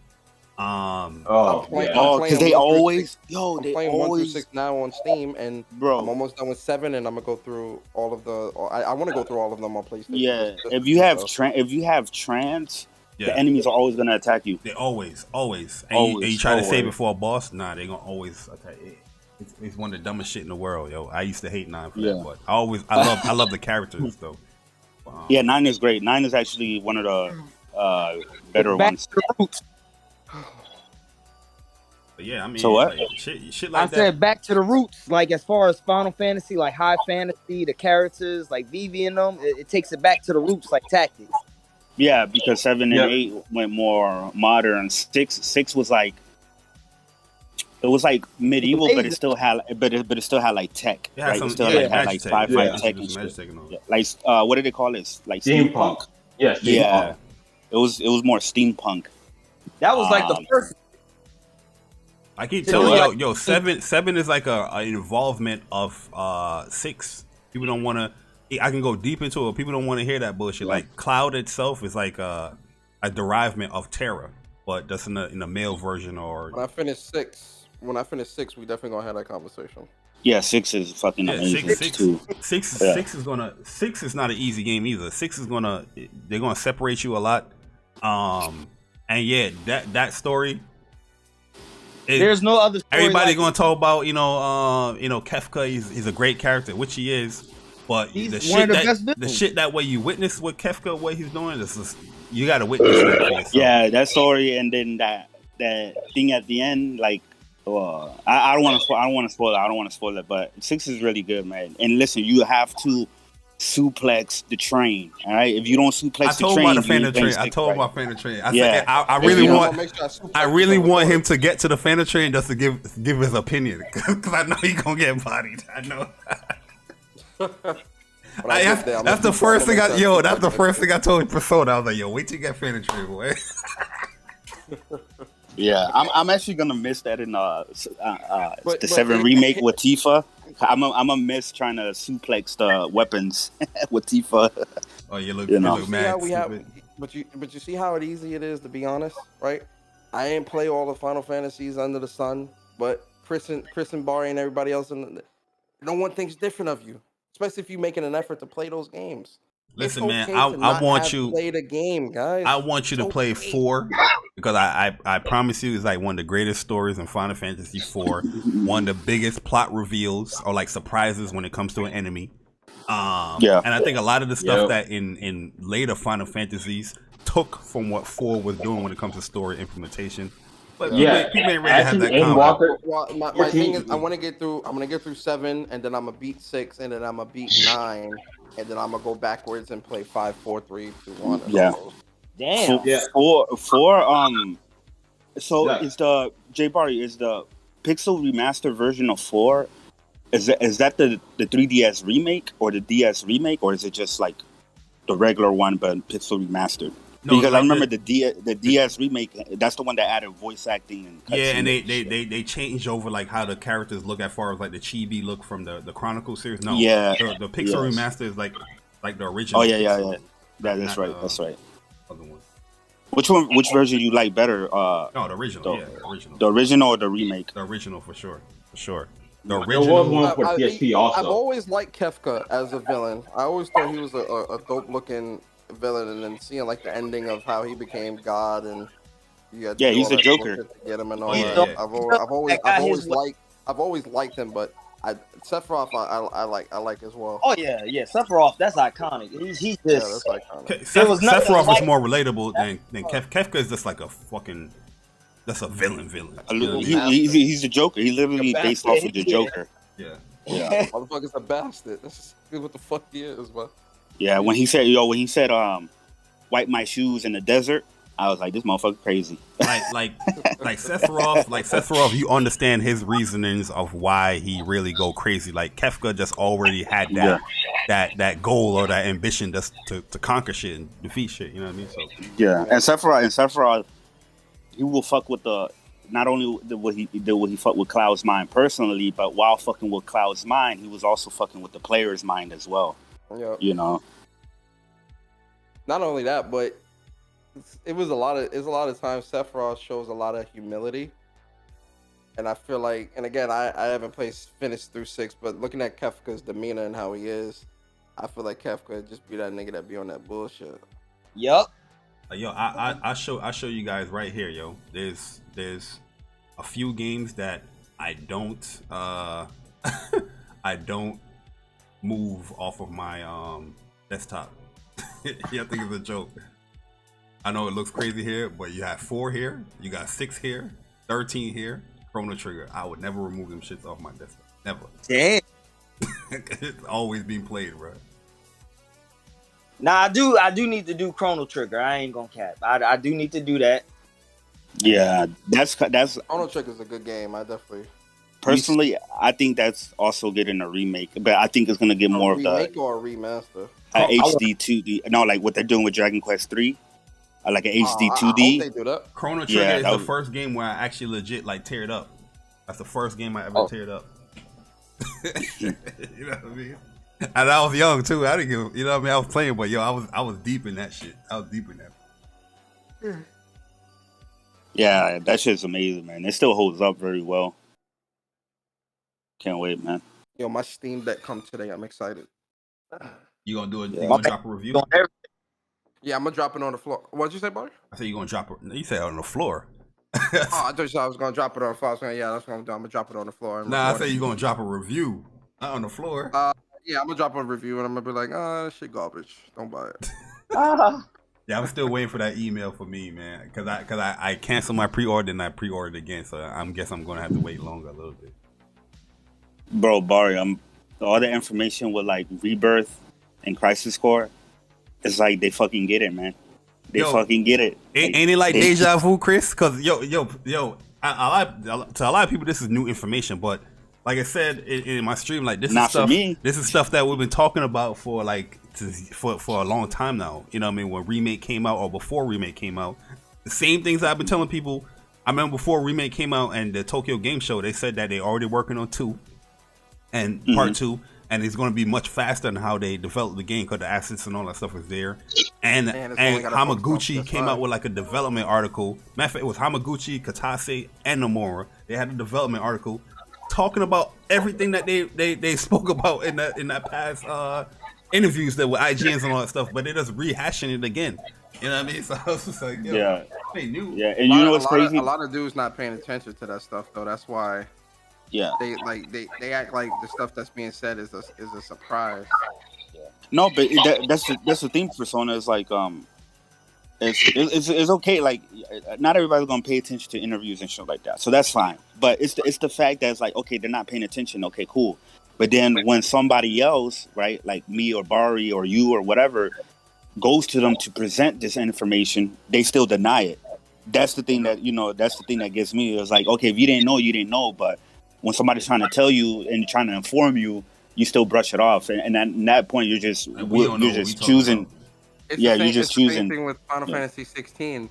Like, you got people trying to say, oh, well, there's going to be no party members and all this other stupid shit. And I'm like, bro, we still don't know a whole lot about the game. Like, how are you niggas assuming that? And then he even came out and said, like, yo, there's going to be parties, but we wanted to focus on the player, which I agree with. But Yoshi P put out a lot of information, like a lot. And you still got people trying to talk about how, oh, well, yeah, the game, it doesn't look like it's going to be fun, or it's not going to have a whole lot there and all this other shit. And I'm like, bro, are y'all Bruh, we was in a space. Paying attention. These are people who claim to be deep in gaming and in the gaming community and all this other shit. But you don't know this information, bro, because a lot of people read the titles and not the articles. And that's why they be in these spaces and on podcasts sounding stupid. Persona, we was in a space and on Omar podcast, and I was explaining to him about Final Fantasy 16, and I said, don't worry about the whole party stuff. It's going to be there. Yes, they're focusing on Clive. That's who you're going to be fighting as, but think of it as Red 13, like in Remake. He's a part Guardians of the Guardians of the Galaxy, which I'm playing for the first time right now. Yeah, and you don't. No, it's amazing. I'm loving it. And you don't switch the character there. You don't switch to Groot or Grimoire or whatever, but it still worked out. But I kind of like that. And this is why I told him too. I said, because if you guys are paying attention and reading the biographies of these characters on the website, you can see that they already teased that they're going to be people that he joined up with because they have a set goal in mind. And they give commands. They ignored that, bro. They ignored it. They was like, nah, I need to get more information for the developer. Hey, Barry, I want to thank you, Barry. I want to thank you for your analysis. You did a very good job. But it's something I want to pick your brain about. Just something. What's up? Oh, you wanted me to go ahead and just throw it out there, or? Yeah, I mean, yeah. Oh, my bad. I didn't know. So, I love your analysis on 16. Loved it. Watched it back to back. Now, it's been confirmed so far that, well, remember there was 8. Remember you counted out the 8, and then they added the 9th one, which was the dark icon. Mm-hmm. So, is it that the dark icon just kind of like put turmoil in his life? Like, do you think he has the dark icon or the real Ifrit? Like, that's what I'm kind of asking you. I think because I said that Clive is going to be able to summon or transform to these icons, and I think that he already to Ifrit. I think he is already Ifrit, they said in the story synopsis, right, that Clive he's trying to find who the Dark Ifrit is, and Benedicta joins him to find who the Dark Ifrit is. So he's not the Dark Ifrit. And the Dark Ifrit is in the first trailer that Phoenix and them was going at it, but in the second trailer you saw both of the two Ifrits going at it. Yeah, you saw the two Ifrits fighting each other literally at the very end. So awaken, my child, awaken. This shit gonna be good. Awaken. I'm hyped for Forspoken, but FF16 is like nothing. I don't know why. Square Enix taking over, bro. Like from September to next year, they taking over. I think Clive might actually have a clone. Huh? A clone, or like a brother or some shit. I think that the abilities that Clive has, as far as like having the attributes of these icons and all that stuff, there's somebody else that has the same ability he has, but they on like a darker path or whatnot. Yeah. Or it might be on some fucking Hojo type shit where that niggas was really an experiment that went crazy and did the shit that he did. But they could be other dark dark icons as well, because it's Yeah. like, okay, so there's a second Ifrit that's a dark icon. There could be like a dark Odin, a dark Bahamut, and shit like that as well too. Well, I think that might be what it is, because I don't see, based off what we've seen with the trailer so far, I don't see this being a story where he's going to these other nations and actually killing the actual icon and dominant. I don't see that being what this is. But if you, yeah, because in the trailer there's a line of dialogue where he says, like, I come to reunite the icons so we can, you know, start a new future, or some shit like that. He does say that in the trailer, so yeah. I think Clive despised the whole society of the icons and the crystals. That's why the main tagline Link, is. mute your mic, bro. Link, you got mute your mic. You got a lot of feedback. Link got a lot of feedback.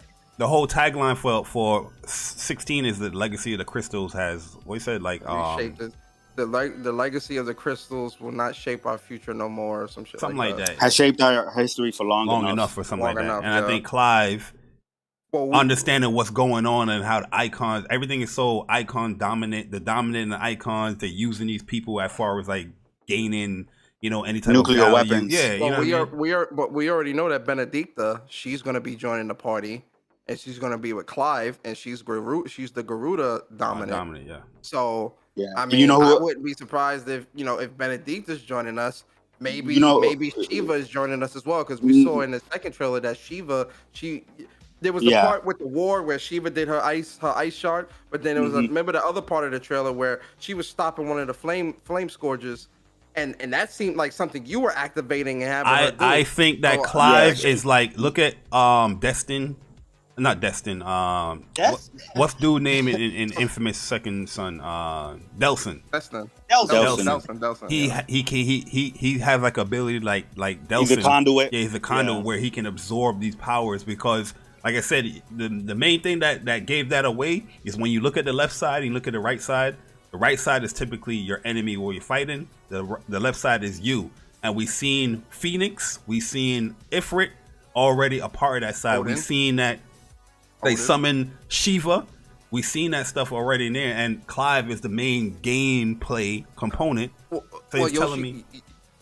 Yoshi P also said that they had to actually cut during that trailer. They actually had to cut stuff out of the HUD. Yeah. Because that would have been so they didn't want to spoil spoiler heavy. They would have. I think they did the same thing with Rebirth. I think that stuff.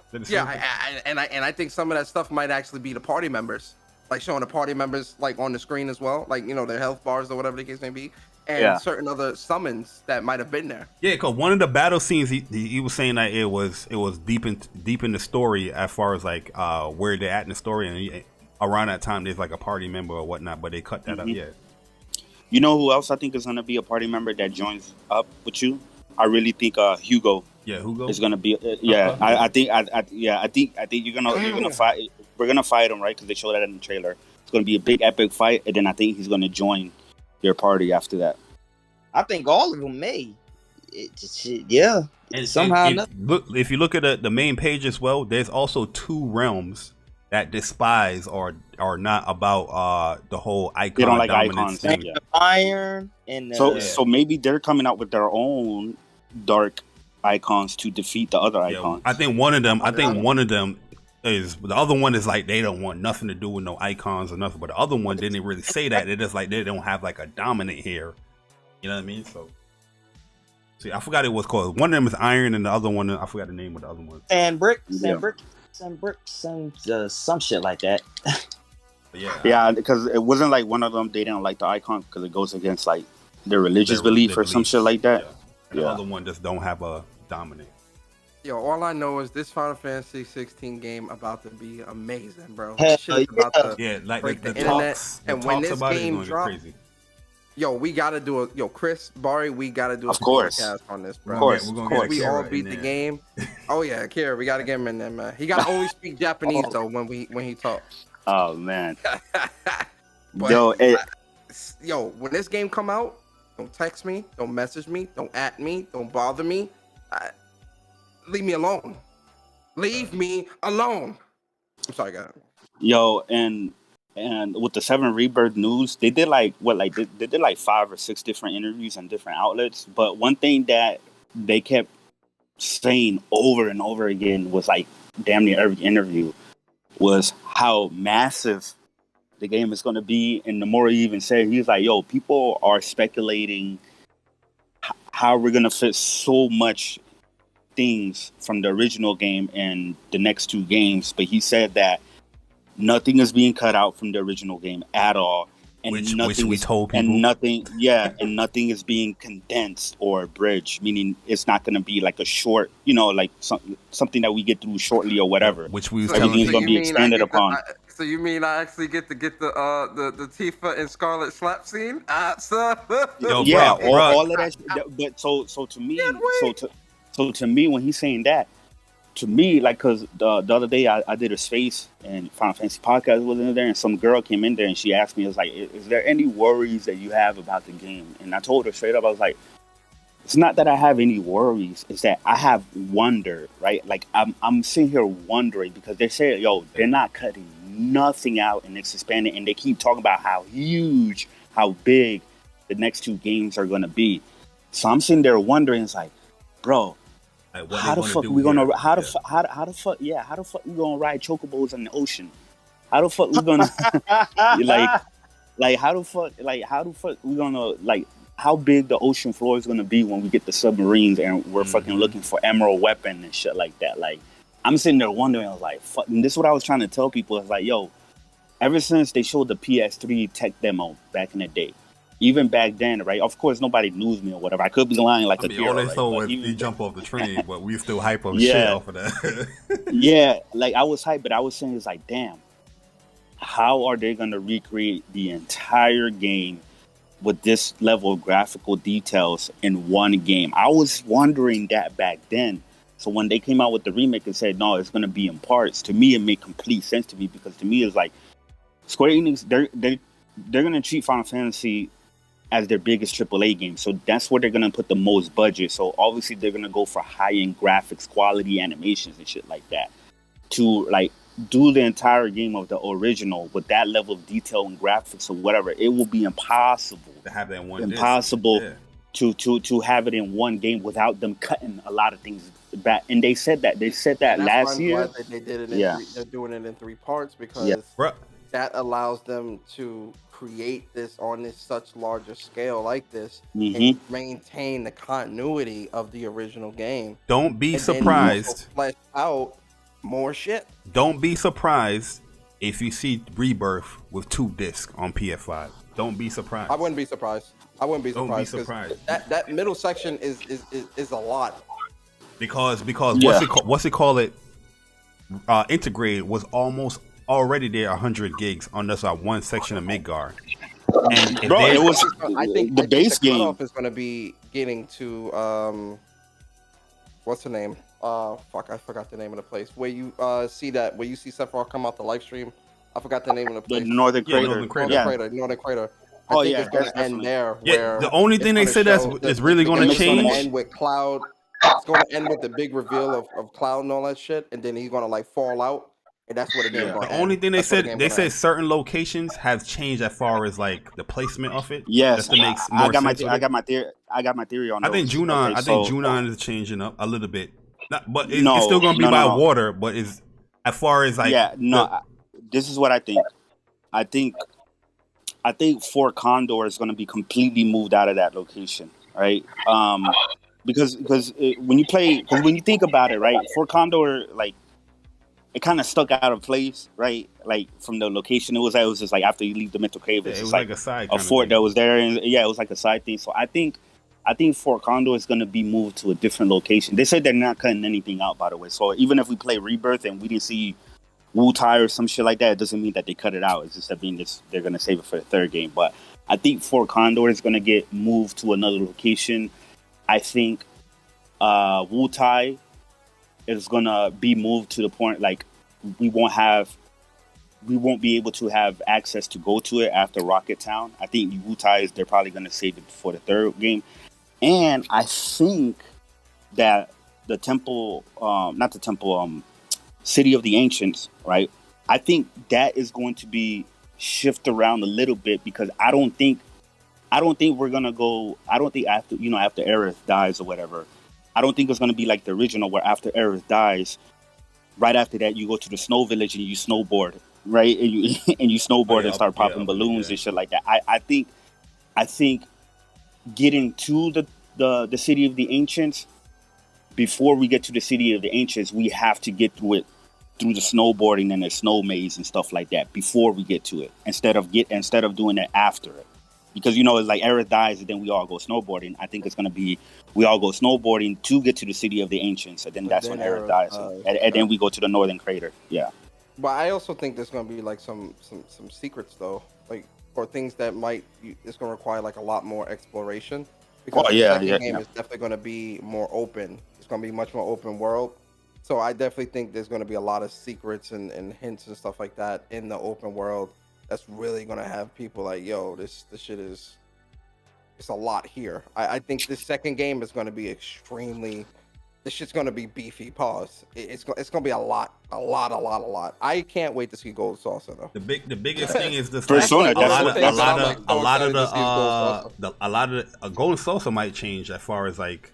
Oh, it's definitely gonna change. I think it will. A lot of. I don't think it's gonna change location. I think it's gonna still be in the middle of the desert. Well, I mean, as far as when do you get to how it looks? No, like when do you get to maybe, it? It might still yeah. be like this, because that's what he's saying. He's saying like, as far as like how the original party get to each location at a certain time, that stuff is going to change up. You know what I mean? Golden Salsa, it might be a little bit different, right as soon as you probably like transfer over through the water, because that's going to be a big part. I just want to see the Dyne storyline play out in Rebirth. The thing is, like we already know the attention to detail is massive when it comes to just Midgar in itself, and if they doing that with these towns as well, there's a lot of story elements and things that they can already just add just for gameplay stuff as well within these towns or whatnot. So yeah, this shit is gonna be a massive ass game. Yo, they said Nomura said like people are gonna be shocked with how much we were able to fit in such a short amount of time. And they keep reiterating that too, like how big it's going to be. The content is going to be vast. Like there's going to be so much, it's going to get expanded so much that anybody that's worrying about, it being like condensed or bridge or whatever, don't have to worry about that. Like real talk. Yeah. This game, like digitally, I think this game might be like 150 gigs, bruh. Even with compression, bro. I told you, you might be looking at 2 discs here. You might be looking at 2 discs with this game. If it's going to be the full thing, because with the cracking compression, it might be down. The reason why I'm saying that too, because in that same interview they said that this game was going to be 2 discs. It was most likely going to be 2 discs, but it went to 3. You know what I mean? So that if they were still on that second disc, you know how much that should have been crazy, bruh. That's the 2 parts. That would have been crazy. Not only that, Zach also has a role that's like an important role in this game, and Rebirth also. Oh, we're gonna play Zach. We're definitely gonna. Zach is gonna be like Laguna. Zach is gonna be. There's gonna be some flashbacks with Zach, I think, as well. I just want to see how they tackle Nibelheim. I want to see how they do the mansion. You know what I mean? I want to see the quirky shit too, man. And I think they're gonna give us control over Sephiroth and during the flashback. I think we're gonna play as Sephiroth during the flashback. That would be dope. That would be a dope ass. The first flashback going to Nibelheim. Yeah, I can see that. Yeah, mix it up. You fight the dragon with Sephiroth and shit like that in your party. Mm-hmm. Yeah, because they're already in Calm at the end of Integrate. They make it to Calm, right? And Calm is literally when the flashback scene happens. So I'm pretty sure Rebirth is literally going to open up with the flashback scene, and that's going to be the tutorial. That would be such a great opportunity to do that, though. It would be a great opportunity just to see how powerful Sephiroth is, because we got that from the original game, seeing all that thunder. Yes. Thunder 3 and Earth 3 and all that. But being able to actually use him and play him in the flashback, I ain't gonna lie, bro. If they give us that ability, I might be there a little while, especially if like other enemies are spawning and all that shit. I'm gonna be there for a minute, cause I know this is probably gonna be the only time we get to play Sephiroth. The only time, I'm definitely like staying there for a minute, like yo, let me do some combos with Sephiroth. Because it's gonna. We need a Sephiroth game. Yo, facts, bro. It's gonna enhance like what the players feel about Sephiroth, just like the original. Because in the original, he's in your party. Yet you don't give him commands, but you see how powerful. Yeah, you see you Dude is see how doing powerful. 999 hits with one Right? slash. Yeah, and you shit. see how powerful he is. So if they allow you to play him in the remake, you're not gonna see how powerful he is. You're gonna feel how powerful he is, and he's gonna feel more powerful than the rest of the party fully leveled up in part 2. You know, because I remember in the original game, I was like, "Yo, this motherfucker is using like ice ×3, level 3. It is this big ass crater that's busting out," and I was like, "Yo, hell yeah, I want to get that shit." You know what I mean? So yeah, this would be dope to have Sephiroth playing as. Playable. Yeah, I think they will, man. Going off of these interviews, like they fully understand what like the players want and what the players loved about the original game and stuff like that. They keep saying over and over, like, "Yo, don't worry, like nothing is being cut out. Like we're gonna." I believe them though, because even playing the first game, like the way they fleshed out that whole they made a 30-hour game off of Midgar, bro. Off of Midgar, Let's think about that for a second, But right? Like think let's really think about it, think about the game, side stuff that you Midgar's can only do to 3 hours. extend that though. That's what I'm the saying crazy though. part. They extended a lot of stuff because even with the Weiss and Jesse's stories and whatnot, all that stuff is added in, and then with Roach and all that, bro, that's all added in. Yeah. So if we're getting a 30-hour game from just Midgar, he's definitely back. If we're getting a 30-hour game from just Midgar, imagine this second game. I'm telling you, this second game with this midsection for 7, this is easily gonna be a 60-hour story. In game. I believe it because like what Barry already pointed out, they were already started working on the second game before the first game came out, and the first game, right? Obviously, Cyber Connect started back in 2015, and then Square Enix took it back and redid everything, right? And I think it was around 2017 or whatever. So Square Enix built 7 Remake Part 1 in just about 2.5 years time frame. Rebirth is already in longer development than that. It's going to be in longer development than that, and they already started before. And then they said that them using the power of the PS5. The development is going even smoother and faster because of the PS5 and stuff like that.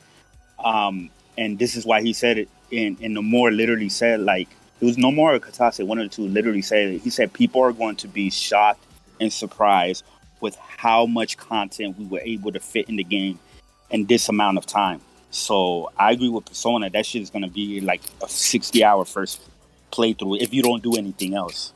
Because not to mention all the side shit you can do, especially real talk, getting to the Golden Saucer alone, you could spend 10+ hours there. Especially if they the whole Golden Saucer gonna be his own game. Make it. That's what I'm saying, bro. If they redo all the games and the Chocobo racing and all that shit, motherfuckers gonna get lost in that shit and easily drop 10 hours in there, bro, playing all the games and shit. It's a lot, bro. I'm so excited for this game because it's just so much, bro, that's about to be in this game. We all getting lost in this shit, bro. We all getting lost, man. And I'm so excited about the third game too as well. I'm super excited about the Battle Arena and Golden Saucer, and I'll be all right. No, it's going. Oh, it's for sure. I mean, they added a Battle Arena in the regular, Midgar shit. What's that location called? Not Golden Saucer. No, Bird. You talking about the building? What you call it? Shinra? No, what's the location? The night location after Sector 6? No, I mean, why can't I remember the name? Bird. What I think they're gonna do with Emerald and Ruby weapon, they might make those VR missions. You talking about what's his name? No. You talking about Walmart? Yeah, Walmart. Yeah, I was talking about Walmart. Yeah, I caught a freeze too. Yeah, Walmart. Yeah, they already added a battle arena on Walmart, and the battle arena was in the original game in Golden Saucer. So we know that there's going to be an arena because in the original, that's how you get Cloud's ultimate weapon. It's completing the entire. Bro, which was fucking hard as shit, bro. It was hard as shit, especially when those monsters come out and turn you into a frog. Oh my god, that shit was hard as shit in the original. Not only that, you gotta find positive find positive stuff for positive No, not popular. They got that from dumbass stipulations on there too. I forgot. Yeah, yeah. I remember. Oh no, yeah, because you had the randomizer that would give you that would either like give you perks or it would like debuff you. I remember that. Yeah. Yeah. The No. the one they got me on was no item, and that kind of messed me up. No, they can't. They can't make weapons. They gonna bring that back. They gonna bring that back for sure. Weapons have to be roaming around the earth, and it has to be this huge super boss that. I have faith in the weapons just due to the fact what they did with like the summons, you know what I mean, and what they did with some of the earlier boss fights too, like Earbuster. That was a large boss fight. I know the weapons are going to be much bigger or whatnot, but yeah, there's no way they're not going to exclude that stuff or the scale of those enemies in Rebirth for sure. Oh, that stuff is definitely gonna be big. Well, if depending on where they in Rebirth. They're going to put the Dune Buggy back in there also, just travel around. Hell yeah, man! Now this time they're gonna have someone. They're gonna have like talk. They're gonna be like bantering in there too. Like isn't some of the ultimate weapons already in the remake game? No. What was Barrett's last weapon? That's not his ultimate weapon name. No. His ultimate weapon name is what? Missing Score? Yeah. That wasn't in the original game. I don't think that's in the remake. I mean, I'm not too sure. No, it wasn't in the remake. The ultimate weapons will be like in part 3. Definitely want to see, man. I want to see how my man Sid is looking. I want to see. Yo, say they say they're not leaving anything out. You already know Cat Sif and all that gonna be there. You know that Sid will cuss his ass off. They need to put it in M-Ray for him. Oh yeah, they definitely gonna be cursing in this game because this is supposed to be an Yo, you know what's the funniest thing I always hear about people that's finally playing Final Fantasy VII, especially the remake? How people complain about Barrett's voice. That's how I know you lying motherfuckers didn't play the original game, because in my eyes, in my ears, that's how I always pictured Barrett to sound and to talk, and how vulgar he is. If you read Barrett in the original 7, this motherfucker's always cursing, always being loud and this and that. These dudes like, black people's looking like, no, man. He was based off of Mr. T. I was gonna say a very Mr. T style. Yeah, that's what he was based off. That's what he's inspired by. Now they based his ass off mother's milk. What? I said now they based him off mother's milk from the boys. Yeah. No, that's how Barrett. John Eric Bentley, he even said it. He's like, he's like, you know, he made sure he didn't want to like make stereotypes or anything like that. Like that's the voice he chose for that character, you know.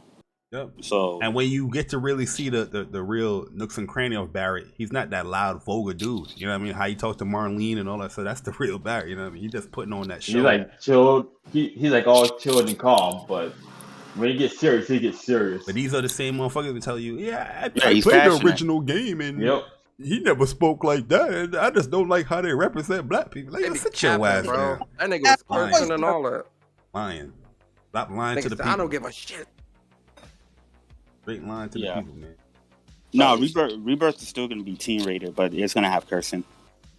Absolutely. As it should. But thank God for 16. It's what 15 should have been. But yo, guys, we're gonna end this. We're gonna end this here, though, man. I think I've been streaming. Let me see how long this been. 6 hours. Almost 6 hours. Whew. Listen. That's a space, boy. That's a space right here, man. What y'all think this is, man? Twitter? But nah, this is the council. A little bit more controlled than that. The council. Well, the council podcast. Woo. We wasn't ending podcast till like 12 at night, boy. That shit was crazy. Yeah, everybody got to get their intro off. Everybody got to get it. The intro and the outro is like an hour in itself, or longer sometimes. Yep. But yeah, guys, we'll end it right here, man. Appreciate everybody once again coming through. Like I said, I didn't do this yesterday because yesterday I was KO'd, man. I was not feeling good at all. Thor Ragnarok, Love and Thunder was ass. I told you. I will have my video review of that. Like either tonight or tomorrow. I'll have it up there. That shit was garbage. No, I ain't gonna talk about it because I ain't going into another conversation. But garbage. Yo, yesterday I was not yesterday. Sunday I was highly disappointed. You didn't see me on Twitter like that because I didn't want to say shit. I was just like, yo, man, you know, I just got to eat this L. Which I told you guys. I knew the movie was gonna be ass because of Ragnarok. Because everybody loved Ragnarok. Apparently now the people that love Ragnarok, they don't like this bullshit, which is the same shit. But whatever. Garbage. All them jokes and all that stupid shit. Garbage. Shit was garbage. Yeah, was Doctor Strange better? Yeah, this shit was actually worse. This is probably one of the worst movies I ever seen. It was, man. It was highly disappointing, dude. Wait, over Captain Marvel? Captain Marvel was the worst. Nah, Captain Marvel was lit. Nah, Captain Marvel was good.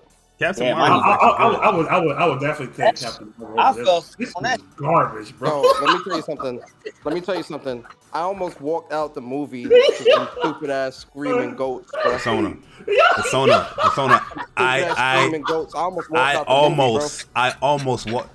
There's two movies I almost walked out on.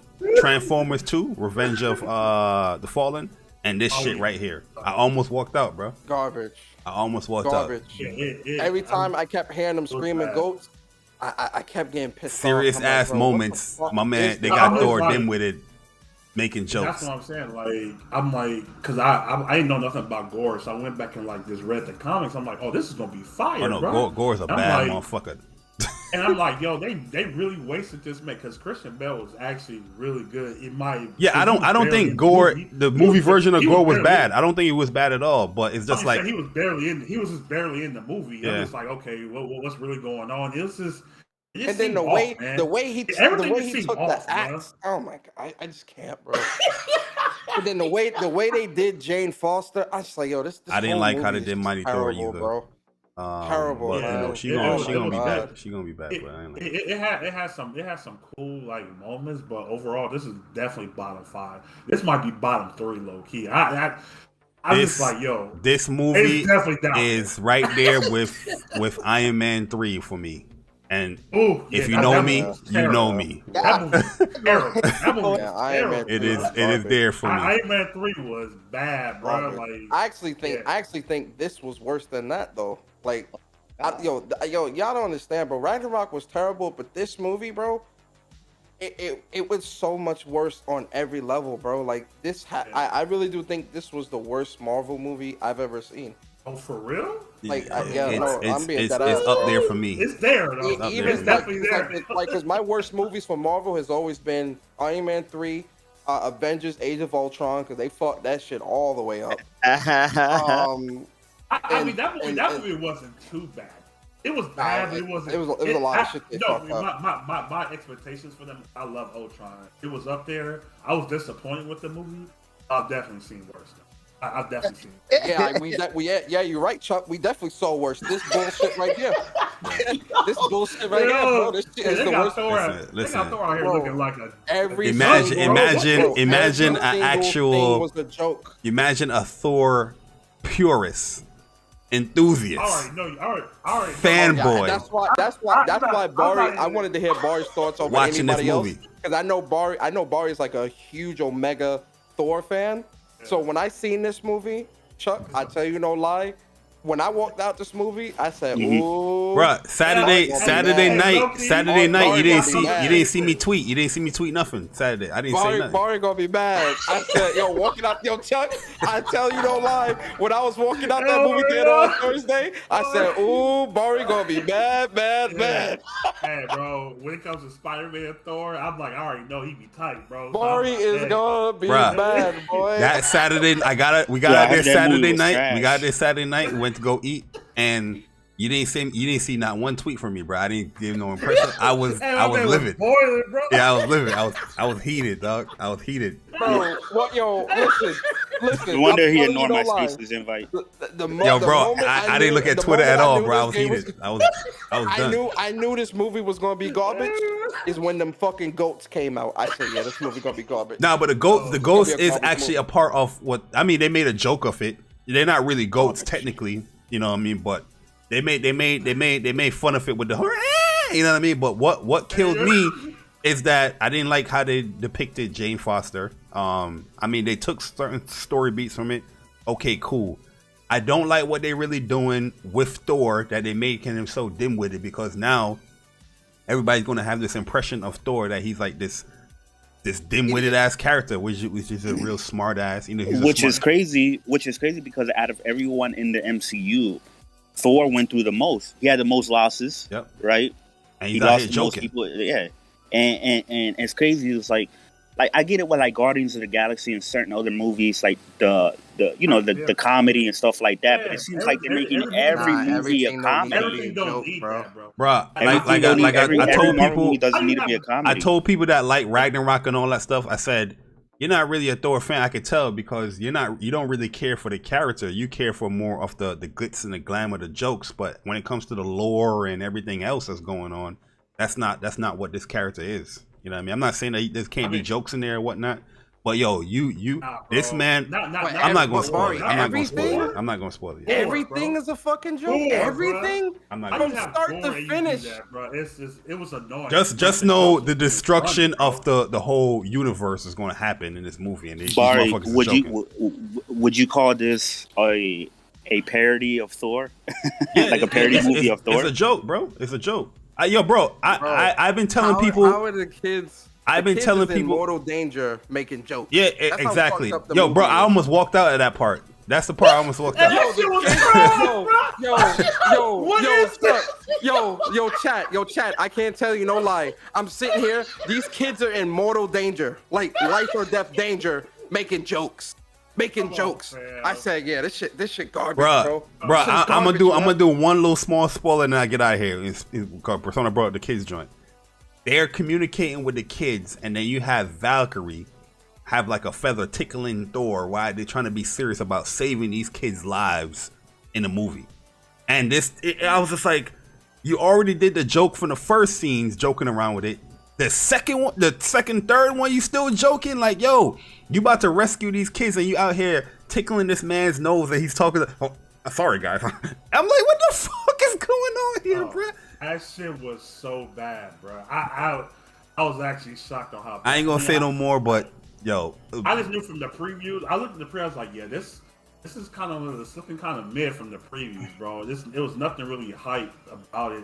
But gore, I was like, okay, the one thing that got me hyped though. Yeah, this phase 4 has been trash so far. The one, yeah, low key. Nah, I've been liking Phase 4. I've been liking Phase 4. Some of it's good, like Spider-Man. No Way Home was good though. No Way Home was good. Doctor Strange was good. Shang-Chi was good. The Loki show. Not like Loki show. It was pretty good as well. But it still feels like it still has yet to like catch on like an actual direction. Well, you know what I mean? I think we definitely know. Like this they definitely. You know a direction. I don't want to spoil nothing, but Barry, when they got to Barry Chuck, when they got to the end, I know what you're talking about. You saw the outline. Yep. I think we all know there's a definite direction that they're going with, especially when it comes to like the cosmic entities. But you know what I mean, like, but I'm in this stream, man. Because I'm about to get to because I don't want to go spoil that territory, and I'm going to do this review video. Hey, yo, boy, we need that from comics to movies ASAP. Hey, bro, ASAP. Don't make them edits, bro. Because I know. Oh, God. Go ahead and do it, Barry. Go ahead and do it. Yo, because it's making me boiled. I ain't gonna lie to you. Like, I'm getting red. Like, I'm boiling up because. Like I love that character, man, and it's just like, yo, the depiction of the movie of what they're trying to do now with the it's bad, man. And the thing they were saying, like they said the movie's supposed to be like 4 hours, and they cut it down to 2. They cut out a grip of shit in the movie, bro. Like it felt incomplete. It's like it's like everything it definitely was just felt like rushed a little bit for sure. Yeah, like certain scenes didn't match up. Certain scenes didn't match up. You know what I'm saying? Like why? Bro, it cut It cut from the man, bro. This is how crazy this shit is. It cut from them saving that in the very beginning, and Guardians of the Galaxy leaving, and then it cut straight to Asgard. I was just like, damn, bro. And then it cut from Asgard to Jane. It cut from Jane to her and Asgard. Then cut from her. I'm like, damn, like, yo, this shit. Yeah, Gore was pretty good in the movie. Like, I'll be honest with you. Like the edits was so like said, so chopped up. I'm like, he damn. killed that role, bro. I just wish it was just more of him, man. Like, he blew it, bro. This is actually an L, bro. I mean, they can do a lot. They can do a lot when it comes to the Necro Sword. They kind of kept that tried and true. They didn't really go into like the origins of the sword or whatnot. I would talk about that, the symbiote god and all that, which is understandable. But I just felt like they would have what they did with the Necro Sword and like with Gore, because they kind of captured Gore's like background story, like tried and true as far as why he turned on the gods and all that. Yeah, they that's all like, oh, that's pretty cool. Like the beginning was fun. Yeah, but I just wish they would do that with Thor. You know what I mean? We're here to see Thor. Like, yo, Thor background is so amazing. Thor ability is so amazing. Thor weapons and all that stuff is so amazing. But you want to make this motherfucker into like a joke. Rather than this how crazy the jokes were. I'm gonna say this and I'm gonna let you go. The jokes were so much. They started making jokes with the fucking hammer and the axe. I'm like, like they're being jealous of each other, and all that. Bro. It's overkill. Like, bro. I wish there was something that they would have shown from like the comic when the battle between Thor and Gore, because that shit is probably the most epic thing in comics that people will witness, yo. And to see how powerful this motherfucker. That's why I keep laughing at Persona with this whole Hulk shit. You know what I mean? Like, yo, you are not even close on this level of what Thor can do. You know what I mean? And with him fighting against Gore and needing the 3 other Thors, but I was hoping to see like, okay, him wielding Mjolnir and Stormbreaker together and just having that. I'm gonna end this stream, bro. I'm gonna end this stream. I'm gonna holler at y'all guys, man. This is a great episode of Speak from the Heart. I don't know what episode this is, but whatever. Episode 64. Yeah, 64. We'll see you guys on Saturday for sure, for this tournament. And hopefully you guys come on through and what's the PlayStation podcast. Oh yeah, I mean, yeah, they know what's, but yeah, what's up PlayStation podcast, and it's hey, he's flustered right now, bro. I ain't gonna lie to you. I am flustered. I ain't even gonna lie to you, bro. Hey, yo, the man boy, yo, let's get Barry up out of here. That man needs some water. Let's get him the fuck up out of here, man. The man needs some water. I ain't even gonna lie, yo. I was definitely flustered, yo. The man needs some water. The man needs some water.